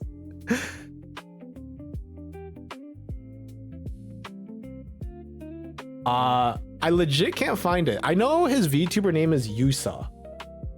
That's what I found so far. But I cannot find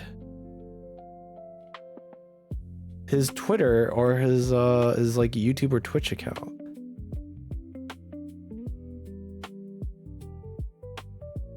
I'm still looking, but I don't think I can find it.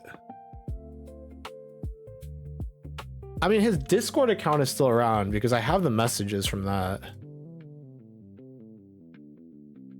That was sweet of them to reach out to you though. Oh, well,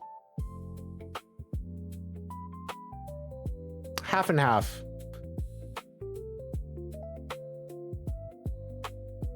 Do you want to know the real reason I found out what happened with him? It's because it's not because he like first reached out to me. It's because I back when we were still in LCN, he was talking about how he worked with like he was working with like he's under the name of a company that does cover songs for VTubers. Like that's their specialty. They create like the whole like, or they help VTubers make cover songs, whether it be like just the songs themselves, like mixing, or like actually helping with like the music video. And I remember he told us at the time that if we ever needed help with that kind of thing, he'd be more than happy to help us. And I'd be like, oh, okay, cool. When he disappeared, like a year later, when I was like trying to figure out what happened, I found the company that he worked for, and I sent a DM to the company to help me make a cover song. Legitimately, this was not like oh, I'm gonna see if I could figure out if he's still there. Teehee. No. This is like I legitimately was trying to make a cover song at the time, which I technically have, but I don't really like very much, so I haven't posted it anywhere. But I legitimately sent them to like a request to help me make a cover song. And then we were going through business detail. I was like talking with somebody about it. They were like, okay, like this is how much money it'll cost. Like what kind of song you're looking to do. I was like, I want to do this. Is it possible you could do this? And they're like, yeah, we could do that kind of stuff. And then randomly that account sent me a message being like, oh, hey, it's Aspen. Hey, Cyrus, what's up? And I'm like, oh, frick, he's still working there. So that's how we reconnected, was because I was like using the only connection I have to like get a company to like, or get people to help me make a cover song, because I didn't feel like doing like whole research and stuff, and I figured like it was probably good enough. And then I guess Aspen found out that I reached out, and so we started DMing each other, and he was like, yeah, so I'm gonna debut soon actually. And I'm like, what the frick? What? Good, I mean, great, good for you, dude. Like it's a bit, you know, out of the blue, but like good for you, like he's debuting again.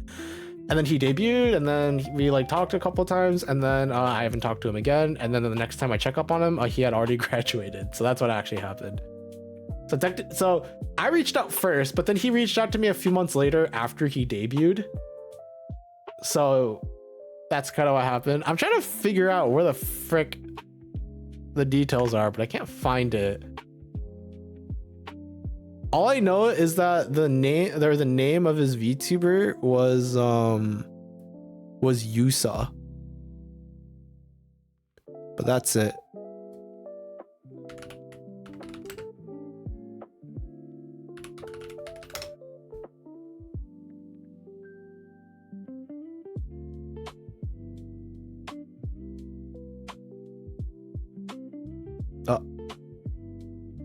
Oh no, yeah, I generally have no idea. So I just have to hope he's still around. I think I'm still in the Discord server that he wanted me to be in, now that I think about it. Let me check. Yeah, so he invited me to a Discord server to like help me with like making the song and stuff. I'm still in that Discord server. This Discord server is filled with just Taiwanese people. It is just filled with Taiwanese people. The problem is I think this Discord server is dead. The last message was from 2022.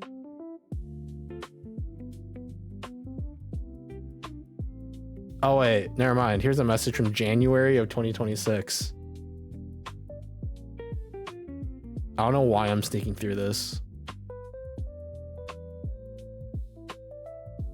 Oh yeah, okay. I did talk about earlier about dating tea. Let me set up the repair stuff, and we can talk about my very temporary and somewhat unfortunate relationship, or dating relationship, I should say. I would like to believe that our current relationship is just fine, but I could be wrong. Maybe she hates my guts.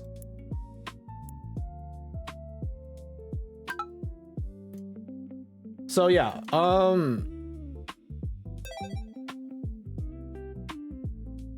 I'm sure Vanya loves you. Yeah.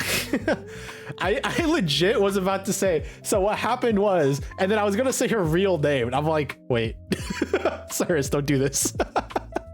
You are doing so well so far. Don't immediately start off with saying her real name. Holy frick, that would have been really funny though.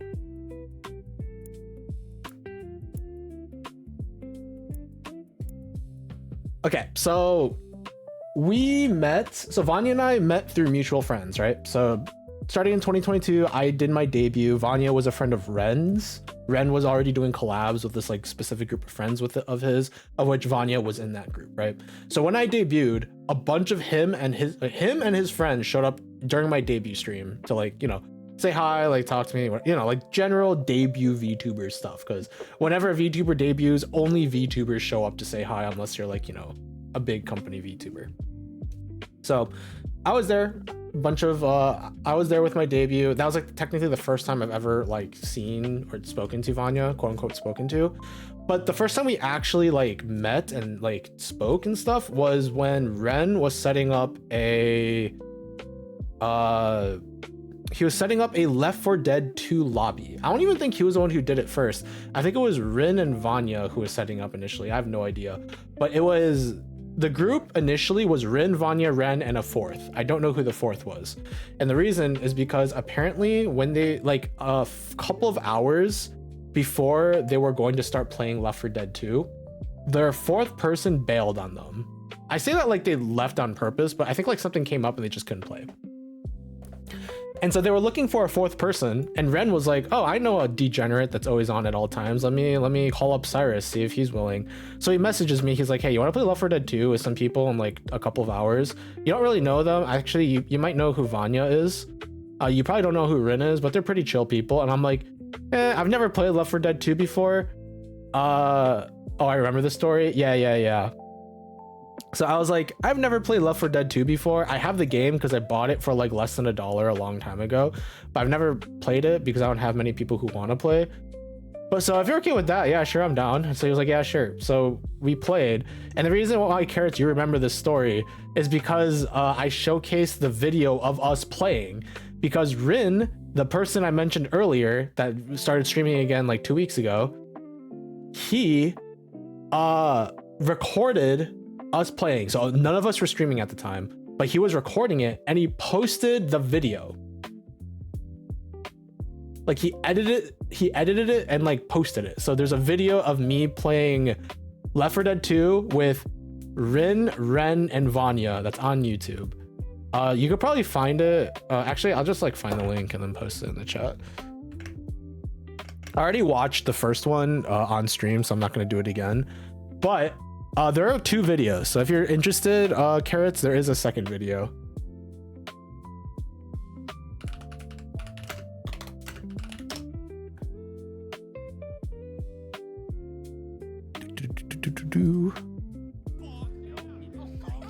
Yeah, that's the video. That's the sound of me opening the video. Good job, Rin. You got another view from my personal YouTube account. Yeah, that's the original video. There's a second video, though there's a part 2 if you're interested. For some reason, my audio is really quiet in the first video. You can't hear me very, very well, but that's like normal for me, it feels like at this point. So that's cool. But yeah, that was the very first time I've ever met Vanya, was that video. And Vanya, being the kind of person she is, she was extremely forward and blunt, and like, you know, if she likes somebody, she's gonna reach out to them. She reaches out to me and we start talking. It's very like VTuber-esque like conversations, and by that I mean it's like extremely polite, cordial, and like energetic and positive. It was just kind of like, oh yeah, I heard you're streaming soon, good luck with your stream, I hope. It was like, you know, if you've ever been a part of the indie VTuber space, there's a lot of fake positivity going on. I'm not saying that it was fake positivity, but it was kind of like that vibe of when you first meet a VTuber and you're not sure if they're easily butthurt, so you just kind of like act generally positive and then see how things go. But eventually this ends up with us just hanging out more and more and more. So at some point she randomly out of the blue was like, I'm gonna watch Shrek, you want to watch Shrek with me? And I was like, sure, yeah, okay, thank you for playing games with me, love that you're gonna start streaming. Yeah, you got the idea of me. So I mean, you were kind of there too when you were debuting and stuff. But yeah, that was like the whole vibe. So we started like hanging out more. We randomly watched Shrek together. We started like hanging out on each other's streams. We started like just talking. We play a lot of games with one another. We started playing or we just like would call each other on Discord and we'd just talk. Sometimes we wouldn't talk. We wouldn't even talk. We'd just sit there and just do our own thing. We'd just be in the same call. And like the frequency of this would like increase like pretty drastically. Before we were just kind of like talking once a week, then this became like 2 times a week, 3 times a week, once every other day. We were talking like every single day for like a period of time, and like most of the time it was her reaching out to me because that's the kind of person she is, or yeah, that's how she was, where she was just constantly being like, hey, like something's cool is happening, oh you're streaming, I'm gonna hang out in your stream, like I'm excited for your stream, that kind of stuff. She was like a very positive influence, generally speaking.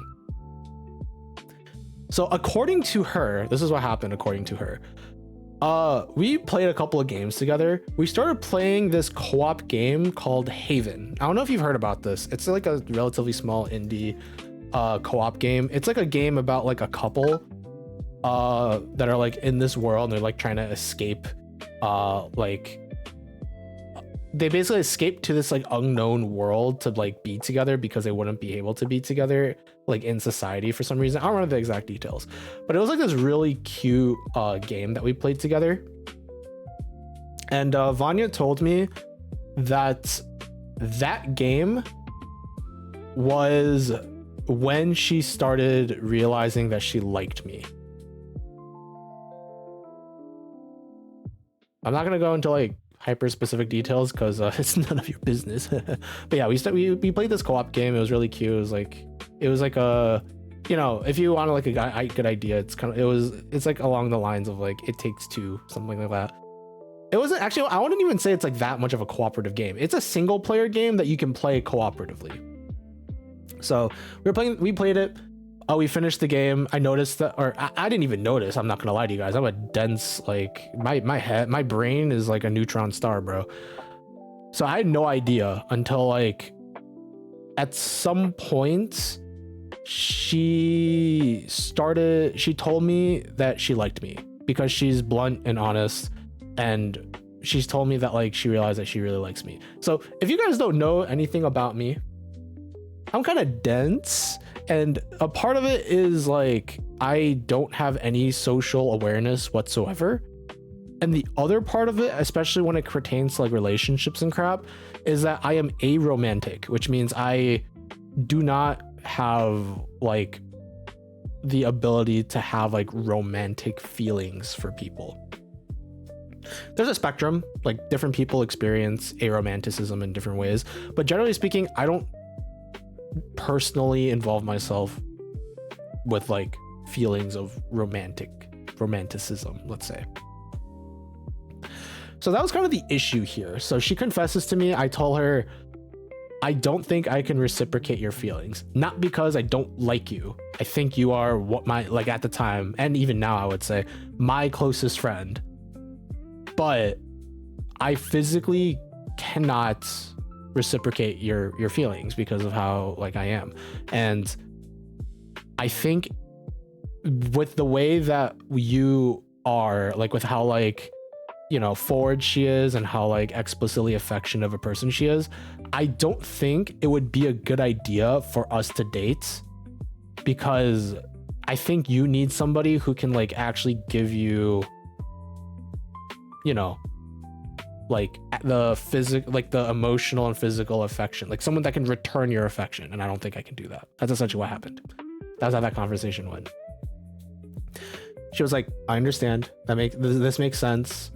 I told her like, hey, I still like you as a person. If you're still okay with it, we could still hang out and do things. Like, we're still really close friends and stuff. I just don't want to hurt you. And she was like, okay, I understand. So we kept hanging out. Like I think to a certain degree, I don't understand the whole, if you confess to somebody, and then like if they reject you, you have to stop hanging out. I don't really get that to a certain degree, because it's like, on one side, at least one person likes the other person enough to want to date them. And if you confess and that stops, does that mean like you stop liking them? No, you still like them as a person. So why would you stop hanging out with them? I get it now, a little bit, but a part of me is still kind of like, that's a little bit weird, but I there's like tensions, like emotionally. I don't have to get it, I don't think. I just have to know that like it can be kind of awkward for people. So we kept like hanging out, and this goes on for a few more months, right?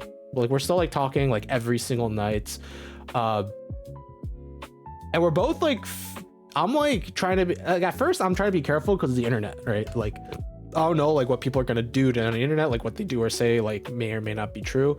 She's being very honest with me in a lot of aspects. Like she would send me pictures, she would like do all these things, and I'm not.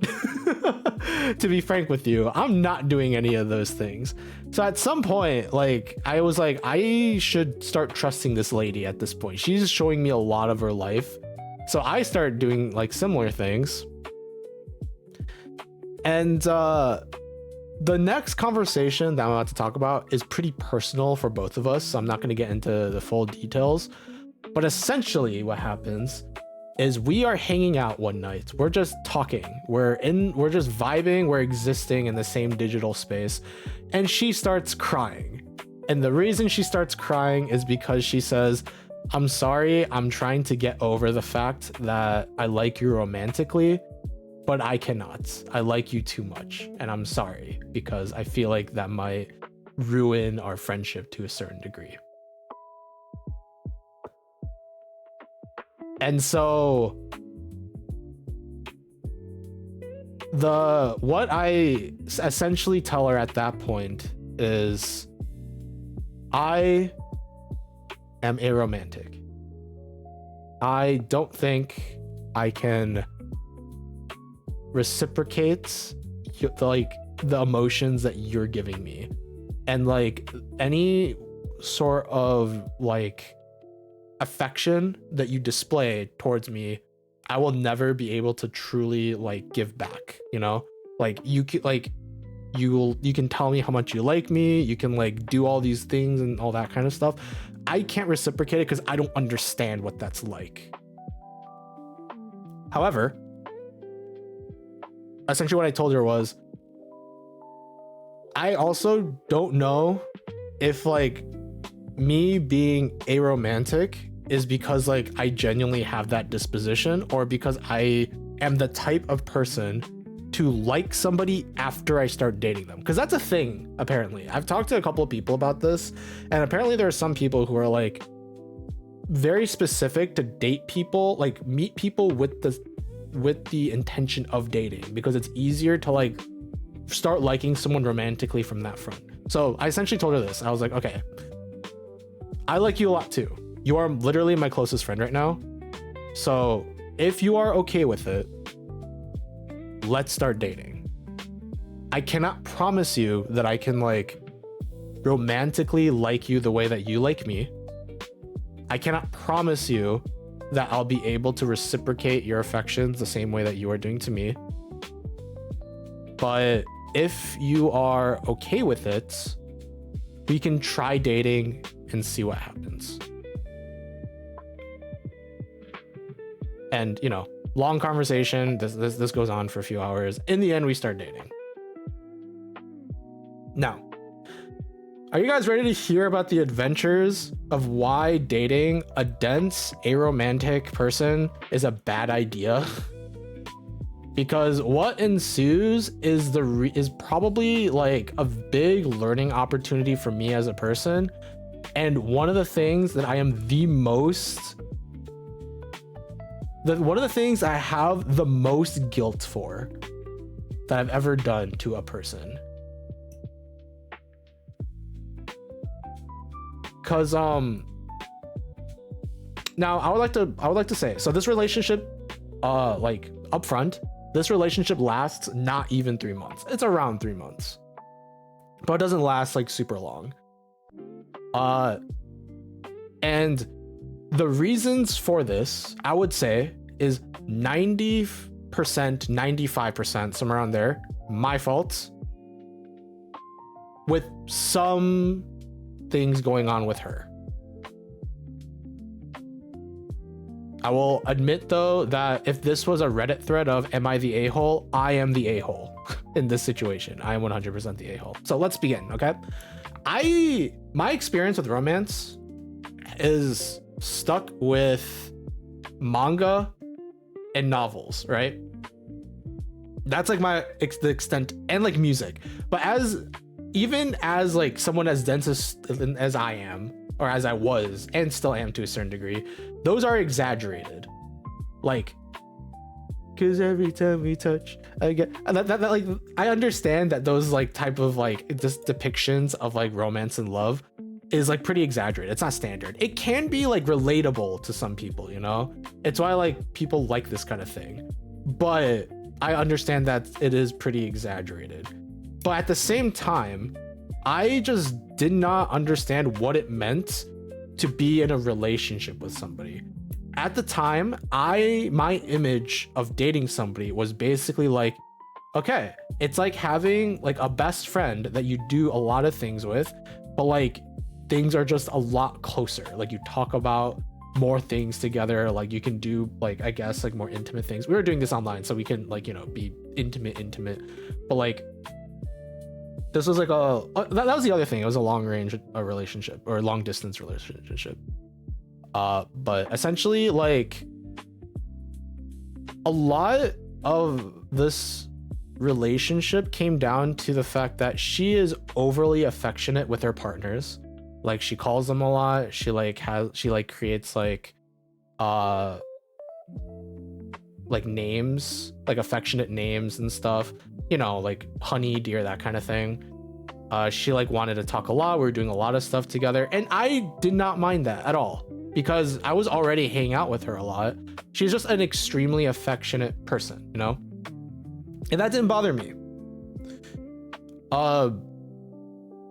Let me tell you a story. Actually, I think this is the perfect example of how our relationship went, and where you guys can see the problems that I was dealing with, the problems that she was dealing with, and why I'm the a-hole. Okay, I think this story is the best example. Okay, so we have a lot of mutual friends in the VTubing space, and both of us were still VTubers at the time of us dating. And we were still doing collabs. We were doing a lot of stuff together off stream. And we didn't actually do that many stuff together on stream, but we were always like rooting for each other. We were in each other's streams a lot. We were doing a lot of things, and we had a lot of mutual VTuber friends. And you guys know how like, if you guys know anything about like indie VTubers, one of the things that they do a lot if you're meeting someone new is you gush about each other's models, you know, because we're all art whores. All VTubers are art whores. So whenever you see VTubers come together, especially if it's like the first time you're meeting each other, you just have to gush about their model. Like, oh my God, you're so like, your model's so beautiful, like all that kind of thing. It's like kind of like a rite of passage. So I was talking with one of our mutual friends, and I was like in their chats while they were streaming, and I was kind of doing that. I was like, she was like, we were just talking and stuff, or like, and I was like, oh my gosh, like you have like a nice looking model, like you're so, and we're like, you know, like, no, you're beautiful, like that kind of thing. It was like the typical like VTuber flirting, not flirting thing. And Vanya, being the kind of affectionate person that she is, she loves this other person, by the way. They're like she's closer to them than I am to them. And she was upset with me because I am, from my perspective, I would like to point out, I'm a romantic. The way I praise somebody, like meaningfully, when I praise somebody, I never praise physical appearance. I tell people how much I like their values, their beliefs, how they conduct themselves.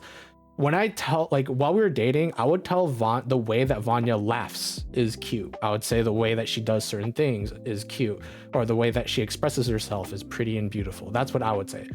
I don't think I have ever, during the period of time that we're dating, I never complimented her physical appearance. Ever. Not ever, but while we were dating. Now I have, but that is like, during the period of time that we're dating, I did not compliment her physical appearance. And then she sees me complimenting the appearance of another woman. From my perspective, this was not an issue. And the reason being, I compliment her all the time. I tell her I like how she does things. I tell her that her mannerisms and actions are really cute and adorable. I compliment her all the time on that kind of thing. But she was upset because I was complimenting something about somebody else that I've never done about her. I like how Ori shows up the instant I begin talking about this. Hi, Ori. But yeah.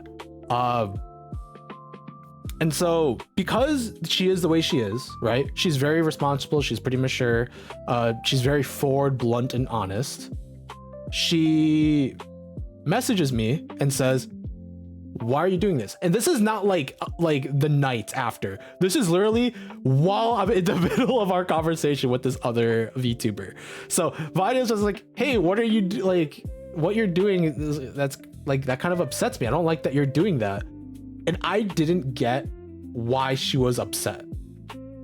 And so what came up was probably one of our first like arguments, kind of. We weren't like yelling or doing anything. Like we got into a voice call and we started talking.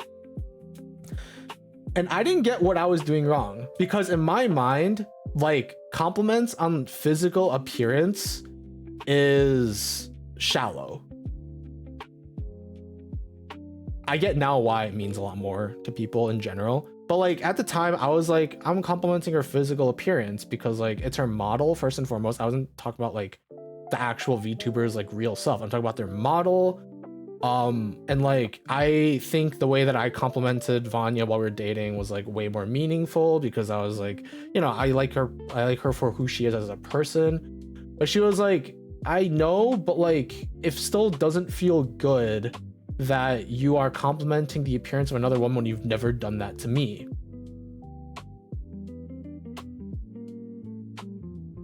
And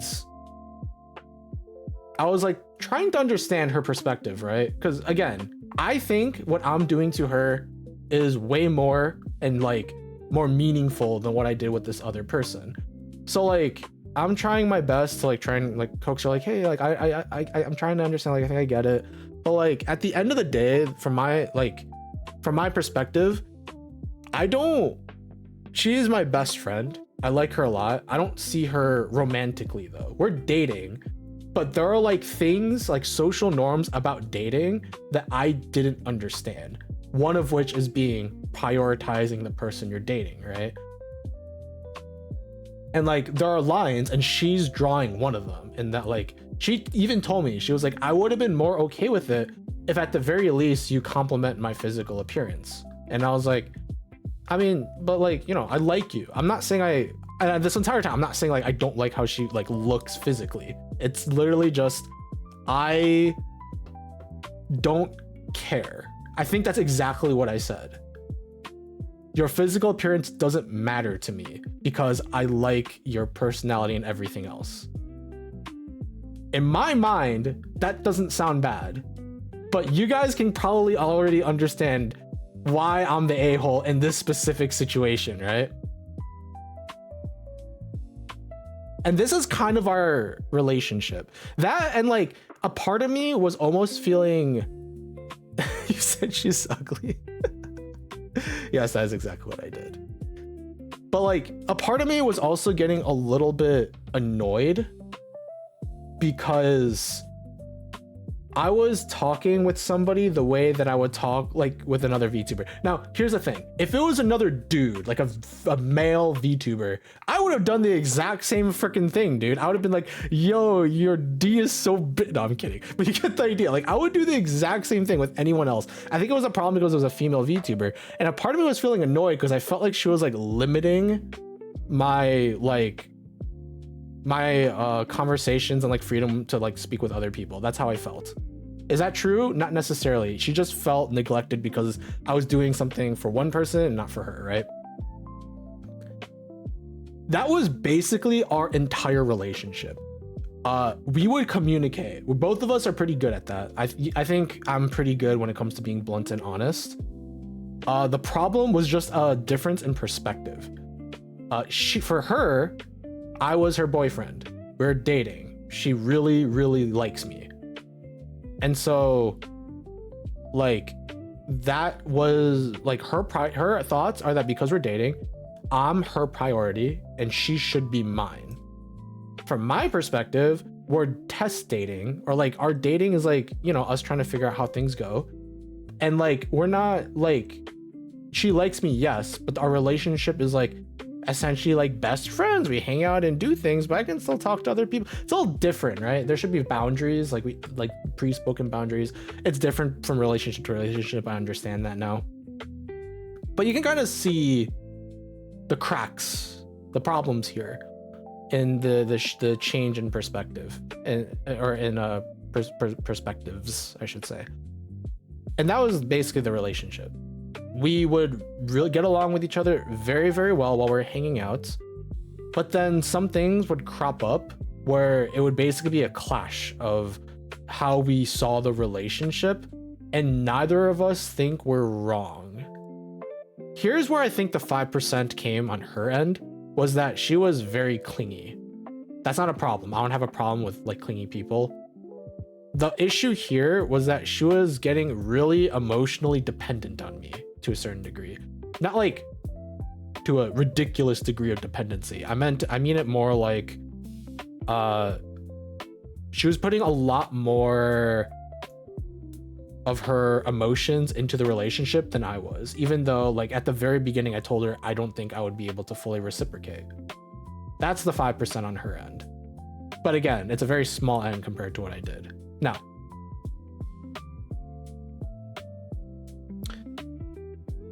here's the worst part that happened in this relationship.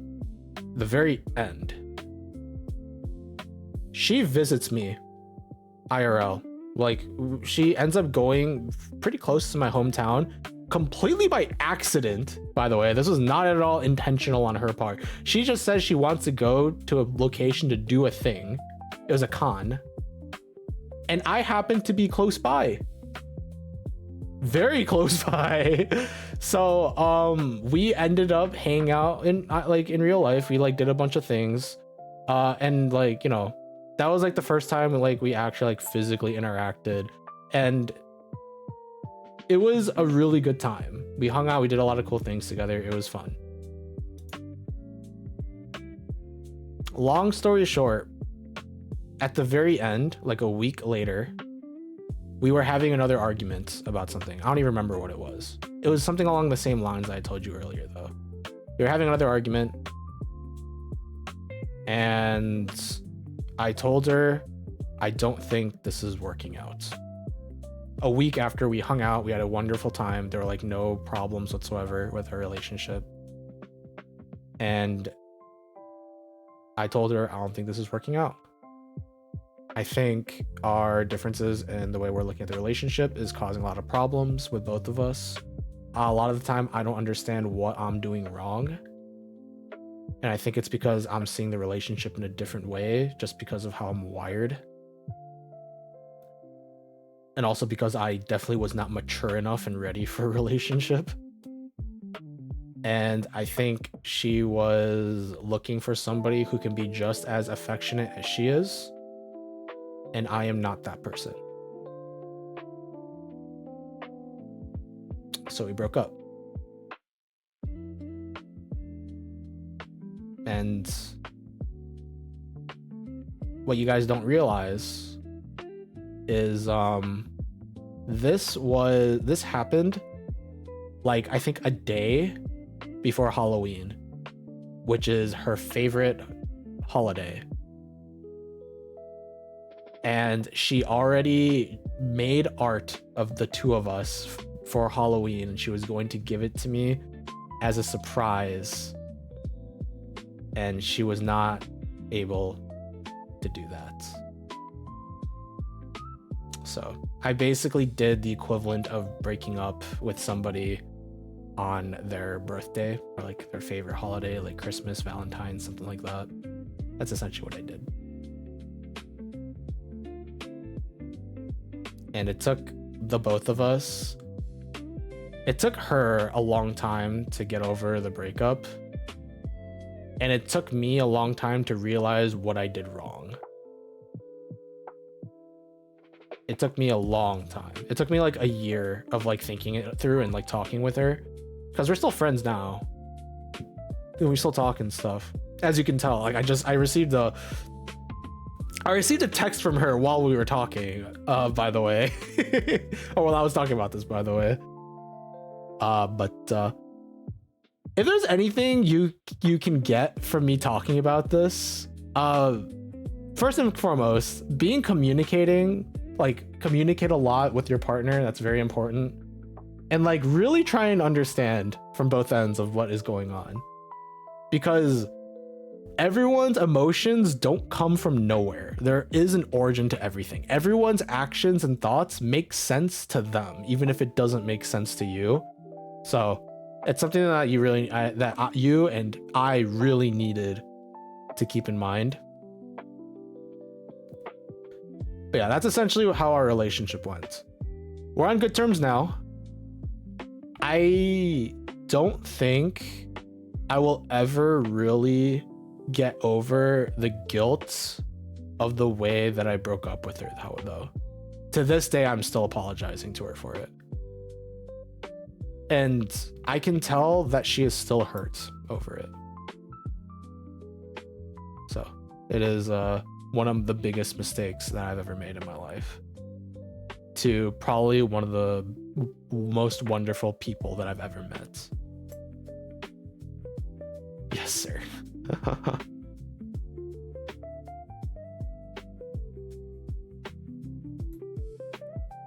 Yeah, I basically like went into a relationship with someone who is much older, much more mature. I don't know why I say much older. I meant like more mature, more responsible. She is older than me, but like, you know, there's not like a huge gap or anything. But she is older than me, but she is more responsible, more mature. She knows what she's looking for in a relationship. She knows like all this stuff. We did talk about it, and both of us agree that like both of us were in the wrong, but I take the lion's share by a significant amount, and I feel really bad about it. I remember there was like a period of time where I was just like, you know how like there are those like Reddit those subreddits of like r/relationships, r/am I the a-hole? I mean, in this case, I know I'm the a-hole, don't get me wrong. I know I'm the one in the wrong. A part of me was almost like, should I just like anonymously post this so that like I could like write it down and like get a better feeling of what happened, while also warning other people not to do what I did. Now, if this was a three white dudes podcast, then I would be saying, well, it's her fault for dating a romantic, like an AROAce. It's her fault. I was just doing what I thought was fun, but no, it was a big mistake. Lots of issues that cropped up from that, and I regret a lot of it. But yeah, that's the tea on that. We're still hanging out. We're still good friends. We keep each other updated on our lives and stuff. She was the first person I called when my dad passed, or she was the first person I called that outside of my family when my dad passed.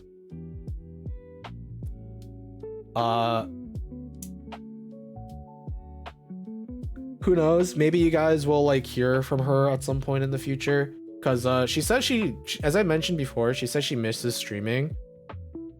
And like, you know, the whole like content creation thing. She just hated the whole social media aspect of it. So I told her like maybe we could just like do stuff together, record it, and just post it somewhere. So if that ends up happening, I'll let you guys know. But at the very least, if we're gonna do that, she's not gonna be Vanya anymore. She's gonna be something else, and or she's gonna use like a different name or alias or something. And then I'm not gonna say jack crap. I'm just gonna be like, this is my new best friend, you know.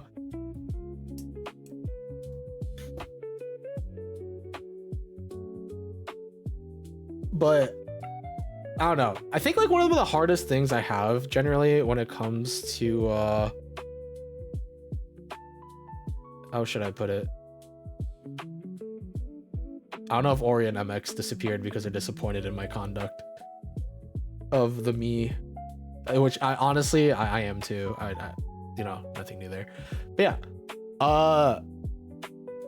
I think my main issue, to be honest with you, when it comes to doing collabs with people is like, I feel like whenever I hang out with friends, even if they're in the streamer space, sometimes I just want to hang out with them for the sake of hanging out with them. The moment I like turn on the camera and turn on the recording thing, I'm still here. So you don't have to apologize, MX, you're good. It's no problem at all. But yeah, I think is like, I don't know like at what point you should turn on the recording software, and at what point you should just like hang out and do stuff. Because I think like to a certain degree, like you have to like conduct yourself a bit differently if you're planning recording stuff and editing it and posting it versus like just like being yourself. Case in point, the video I mentioned earlier with the one where we were playing games with me, Vanya, Rin, and Ren. We played two maps that was recorded, and then we played one map unrecorded, and it got, if you think the video is pretty unhinged, it got so much more unhinged when we were not recording in terms of like the things that we talked about. It was kind of crazy. So I don't know like at what point I should just like sit down and enjoy playing games with somebody, and at what point I should like stream or record it. I think a part of me is like, okay, so you hate what's gonna happen next week? No. Well, here's the thing, Vision. I'm not streaming. I think Rin is gonna be the only person streaming it. Oh yeah, I guess that's true. None of you guys know about this. I haven't talked about this. Yeah, I'm doing a collab with Vision and Rin next week. I don't know when. Probably Tuesday or Wednesday, probably. But yeah, we're doing a collab together. I'll post Rin's channel in the Discord if you're interested. I meant it more like, sometimes I would rather just like hang out. Like, Vision, true or false? Do you think Rin would have been like, I can fit you into my schedule next week if he wasn't planning on streaming it? True or false? Or do you think that if we were just planning on playing games for fun for like an hour or two, that he'd be like, hell yeah, let's do it like sometime this weekend?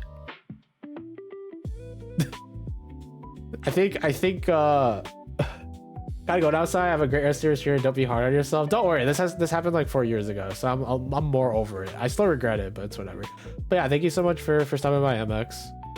There is another Discord server, by the way, Miso. If you, because I can't contact you or DM you if I find any Yuri like webtoons or manga or something.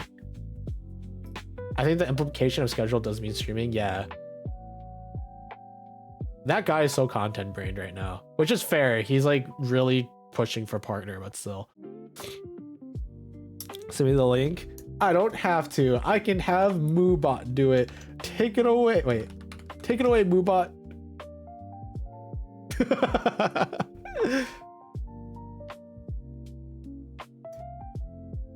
Ignore my prompt. So cool, Moobot. Thanks, Moobot. What would we ever do without you? Oh boy, it's so loud.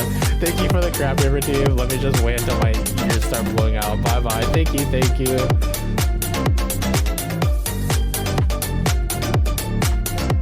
It's there in the abouts.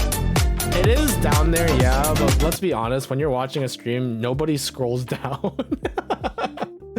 Let's be honest, Carrots, nobody scrolls down when you're watching a stream. You're either watching the stream or you click out because a pre-roll ad played.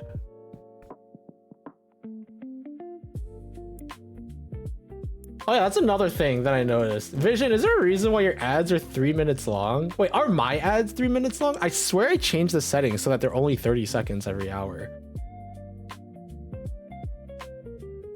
Dude, I freaking hate ads. I like genuinely have considered dropping my affiliate just so I could stream without ads.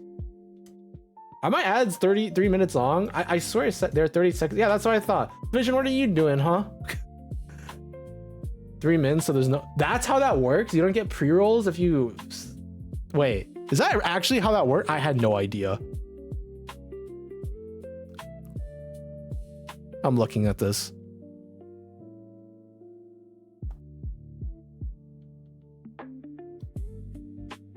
What are pre-rolls? Whenever you start watching a stream, it'll play an ad. A pre-roll ad is the ad that you see when you first click on a stream and it starts playing like a 30-second ad. That's crazy though.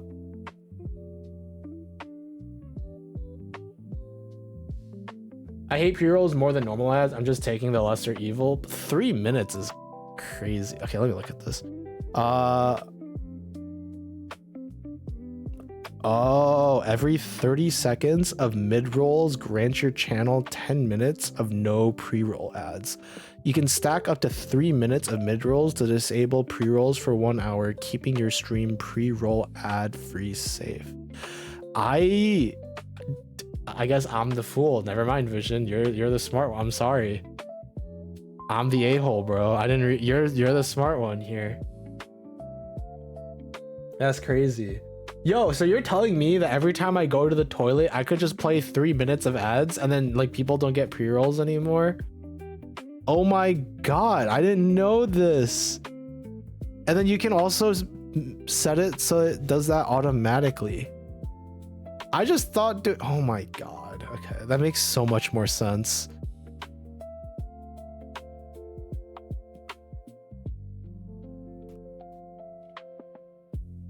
That makes so much sense. That's what I do. Yeah, I understand now. Oh my God, I'm stupid.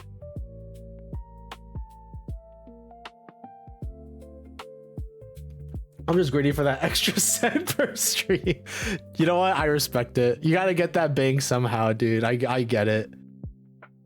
We really are fighting for pennies out here. That's crazy. Okay, got it. That is true. Pre-roll ads do suck. A 3-minute ad sucks too, but like, holy frick, I didn't know that. All right. Well, this is a good chance then. I'm going to go to the bathroom. I guess I'll run some ads. So it has to be 3 minutes. I have to go pee for 3 minutes, bro. I'm done in like 2. What do I do for a minute? Do I just sit here and wait? Oh wait, but most of you guys are subbed. Oh, it doesn't matter. No, you guys are subbed. It doesn't matter. Let's go. Because Namco the GOAT is freaking... Okay, never mind. You guys are good. You guys have subs. It's fine. Dude, my community is so small and Namco is so freaking generous. I just get like, people just get subs in my community. And so ads is just never an issue for the people that actually matter. That is hilarious. Holy frick.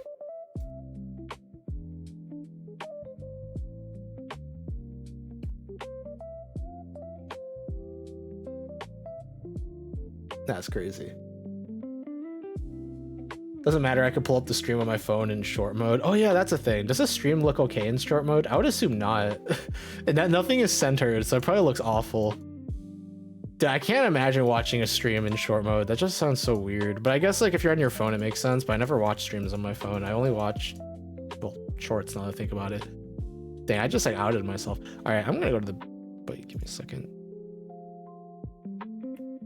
I'm gonna add a thing onto my quick action bar. Run 3-minute ad break. Perfect. All right, I'm gonna go to the bathroom. I'm gonna be right back. I'm running 3 minutes of ads. Let's go. No more pre-rolls. All right, I'll be right back. Wait, is this working? How does this work? The buffering sign? Pre-roll ads are disabled for 63 minutes. Oh, I think ads are playing now. Okay, I'm gonna go. I'll be right back. I'll give you guys a good view of the farm here. Beautiful. Look at the farm. I also like that MX is gonna stay here spiritually working on the farm. All right, I'll be right back. Where's my...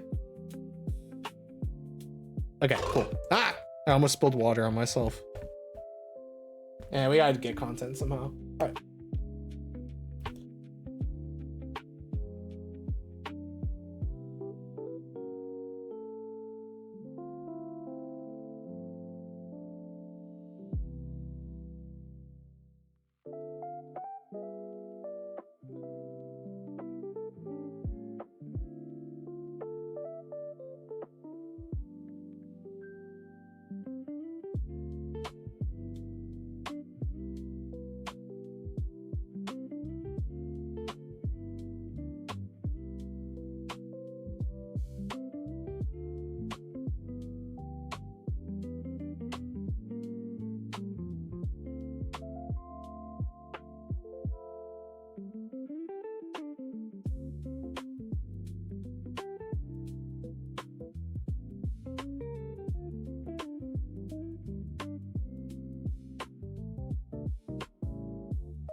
Hello? Yeah, I do have something in like an hour, give or take. I'll have to double check actually, but I think I do have something in an hour, so I'm probably gonna have my stream soon anyways. Which means all this pre-roll, no pre-roll ad time is gonna go to waste. No. I wasn't planning on streaming for much longer anyways, but still. Also, sorry, hi Vision. I forgot, wait, let me pull up my model. Hi Vision, I didn't say hi to you because I was too busy talking about ads. And now I understand why people play ads. That's crazy. Oh wait, ads are still playing. Can you guys... I know you guys are subbed, but like, can you guys still hear me? After I see the ad ends on my laptop, that's when I turn off my phone to continue watching laptop. That's funny. That's a good plan right there. I don't think that's necessarily how that works. Oh no, it's because it works because I had them play like randomly like at 30 seconds, but okay.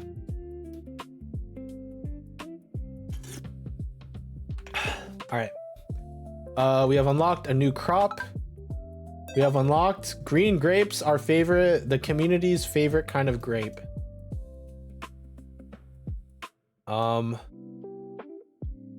Oh no, do I have to drop watermelon? Oh no, I don't want to drop watermelon. But I think we don't need any more watermelon.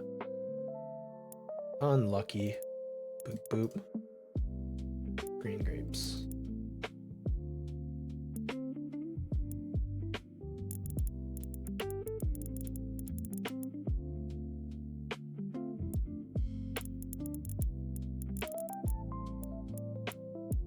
That wasn't very satisfying, I'm not gonna lie to you guys. All right, I guess we go for another round of upgrades. Dude, we are so freaking rich. It's actually kind of insane how rich we are. Okay. These bots are on the verge of being fully upgraded. These bots are fully upgraded. I like the short 4-hour stream, by the way, nice and short. Oh, you're right. Ori, I'm so sorry. I was planning on streaming for like 2 to 3 hours, and then Miso showed up, and I got distracted because I haven't talked to Miso in so long. I'm so sorry. I know I have the thing with you later today. I was only planning on streaming short, but that thing happened. I'm sorry. I'm sorry. I didn't mean to.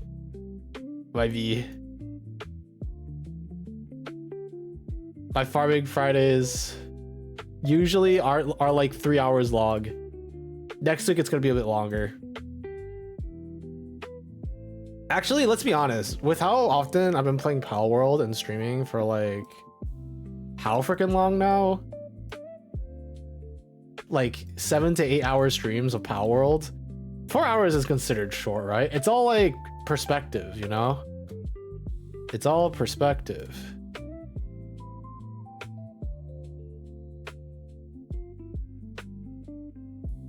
Six or 7 hours.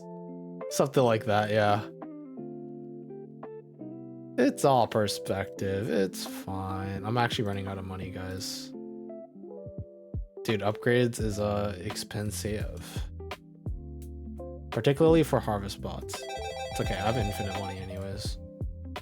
In this game, there are two different currencies. There's biofuel, which is the green, and then there's scrap, which is the gold.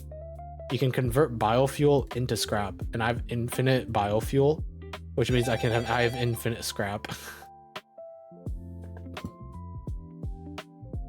So I am really freaking rich. Also, I don't think these upgrades are gonna finish by the time I end my stream. I'm gonna end my stream in like 20 minutes because I want to eat food, and then I got something I gotta do. I am hanging out with someone that I've been meaning to hang out for a long time, but both of us are too introverted to reach out, so it took us a long time to reach this point. That, and we're both just busy. That is also true.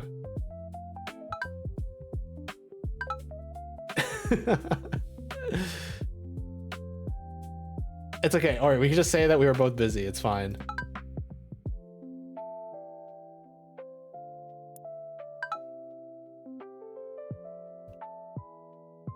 I probably will end stream soon though.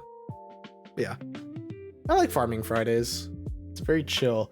The problem is gonna come when this farm is completely 100% maxed out. Like every single tile is filled up. We're gonna have all the crops unlocked. I guess we just start anew, right? 200% it. Well, we could just start a new farm because there are different layouts. This is the base layout. There are other layouts for farms, so we could start a different farm and then try and 100% it. We will become, guys, we're gonna become the Rusty's retirement streamer. That's what we're gonna be known for. You know how they're like Valorant streamers, like Siege streamers, Slay the Spire, Binding of Isaac. We are going to be the Rusty's retirement podcaster streamer. I don't have the voice for it though. I have to do the narration voice. Welcome back. Hello everybody, welcome back to our Rusty's retirement stream. My name is Cyrus Apricot. I will be your host for today. Today's topic, am I a piece of crap or no? Am I the a-hole? Let us find out. We are the Rusty's next generation college money savers. Except I've already spent my money on this game. I guess technically I could get the supporter pack. That's true. Supporter pack would be, was like, I don't even know how much extra money it is. Oh, you're talking about in-game because it's called Rusty's retirement. It took me a while to get that, Carrots. I'm sorry, I'm stupid. Yeah, Rusty's retirement is just gonna have infinite money. Yeah, don't worry about it. It's fine.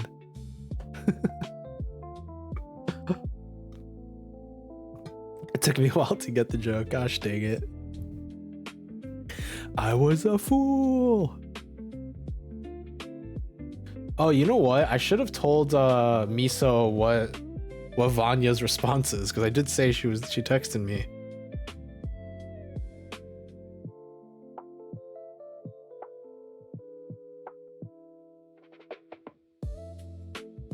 Crazy. I'm getting too eepy, so I will sleep. Sounds good, Carrots. Thank you for stopping by, as per always. I know it's pretty late for you, but it's also a Friday, so I assume that's why you're still here. What is the response, though? Oh, her response is... So I said, I'm streaming right now. Miso stopped by and wants you to know that she's rooting for you. That's what I said. Vanya responds, that's so sweet. Can't believe Miso remembers me, though. I'm probably gonna, like, tell her about Miso's very good... What about me? Here's the thing, Carrots. Vanya still lurks here. She doesn't use the Vanya Velveteen account to lurk in the stream. She uses another one. So because you're around, Carrots, she knows who you are. It's not that she remembers you, she just knows who you are. Streamer picks favorites. I'm not trying to pick favorites. I'm saying that like she is around. Also, but compared to all of you, Vanya's my favorite. No, I'm kidding. Well, actually, maybe not. Now that I think about it, but that's less because she's less of a viewer and more like my actual IRL best friend. So I guess I do have a favorite, but I don't know how often she actually watches.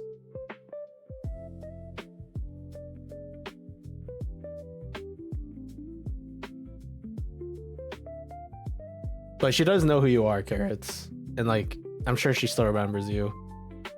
I don't know. She could be here for all I know. Like, I might contact her later and she's gonna be like, how dare you tell them all these details about when we were dating? In which case I have nothing to say because maybe I did overshare a little bit.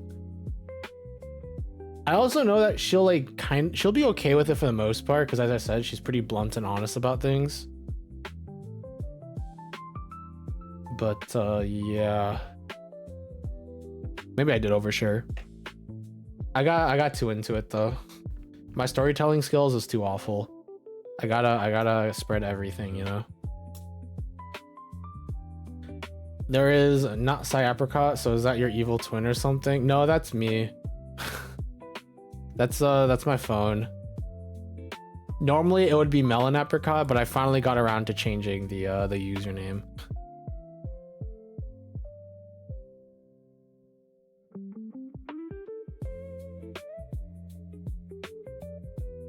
So that is your evil twin, I see. Yeah, I could type hee and then it looks a lot creepier than it actually is. Because that's just me typing hee.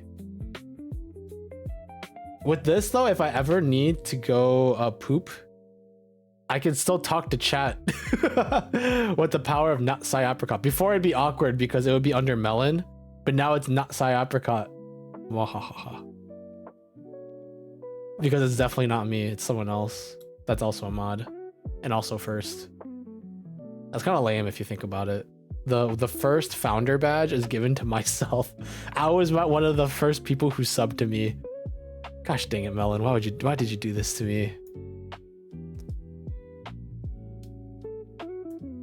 Well, that's a funny story for later, I guess. Or like an explain story for people who don't know, I suppose.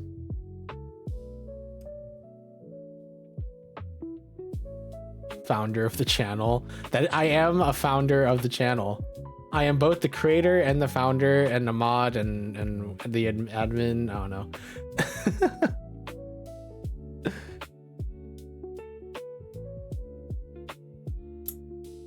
I think I've run out of things to talk about though. To be honest, 420. Frick, I should have ended it. It's not gonna be 420 in like 2 seconds, and me like pulling up the thing. Oh, whatever. It's fine. It's fine. I'm gonna hard cap my stream in a minute though, or like at 6, or that was my hard cap before going into the stream, was like I'm going to end my stream at 6 p.m. at the latest, and we're almost at 6 p.m. So we got a minute, which guys I'm going to say my ending here. But thank you guys for watching. I'm gonna be ending soon. Very chill stream for today.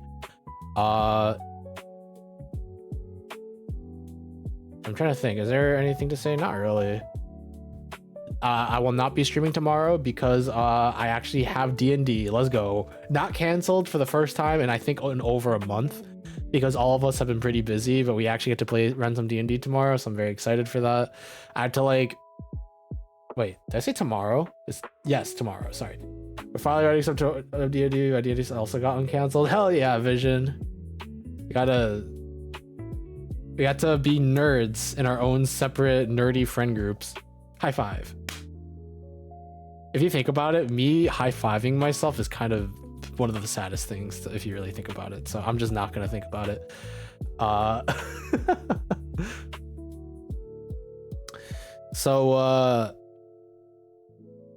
Yeah, so I'm very happy about that. I am going to get back on the Pal World grind. I've decided to do custom things or custom rules to Pal World so to speed things up so that we can finish the game faster. So really good. I was just thinking that, but I added flowers to make it also. Don't worry, I did it with you, so it's not so sad. Yeah. You added flowers what to me clapping my hands and calling it a high five. Okay, it's doing it. High five. And we just all right, that'll be it for me. Thank you guys for watching. Good morning, good afternoon, good evening, good night, whatever time it may be for you. If you haven't, please get up, stretch, get a drink of water. Wait, I already forgot. I just had a brain fart. What the frick was my ending again? If you haven't, please get up, stretch, get a drink of water. If it's late, please go to bed, take care of yourselves. There you go. I'll be streaming again Monday, maybe Sunday, we'll see. Sunday, Monday, Tuesday, Wednesday, Thursday. Sorry. I'll be streaming again probably on Monday. If not Monday, definitely Tuesday. As I said, I'm trying to keep my streams to at least 3 to 4 times a week. So I think I've been doing, this week was only 3. I think I've been doing a pretty decent job of how often I've been streaming recently. But things might change once the end of the month comes out around, because I'm going to be leaving on a trip at the end of this month for around a week, give or take. And after that is job searching. So how often I'll be streaming will be very dependent on when and if I find a job. And depending on the job I get will affect how like stream timing and how often I'll be able to do it. But regardless, always appreciate you guys being around and stuff. Thank you guys for watching, and hopefully I will see you guys next time. Boop.